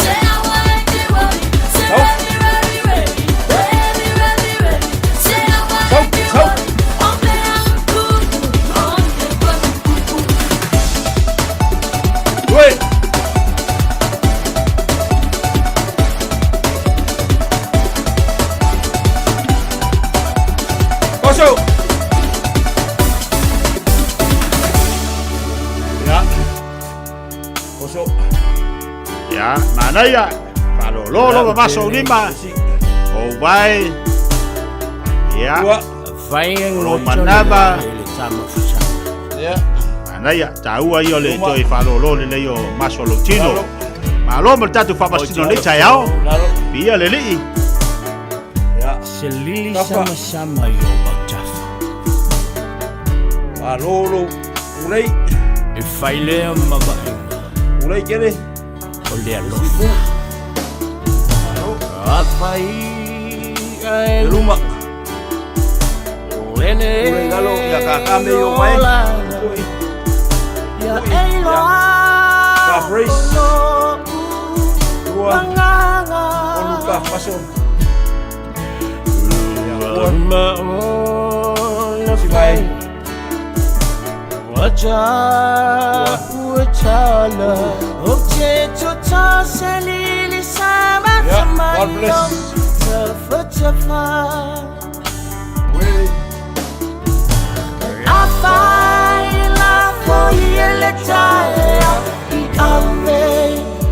Ya, malo mana ya faaftai mo tatu sumpon le tayau wa vai dale manga ya. Tahu yo le fai o lo fa Malstino, tahu tele lo tango o fai lo fa Malstino le tayau. Po kalame ayer fi mai o tau ngolongo ma le tuatu ya ant oe. O nei po kalame walu sui fo maloloina, o lo wola maloloina, o tanto wola maloloina e te tau lava ona manuia. Le anga tahu tele tatou, tahu tatu tangata pe ona yai, ya fa malo fa tele lava. Ne ya tatu tamama tina ya mesi tatu umalaba le sa fa tawaina le tatu sumpan le tayao yo anga lele tu ma familiati ya te uto ya mo le tatu fa marstino tu anga la ia failo fa marstino ya so uma ya sa le titia anga fero fa marstino wai umbe foi lo so fu mo lo malos ya wa le bola kala kamar kismasi atetia yo kala kamar kismasi ia mau se Krismasi fia ai wona mau se Krismasi fa no ona wa po ia o mai ortino fa fita o lo langa mar so fuanga ni ia war ka usami ke lesi me piko isili ale kinga ngai ka ko usami ali ki ole anga sala le me so le ai ya ole anga sala le ai keli el mele ki kan ko weli ti el mele le asume ai lungo le lo funga le mai a pe famia wala ako ko funga le a fa me so ka lo fa ke mai mau me ai sala le vocal foi me eu kale lo foi ka ikala le le fa koi foi wa pe kalanga fa me sol mai mau me ai sol ka se fa uma ala foi mai mau me ai tatu tanga fi songa fa ke ka ko me ai fa nga ai ka ngo ku sa pe ko mumur kanga mai ko ala ki ke le me ai nga fa ai de le uma ku sa la pe ko mumu pe ko la ai sanga fa lawa ala uma la ku kanga fa uma le ya ala mu manga ya fa ka ingala sa sui yo or ko inga malo tua tamam tinama na fa na to lima fa ya kular kama ola wa ai me man ko me ko miki ese asa ai kele esa ya wa masangela ko bola iso ka lo le fela ka ku ka fo le fela ka sa pasui ya barngai ai ia kai kasi. A ka mai kula loko ko lua ai kele. Kai ka mai ai kele. Ku sa la pe ko bubu. Pe ko mumu. Pe ko bubu pe a la uma dali me ai. Pa wala kala fa ai kasial ka ko kasial la sungo lip. Ka fa lor kala fa lua nungol faka. Lengo winga ko fo. E o ke la sani ile vale. Fa ia kala ri so usong. Ko kele yo. Alfanga. Ala kamalanga de ko kele ma ko ya sola. E pe ala kamala de fa so so ame ai. Man ko fa ila ka ko sa moa kasi ala ulo sak. Ya ako kele. Ya ila masisi ulo fanga. Ya. Kamalanga la kulol fa lua man kabalo lua nungol faka. Ame sa ola wi pu nungol faka. Lago vinga lua ko mumu. Pe ko mumu pe ame sini wo manga. Wo manga. Yo, asa wala ko fa sanga toast. On me anga ngai. Sa on me ngai. Ya fa pe wo mo sap sui. Ala ye apu mamori. Oso apu mamori. Pede ai apu vai, ai apu. Ai apu. Ai masang ini apu, ai apu. Ba te mo tatu famastino le tayao, tapi na tatu free market mo le tatu wa tino le fo yaso. Ba lo pengi mo lo ape kusen ngume la fa mo le ateti. Ta telefoni, tolu fit tu tasilima tolu fit tasilima tolu ba tatu falinga ona tala tu lo le tatu leina, ia au tatu telefoni na tolu fit tu tasilima iwa tolu. Sunga o whenga whakao e lo kawale fo maunga Max Ila. Senga uka amilo e o kilangi. Mo koe foi mai lawa i o tara i le Tire World and Auto Limited. Lea ma o aiso skoi ngā meg ma pa uka awari. A ole me piko sidi. E ngā le lua lima ka alalwa ia so le kokong. Le Tire World and Auto Limited e te mawai ta awale ma pa utau ngofie ya New Zealand antoa. Mo fo i se ti mag wheels mo so se tu ainga ta awale ma le telo isi au unanga. Warren Up Fitness ila na ole se fulu tala pia i fa ilo ieina e fa afafonga le Radio Samoa i nei fa abitoa. Talia wins quotes, Q cards, maisi. Walau lo le Tire World and Auto Limited i le lua fitu tasi tolu o mo pa uta avale. Po le lua fitu fa tolu lua o mo le fale inisinia. Talofa, oa ua mele, le tinao ana ma John. O se vai aso pisi le nei vai aso. O lo o afia John i le fulu. Ai o lo maua ana i le tino mangeso. O lea fatoa o fo i mai le fale talavai. Masa maua i le fisosoani mo nei fa afita auli. O fa matalanga ta ua.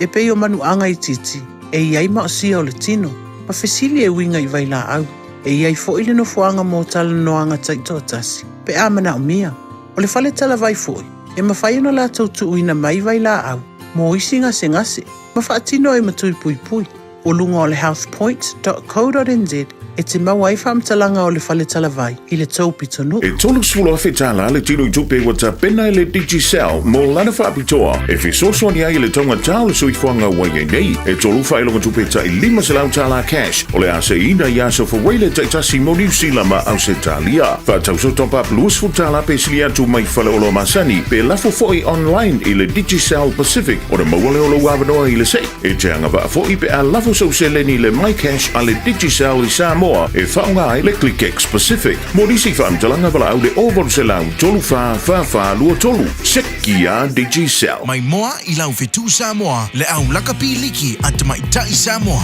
I le aso tōna i nei, le aso lua Novema, i le lima i te ai le awhana lima. I le malai ale Go Media Stadium po o le Mount Smart Stadium. I lana ta alonga whaitaulia ma le Fiji Bully Kula. O le awanoa wha au o le nei mo lau whetu Samoa. Mo le awhiatu i le ipu o le lalulangi i le tausanga fau i Farani. Whaatau loa sau ticket i le ticketek.co.nz. E tapua i ai lau whetu Samoa. O na tawalunga i le taalonga mata ina alii i le Vaole Kiwis ma le mate maatonga i le lima i te ai le valu i le afiafi. Go whetu Samoa! O tala le tatu rena pa uro le tatu walau. Pili maki talo fa sauna mai. Fefua ai lau. Fionga. O lau whirima ke ki o le wafāngoka. O le fiber class. E lima mika ma le afa. Le umi. A le laukele koru mika ma le afa. E fa i le ongo nga kan whainga wai whangoka. A o le ngore ku o le fiber class. Dolphin Draft. A mga o se si tau e waai. O le ngu mela se fulu fiku rongo mai road flat bush. I o tara. Pa mga o sa mga makai. E mwhainga whai mawal pa u. A le whakau aku i le lima fe po le whaafe. E a mga o se si. Ai wala au mai o la o kelefongi o le o lua lua. O fiku. O lima. Iwa kasi kasi. O lua lua. O fiku, o lima, iwa kaskasi. o le fai pa class le va pa tai lava mo le avangoa e sini mai ke fon ia pa Lima ke talo fa sono mai. Alofa, ma no so ifua. Wa fa iko bala wa. O le mo we mo fa malu ho ye.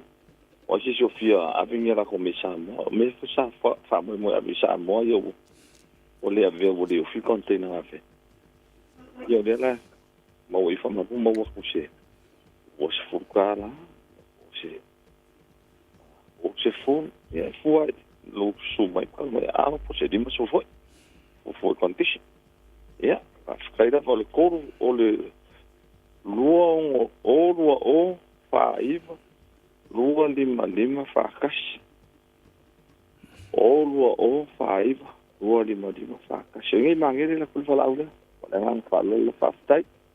Dai. Whirimba ke talo whasau no mai.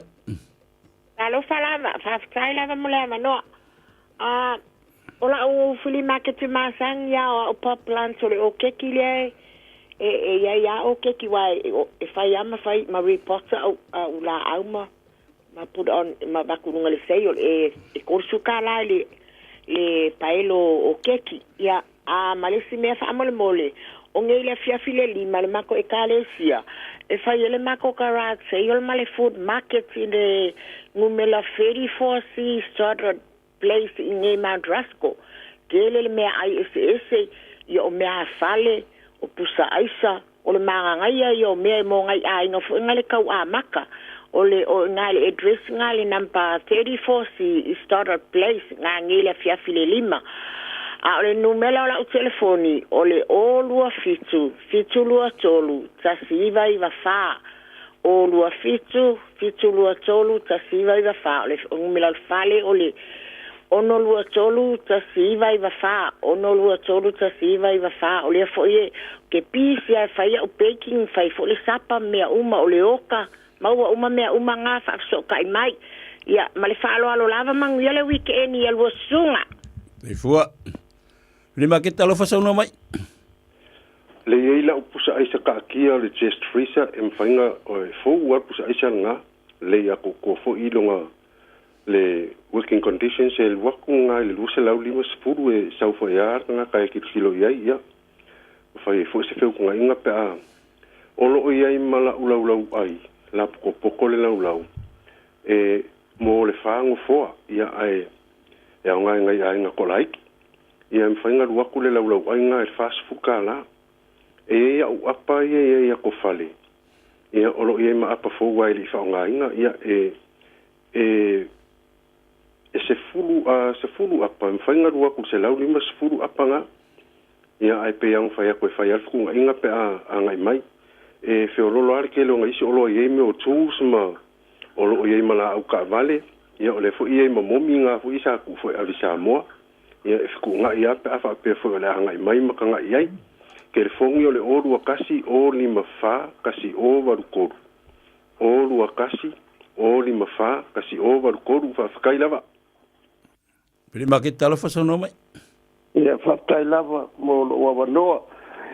Iwa ke ti le masinita mea le lo ia I o masini fong o ha kai de go lo masini nai ke ti lo e male pusale avai ia fa moli I sa mo avai lava le pingaluenga o mea ai lo ia male ia file o yopi fafsota maya o mal faola le o ola fafsota maya o le o lua o fa tasi fa iva o lua o fa tasi fa iva o ia pole o lua tasi o lua ono lima tasi iva tasi ono o lua tasi o lua ono lima tasi iva tasi ono Bili maya o numera na rua pa fia na o ise olo ai a faftai lava manuia.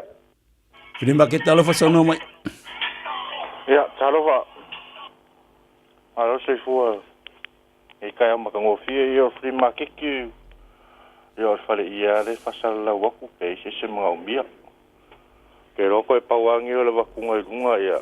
O lo verso ngi de ai o de ko ai la pa o ku le se la ka la ka o fale I whaongai mo meo camp. Au loku me whapenga e leungi whale i e whaingi whala ve lave me whapenga. Whale i e mo e camp. Ia, malo whalo alu ke lava. A mga umia e whafso kai mai a simi. O lua kasi, lua o lua. Walfa o lua. Whafkai kere mawia luaso. Te fua. Prima ke talofa sa no mai. Alofa wa pa'au. Wha ala o whirima ke ki o maua e whai, e maua pulingi o le peik bawa pulingi ka i fast food kala pulingi ia vili mal telefoni le o le olua tasi o valufa o fa valu lua ia fa tai lava au pa au vili ma ke talo fa sono mai ha sai fo ia o ka sia aku lunga for free ai asa ka mga au fa mole le wasui on for ka winga le mga o mia fa mole sa ru ma ka vale la po ava koi e ongo ka for free e se ku pe fa lu ai o so kai mele lua o lua ongo lua kasi o iba fa o lua ongo lua kasi o iba fa this conference thank you prima ke talo fa sono mai talo fa ya ala te tia sono mai ia fa mole a e la ka me fia mau al ma ke ki fa mole fia mo sakala a sui po ai se kinga nga ke le ko fa nga inga fa mole vili mai lupe ile olua lima fa valu o lima kasiku fa skaya mreva ngoa tawala mon budi la pau firma ke talo fa sono mai se vo mo via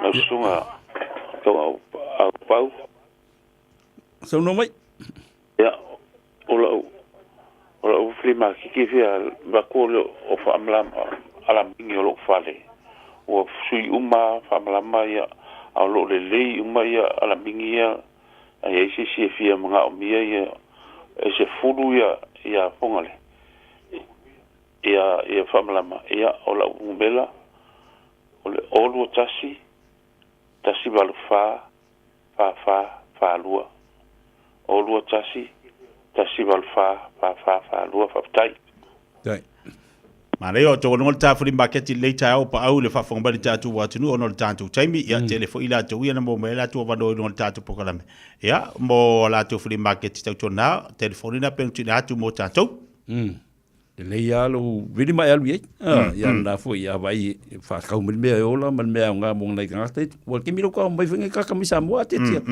ya mga miel se swangi e vai me le fa ta ya e kalafunga le ke face me le molis mande ya le o le tatu fuli market na fa fonga bali tatu watu nei vai ngala ta yao te molis fa bonga le vas fo de lo fo mo nga le o le tua fa te telefone lo sunga fa finga nga mo tatu fa mal stilo le ta yao ya to lo ngal tatu pokalame manatu la tatu te mo fo ile si tatu fa mastino la songa for vasa fo to na tatu sum pore fela so tayo io te tio tayo tatu sum pole tu la fiku vai ke la ku le yo fiku nga le val ya mo fo ingul ka ko for life ya ai o tatu her po te tala mai la songa fo ke ki ta le so sa ala sala kala la forfa ai te puni le val man ka ko way in fa ma ko se sa ka ko ke ki a ki sa ka ko way in la so sa ka la ila le vai ma ka le ma le win lo ko nga iwa mo kwa ngula e la ko ko ingula fua lo way in lo ya fua lo ya ko la lo ingula lo ti ma lo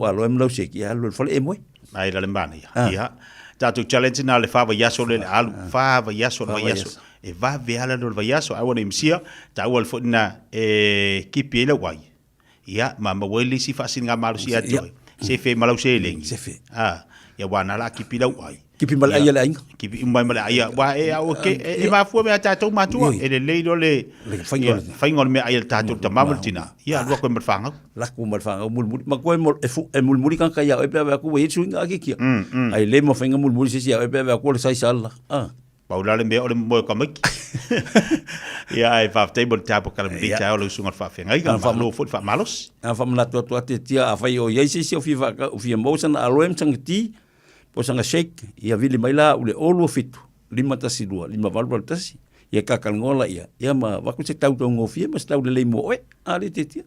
fai se o ka mo oi pe va pe te mana oi ia ai o tatu por kalamena sa mola no pele potol tautai e selenat la foi se tala o pala to fa fonga me la mtanga por kalame se ia o fai unga malu ave fale o to fingalo fale o le tua anga leile tua la o fingaluenga le tua mo mnatu wala la ngai no le up fol le weekend ai le anga le o le tua te tia e per fa unga le tua lo sunga ia wala va te tu puingo le no ia mo foi mnatu ma e le anga le o le tua lo sunga ia me se fa le tapu mai el fal tua man no fal la fera i kaya ta te puleo le lofu malanga le o le tua se fu mai manuia ta lo fa Samoa wa ule ne yo kas futialu a wal suia ngila wa le kio a eva mai ina se fudu lima iva kolu amo Radio Samoa bevela a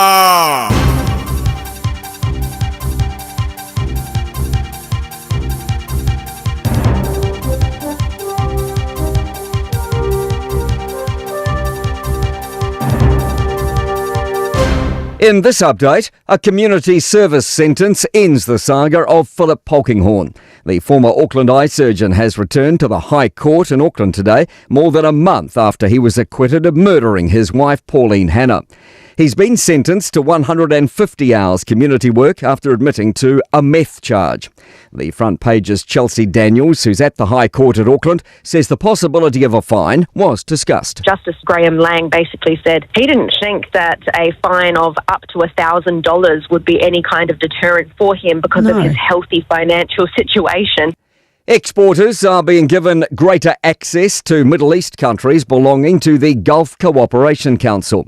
A free trade agreement has been made after nearly 18 years of work, providing a sizable boost to the annual $3 billion of two-way trade. It comprises Saudi Arabia, UAE, Kuwait, Qatar, Oman and Bahrain. Beef and Lamb New Zealand chair Kate Ackland says the GCC is forecast to be one of the fastest growing regions for red meat consumption. It is absolutely a positive sign for the future, and hopefully there's more of these types of agreements to come. The Commerce Commission has followed through on plans to file proceedings against jib manufacturer Winstone Wallboards. The regulator's accusing the Fletcher Building subsidiary of anti-competitive conduct over its rebate structure. Winstone says it discontinued the use of the rebates in 2022. The same year it came under scrutiny for jib shortages, pushing up construction prices. Fletcher says during the building products market study, the regulator found that such structures didn't reduce competition and it will fight the legal proceedings. A host of funded medicines are becoming available today for people with a range of health conditions. Coupled with those made available in October, the new medicines will provide treatment for an estimated 10,000 New Zealanders in the first year. 4 medicines have been added to the list of treatments for 5 different types of cancer. 4 are also now available for severe psoriasis. There's also now another treatment option on offer for schizophrenia, low iron levels, constipation and urinary tract infections. That's news. In sport, All Blacks coach Scott Robertson is struggling to understand England prop Joe Marler's decision to tweet about binning the haka. He's offered this explanation about why the challenge is significant to New Zealanders. I wonder if he wished he could have articulated himself a little bit better on that. Look, the haka for us, it's a custom, it's part of who we are, it's a DNA. Ethan de Groot has been left out of the All Blacks side to face England at Twickenham on Sunday after breaching team standards. Tamaiti Williams gets the nod at loosehead prop in his place. Utility back TJ Clark has signed with the Hurricanes for next year after a victorious Wellington MPC campaign. And Black Caps spinner Ajaz Patel is savouring a return to the scene of his December 2021 10-wicket haul for this afternoon's third cricket test against India in his birthplace, Mumbai. That's sport. I'm Malcolm Jordan. Auckland Airport's new transport hub gets you closer. Closer for warmer welcomes, longer goodbyes, and those special moments. Park closer with new P180 short stay parking, just steps away from the international terminal. Mai moa I lau whetu Samoa, le au lakapi liki at mai tai Samoa. I le aso tōna i nei, le aso lua Novema, I le lima I te ai le awhana lima. I le malai ale Go Media Stadium po o le Mount Smart Stadium. I lana ta alonga whaitaulia ma le Fiji Bulikula. O le avanoa wha auro le nei mo Laufetu Samoa. Mo le ofiatu i le ipu o le lalulangi i le tausanga fou i Farani. Wha tau loa sau ticket i le ticketek.co.nz e tapo i ai Laufetu Samoa. O na taualunga i le taalonga mata i na alii i le vao le Kiwis ma le mate maatonga i le lima i te aile valu i le afiafi. Go Fetu Samoa! Matau te whaia ni fo aroi le aso lava e te fio mai ai i le Shine Dental. Ai e iai inga whaapitoa. Matau te salia le Afterpay, Zip, Q Cards whaapea wins quote i le Shine Dental. E whaia fua whatalanoanga ma le ACC i le Shine Dental. Le aise tongi mo whanau i le vao le se fululua i le se fuluwalu tusanga i le Shine Dental. Talanoa mai le tongi ino le whainga o nifo i whaunga ai le Zip, Smile Now, Pay Later. Le aise tului i le Shine Dental. A fio mai le 575 Great South Road Manukau pe wala au le lua fitu ono fafa. Lua fitu ono fafa mo le Shine Dental. Mga umia se maa mga kosyo kingalay sa mo. Sisi, le Lifestone Headstone Life file la ko pikoa mo maa e lalo mai le 5 afirikau. E mawhai fo inga la foi sa mo. Vili leong se lau kasi valo 5 po le website o le lifestone.co.nz. Whailoi le Lifestone Headstone o le Radio Samoa na e maua ile nei whaasalaunga o na lafo lea o le maa whaamanatui Samoa e au noa ma se tongi. Lifestone Headstone le au nanga a le Pasifika. Malo soy fua, o se fufonga Samoa, Radio Samoa, tasilima iwatolu amo, se kia Radio Samoa.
le masina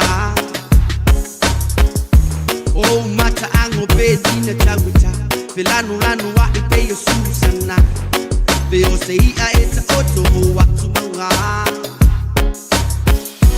fire tele donu yo winga mane suma tama futa o tele pelo yate ole la masu yo tua o ila umasima automotive no a bisia oya ole ma we papasa tawo if a man in all the lay on the love for your love much tell love there but the love for idea the man for ile kuli Malaysia if a man in all the lay on the love for your love much tell love there but the love for idea the man for ile kuli Malaysia hey hey hey hey till I fly out of hey hey hey hey o anga ifa no malau anga nu o tu mau be fava mau e malu lava o no yesu fa mole mole fai ma vai su le ai si sta si falling mata e bele lava o lo fatu fai uangalo ya oile alo famale lo tuma wala lo sauko ila saufa ima io auta fase fai le alo fi amatai ole no fa longo le se fai mai o se ufu if a man lo le alo mutule la fai lo mut tele love le ba le alo fo ia e ma fo ile kuli Malaysia if a man lo le alo se la fai lo mut tele love le ba le alo fo ia e ma fo ile kuli Malaysia hey hey hey hey se la fai out hey hey hey hey se mo fo mai ai lalo malola mai le kipi ai oe ke ka alu o fa mai ki o mo kele mena ku mu fa alo mo lo mo lalo ai fa ya esasi nginga la ka ko fai ku fa ai mai ko pule o uma mai ko fia ia le fu e mai ko o la la ngai ko si ai nga mo mai fo mo malu mo pa ia e fa me lo mai le loko ka ko pala me fa sa ko la fai fai mer ko o nga fu fa sale le anga la ko pule nga wa nga e mo mai pule sale aula ai ko pule malai o fa le nga fulu ma fo fonga nga i fo mo fa mai e pule sa fo tinga o lo malai e si o mi e fa le lo ku vai singango le ku malo e pule a sa o lo malai fonga o maki ai ku au pa solo mai le ku sale nga o kala mala mai ku vai ka si fa le ko il malai o ka mau a shaka pala u sifo ma pala le fa le pule pala i lo malai fonga i vai lo a se u a ko ki ngole kama ma au le lei sala fai e o e mo pa io le kala le lei mi kai le loko fai ma sei wa sa fa la le lei le mo fai ma fai la sala fai e au le lei if a man lo le alo mutule la fai lo mut tele love le ba le alo fo ia e ma fo ile kuli Malaysia if a man lo le alo mutule la fai lo mut tele love le ba le alo fo ia e ma fo ile kuli Malaysia hey hey hey hey la fai out Eo e se la fai au de lei Sa moa ula gru mo lai fa fia fianga mo tan tau le nei Foi te mo le tai au Luas futasi minute le o te nei le tu lai se fut mo le tasi I le tau tua mana unanga ale fifia mai Ia ma le tantonunga o lo manuia level ni yas falaili Ni so tatu pa anga o lo mafutu ma ilunga o le tatu Facebook Le ne fo ia so fatalo fati ia te autou Le ngata fo i leo ni so i la tau leo lo ilunga o le tatu YouTube Le ne fo te mo le aso Pamalo ati a te utou ave ta vale fai mali o tou sa o tou na ave ta vale yo e malo laba ngalo lue ave pasi ave loli o ave taxi ave courier au ave upa yo ola ave uma so se ka vale ana te mafuta mai lunga tatu po kala me vai ngol tai au pa talo fatu fa balo atu po kala me ya tou e ama tu ala po kala me fifia mai le was fala ile tatou fai mali lo sa fai mali lo sa ia te ole fa utauta ia te ole fa utauta i lunga na tele ia ma aua ni so ona ngau ya la le winga le tala au ni se ona ngau ia tu oi pe ia le au sawa tu oi pe la u fa vesi lunga la tele to a pe le tai ia te oe la le avita vale ai vai a ko ili si au kipi ka vale malesi au wala nga fa pe nga lunga au wala e ye mala vai nga fu ile mawai on sa male mawai lo on sa lo winga fai mali fai mali au te so ona tele vave au so ona ngau ia lunga la tele le o ye tato le masina suma tasi to e tasi do le masina le to sang o na po ti lo na po manei o va ai lunga o penga te fai langi mo le mawina le telo tatu wa onga mawolunga ua fa wina mo le manuia ia nisio a onga le fanau fa malo fa fitai nei fa na o lewa fa wina ia latu wa onga ia wa fa hu mai fo ia latu wa senga fa malo fa yo le faiva malo lo sai malo le fina nei tu sanga malo le fa malosi o lo tau tinga ia ma le tinga ina ia ole o tengia o oe o le telo tala le tamama tina ia te oe wa mai le o tatu ia le fai unga le tausanga ua lau vasenga misi la tu vasenga sur tolu malo lo sai malo le fa malosi ese le taua afa pe wa le tausanga o te lu tamama lu tina ia te oe a o le wa umal fa ngal tausanga wa ela ngona ina le ote so le ote so lu tamama lu tina ese le taua te le mo tatou le fa na o va vai to tele nei matu o fetangisi ana po vatu le ula fa ula ia te o le tama maritine a onga o hi umal manuia lau tau mafainga i tu tonu le kolisi sa e iai vi ia le li fa malo ai le pokalame ia te utom fa nau malo le on sa malo le finau malo le loto tele ioe a fa pena sasa oe o te ngia oe ono sa ile o te tamama le tina ono sa tango e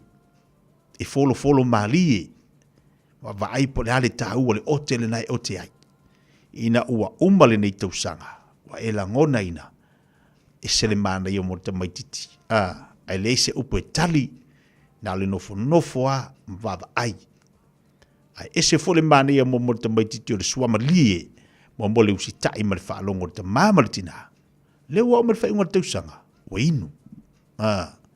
wa inu wa fia ele ngatala ia te ia a o tamama le tina sa tau ti ngā i le tausanga atua fa malo fa tai matua ia lewa i umal manuia te mo whainga ahalo ma whanau ma le tausanga mi ia lili i whaafitai ia te utau tamama tina fa tai matua le onsa ia fo i le whanau e le whainga o fie le anga fo i wa ailo tātou matua se meo tau wha le tonu ma le whanau o te loa o te la tamama le tina o le o te le lei o le tama o le matua alofa o le matua o te le na matua o te le na ia le watatu ia le whaingo tausanga malo fe le whaiva tu maua le vi inga i le li a vea le vi inga i le tua wana le se anoa ia e le mwhaio na whauina ma le manuia ta mwhainga le whanau mo le nei tausanga pe ona iai ia o fia le la ayanga i mo tausanga fau le wa umala fusenga sfuku tolu le hale fuafuanga tausanga fau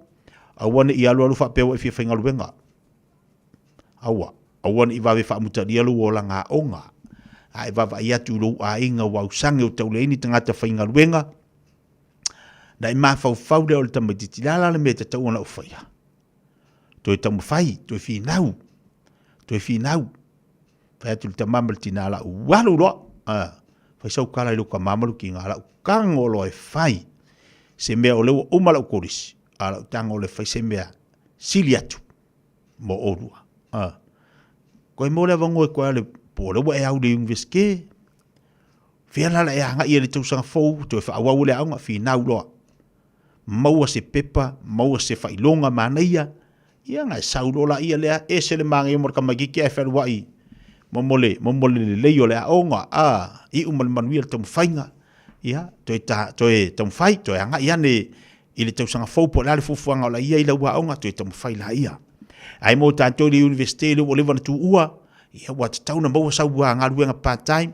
ia te sosoani lu tamama lu tina ia au le e wa ke o fo wa le mo so ngaru en oka ngaku ua mai ari e fa koi foi va toi foi ia ai ma lo fa tai nei fa nau fa tai ma tua i lon sa ia fo nei fa nau mo nei tau sanga ia le wa inu malie tau fainga ia si au fa nau ia o lo tau ti ngale na tau no longo po kala me le sa mo tai a uma ma so uma ia o le taunga o lo le na o le ainga ma oi matua mo ata yao ma le lumanai ia fia lengi lai ia le wa inu malie sausi o walo ma fainonga o uma tu kodisi o pati o te mamultina ia ai vi ia leli fa malo fa tai fa fifianga mo tato le nei tai au lo fa tuai te mai ti u malava wa fa wina mal manuia la tu wa te fainga le tu sanga o le aso tai au le aso tai au le la ia fa unga fo ia le unga le ngotu spa ia la kapi tai au fa ia le unga fa unga la kapi fa malo fa tai ia te o tau matua ai le ngata fo ile la finga luenga le tua o ila tau na fi nau le fatau sanga ile fa lau te le ina o le loa ma le mamla mai hala ile upo le tua fa uula la tu le aso tai au le fa unga ia fa tasi ai ma le tau sanga boambua ma le tau sanga lua le aso tai au na ile la tu ainga ia fia fo ima pati ai le leo le tua le tau mafainga le tau sanga ai o le a fa ua ila tau i le fatau sanga mo le toelo fa anga ia te o malava wa fa uina mal manuia fo i le onga i tulanga le upo le li i le tono le tatu wa onga le kape na i pa toi ia sunga i fa ia onga pure onga ma lor finau fa tai i tau fainga sayai mo le toema tolo fa anga famrianga ia i le fionga ya misa pen tala fa uina mal manuia le fatau sanga vi ia le fa malo fa tai wa manuia fa va pa malo fo le tap po ila fionga le fatua Maria ya me se le mautanga le talo mo Israelu alo fa tela to Maria le ya so los fluiva minita te nei ya le tu la ese formatasi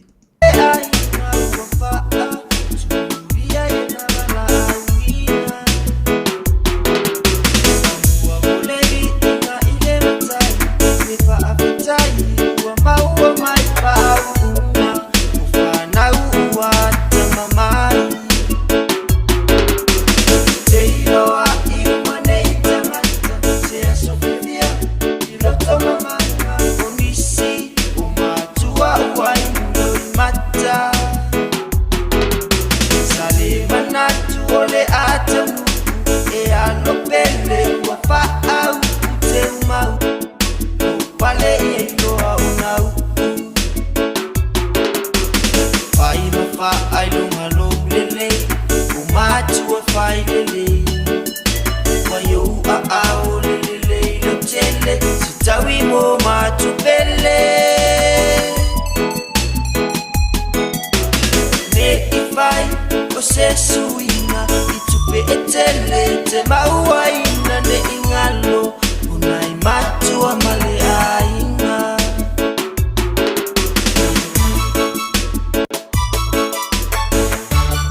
te maua ina ne ingalo unai matua maleaina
te si male tolu wha miliona tā la le se leni ale UTOS ua toi whaasafua atu i ona sui whai unite i le lua o lua wha. Whai sau teo ngā tupe e teo wha whainga luenga ai lau se leni ina ia vave whautau nuu se wha moe moe tā ua a lau a inga wha pe e ka le sia. Wha o ngā au nanga le ANZ po le tā lofa voucher, le M tā la, male my cash e ala i le Click X. Wha afso tai mai le ono valulima lua ono iwa whaiva, le www.utos.ws, po le emaili o le info@utos.ws, po le Facebook, le UTOS, le wha aputu ngā tupe teo wha whainga luenga o le mawaenga tau sia Samoa, teo wha whainga luenga e mātou lau se leni, ai sele sele e oe le manuia.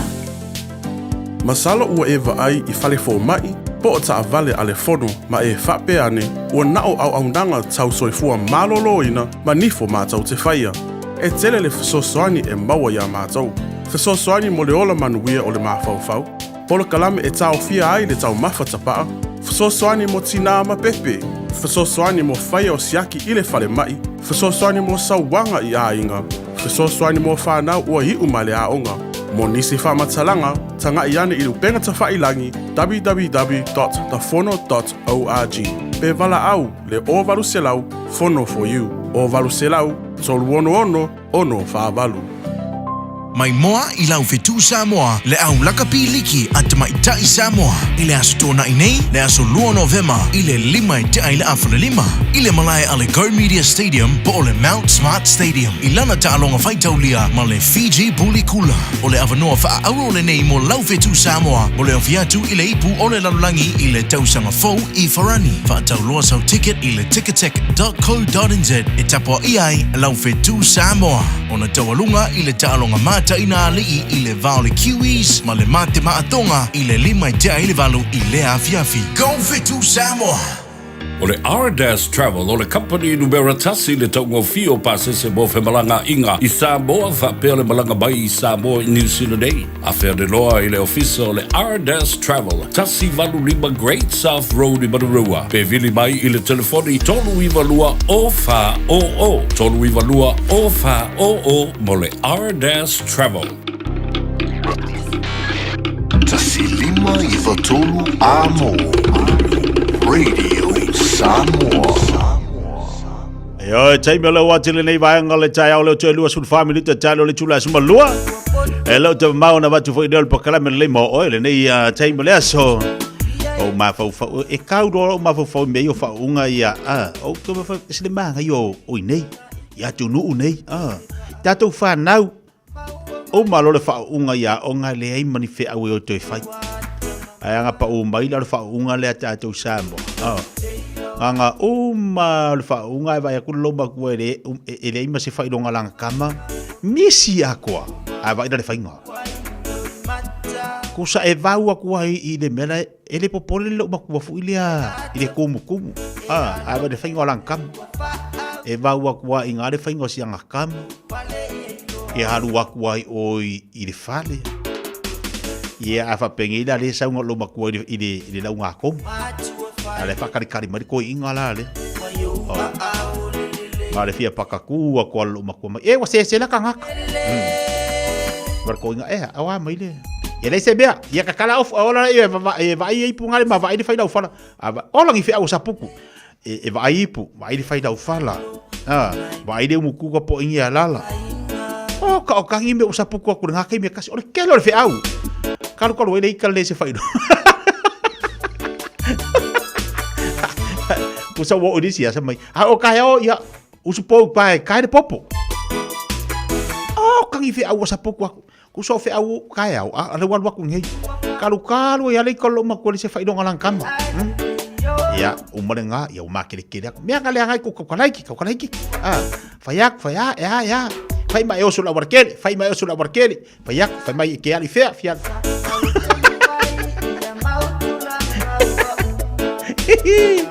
ka ko la ngai de se ngame ngale umao mai ya wa ya ngale umah so kamai kiki ya yang ngofo kiwi belaya ingi fe awe fai samunda la ole ai la ngari ngi va kwale udol lo makua ile le ayo se fai longa ala fa pello makua se fai longa fo se kasi se kaula ve angi ai le ngu mela le matematika o se ngu mela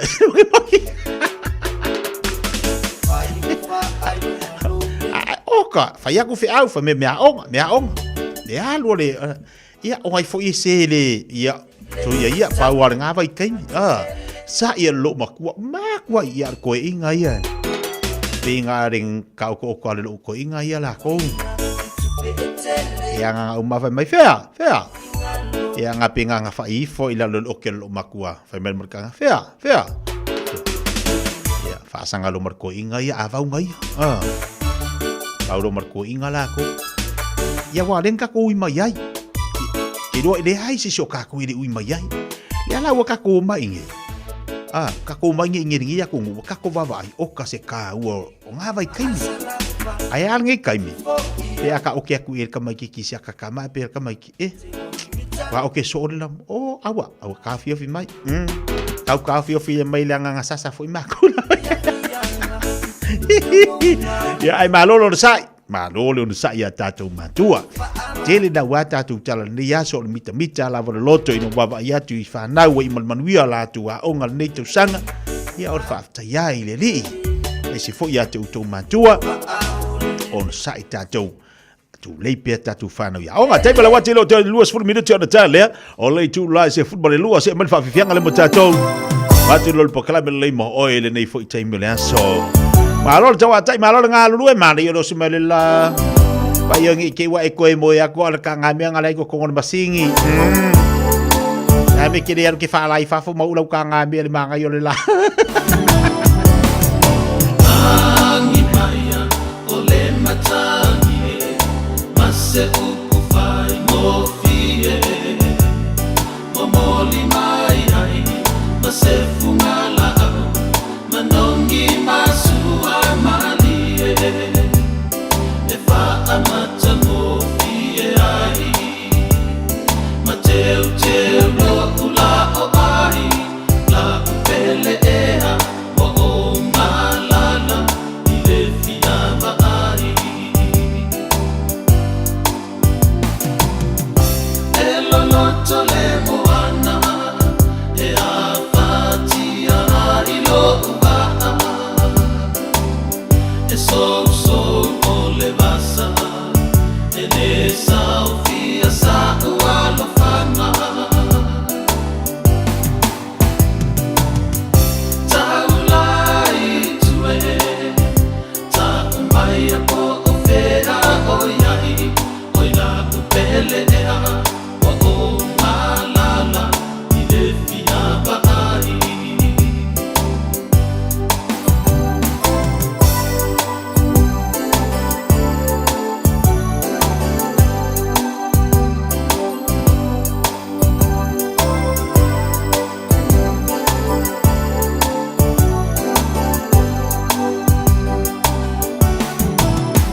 Radio Samoa. Taslima iwatolu amo.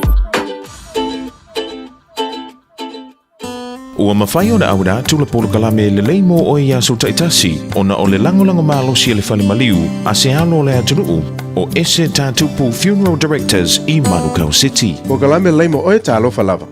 Ta o awai se whapeponga sa mai tai kerisiano e whaepo i poatu i se li i Musalemi. Na luita wina lo mawhau i le tangata talitonu wha kerisiano. O na iei le whapunga whapea. O e tutusa lava tātou ma tangata Musalemi. Ai talitonu mai. E iai le me tutusa ai. Ai iai me taua e ese ai. O le nei lama ta upu. O le a tātou talo noina. Ma wha mal malama ma wha ilo atu. Ia i tātou kerisiano.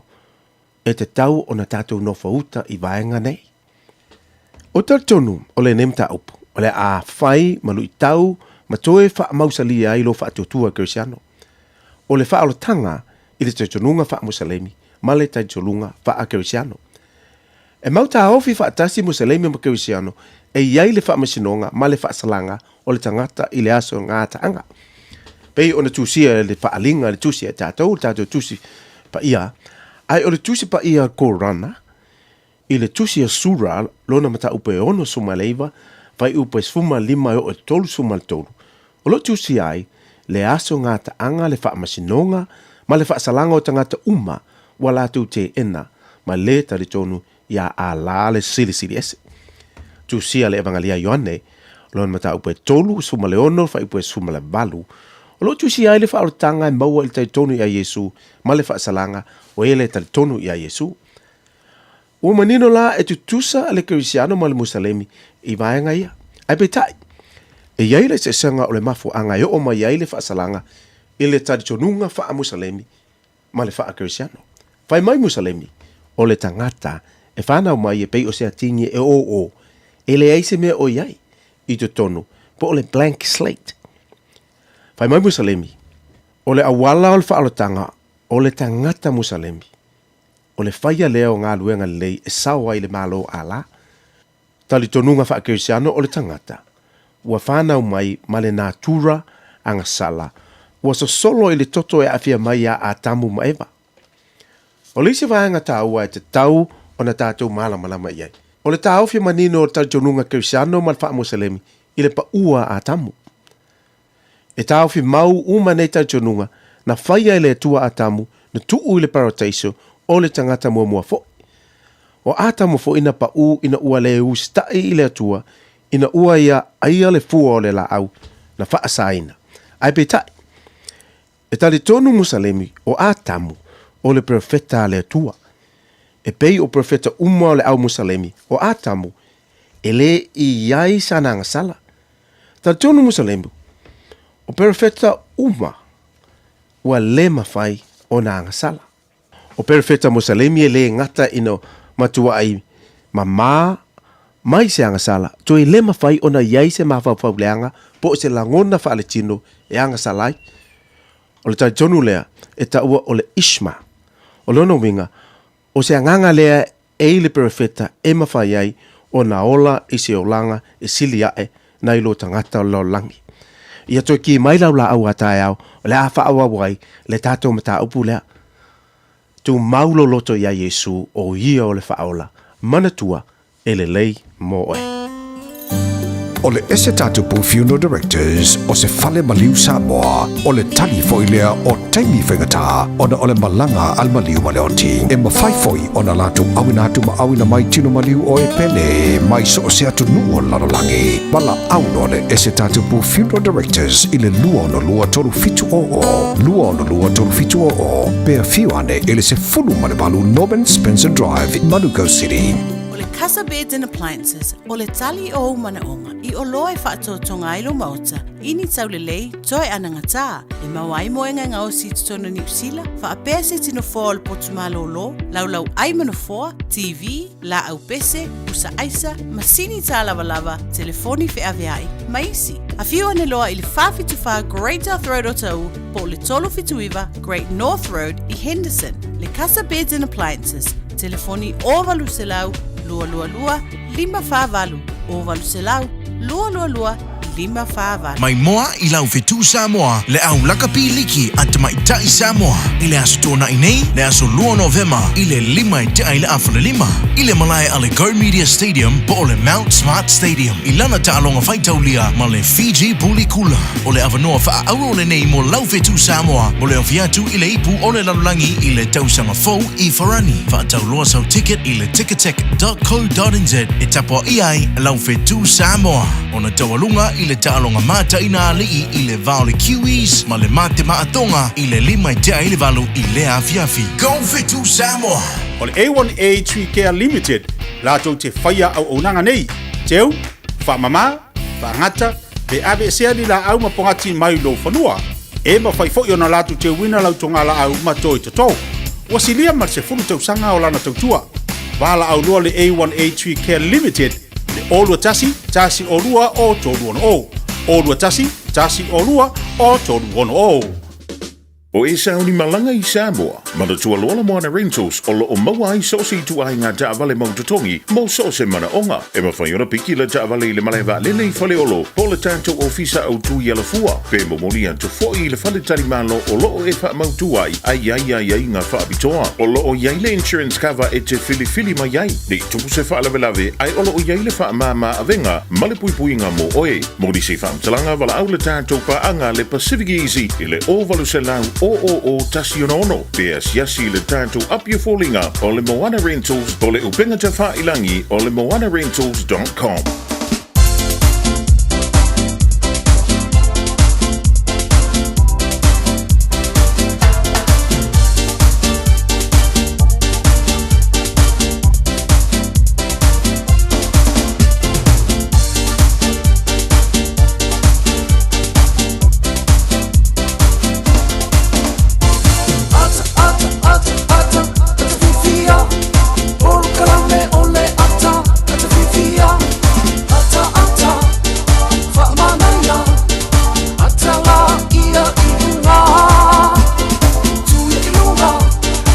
Le mo lo fa mai atu mo fa fong bali ta tu wa tinu ule nei fo ta ya o ina uto 10 minuto na talo le tu la e se fu mo le lua fa mai atu na po kala mo ta tu le va ya so fa te fo singo fa fenga ngai tau fa le nganga pe ona fa fong va ya fa se mo le sunga tungsia o le tau ma nganga ale ta tu o meka kas wa fo le fa lo ino la tu tu le nei masina o ta tu ya talo fa tungsia ma lo no sai mai ngo ta tu po kala ya langi mama se fu mia ma nga ngala bal fi ma nga ngal fa tai fa talo fa trela sunga te tia ni kula le taiao ya wa pot fa fo anga Samoa me tu fal ni langi tonu wa ke ro fa petu ta tu la fa no Samoa ya fa malo se fu mia fa malo ta wa tai tia fa malo si foi a me se nei ta mo e so le babel tai mi so la tia sa ole le te wolunga al masina o ke topa le o ye ta tu la so mua o le nei masina so maltasi fa tai le lo fo le tua lo na nga le te mari soi fotong sia ma solo te tia pe ona yele maftanga le nei fo ya so falaile ia mana to lo to lunga fa manga lunga le va yaso ai fa o pe o le aso ta ya mala sawa te lo te malo la volta wa tai tong sia ia sale la versa wa te tia le tong sia le fera no sia sa ya te po la mi te ki ai yo ya fa pe o bo le uso lo to sala mo me moni me sa ia fa tai yo tu mo pe le o le malo sia yo le uso ali ngi tu la taiao ya fa tai la so mo ma to no fa au no fa le au mawa yo ya fa ta lo fa tung anga Samoa ya te man manu ta te mi tia ya fa ta lo fa Samoa la fa tung anga o fe la mo na u me nei fa la mo fa pisisi i tu fa ni ke lope o au mawa me sa i ma lo i tonu o te tonu ta la fa no Samoa ya fa ta lo fa tu tung sia ma lo me ke ka sia to i le aba ke lava ma le fa valo mi ele tua ya le te ina mai lo to so fu fa peso ma to vola ya a fa ta ya ma la to la fa foi lo ta pa au la yo e bal na masina yo e wa sa ele ba au mala ai tau ba o manu ile na pule lo fa na pule fa so i lo so fu ma mia Samoa fa peso ma to vola ile o ta to vi mai ne su mo November lo a fe lus ma fa e fa ta ya la ke ya fa tai pa ya na luenga ta o mo nga luenga bale lo to ma volava Samoa ia tinani mar fa mauni ia tinani lava mo le tu fa tai mar fa malo to sia ma me ke kasi la fenga re to file to lo fa no pe to fai lo filima to fi ai to el ta to pa o langi o wa lava don fina ngalo o ta to o ma le lo langi le mau Wala le tu tere se tala tongsia na le fa manatu lava ma fa manatu lava tongsia ma malu le atinu e manatua ele ai lava se si tu fa maunga yo e me lava tulanga tau ta vale tulanga me tau tupe yo vai ai ale temi foi lele e kitanga tu la tanga wale lava fa so ya awa umma people ta vale por service ta vale por bona fitness ta vale por installation ta vale por registration ya na fa pasila ia wale lava fa so ya mera le yelta to sanga le fa sala tu petong sia ya so uma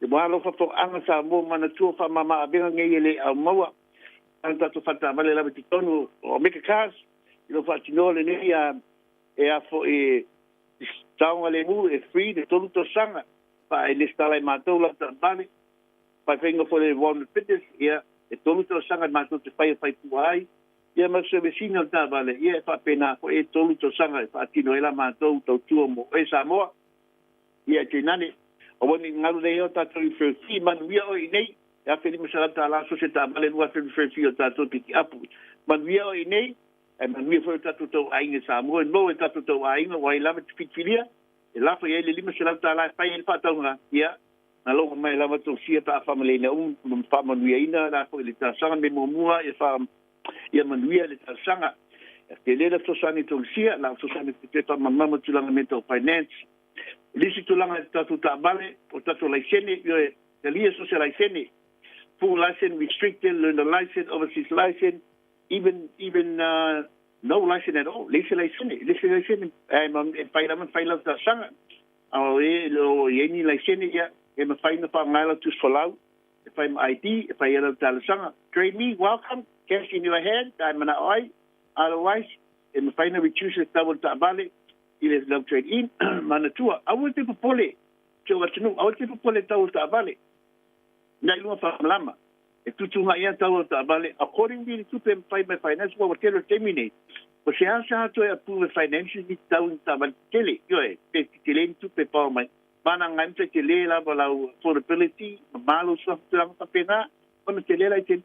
Awe fele tau se lolo mai income tu lang papenga ia te mina langa famtanga tu si awe ke polisa mo tu nga ia tau ta vale okay pa pay for tatu for renters to your Hilux Nissan Navara Mitsubishi Triton o tatu piki apule le mo tu na transporta ba mai foi on tuin a pasi felu mal tatu porta vale le lu sala kemedi drive man ka ina si dei pala ile mata mo fie awe le te lanu wa ia tatu ta vale o lu mo display lu mo tatu lo toa pa fo tatu SUV la po Toyota Highlander Toyota Land Cruisers we man tatu Mazda CX-9 o tatu SUV la po ne is up to the 2024 models pa pera tatu piki apu yo mo tabale la IT SUV fiololo SUV la IT hybrid cars tabale elkisi spokas mo tu plan terbo e mo mo tonu tatu tu samo sumai ala mai au ile lu se la ke mi describe ni mal ka pu papa toi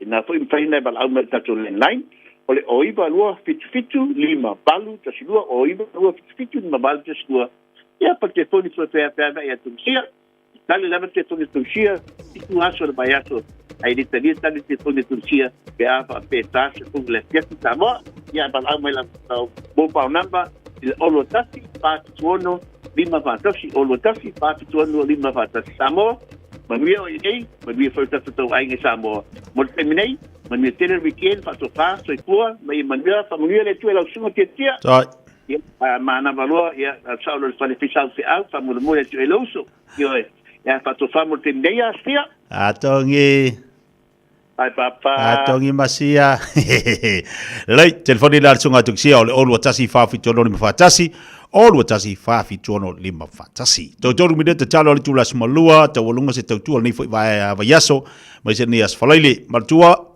ta longa fa ngol va yaso la ta tu peleki man ta tu au ngilangi le tu lo antu le se maile sunga ya wallace no malono esele mana ya iha susu ya tu langa te malo le se mai le tu langa alvaenga ile no ono se mai ia savea ile no valu seki ta alo ia Rico Ioane, ta alo ia Caleb, ia martatu tama te lea.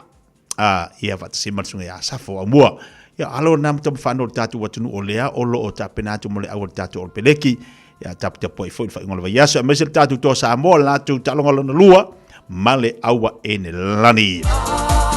Ona ia fai wale filima le tātou wantunu le iaso, tapena mai le tofai a whangamoa se Manu Francisione, ia wale tau aveino le tātou pokalami se pai fistemi le fia na nei whaftiktere lava, lau tāpua inga Samoa le atunu pele, ia ma le tātou maftanga pi ona i leiva iaso atoa, se ngana tia tia o le tautu mali i lau whafonga, poi lava le songa fua se ipa ia ma le leita iau, ia malu avi whare lo fine ngalo, o te asu atu i vai malu i puenga, ia se ngana o le tautu mali, se tu maseanga i lungo apio fōlinga, ua le tusa foi malau sila, mangalo se lo vai vai le to auna manuia fa ingola vai aso la to tu te manga luenga a lo fa te le atu ia le proclame le fifia mai tatu to e fira le songa fua i le lo fa malanga leo le tu a soi fua ia manuia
fia fa feilo ai lo tata wa tunu o ile asomo fia fa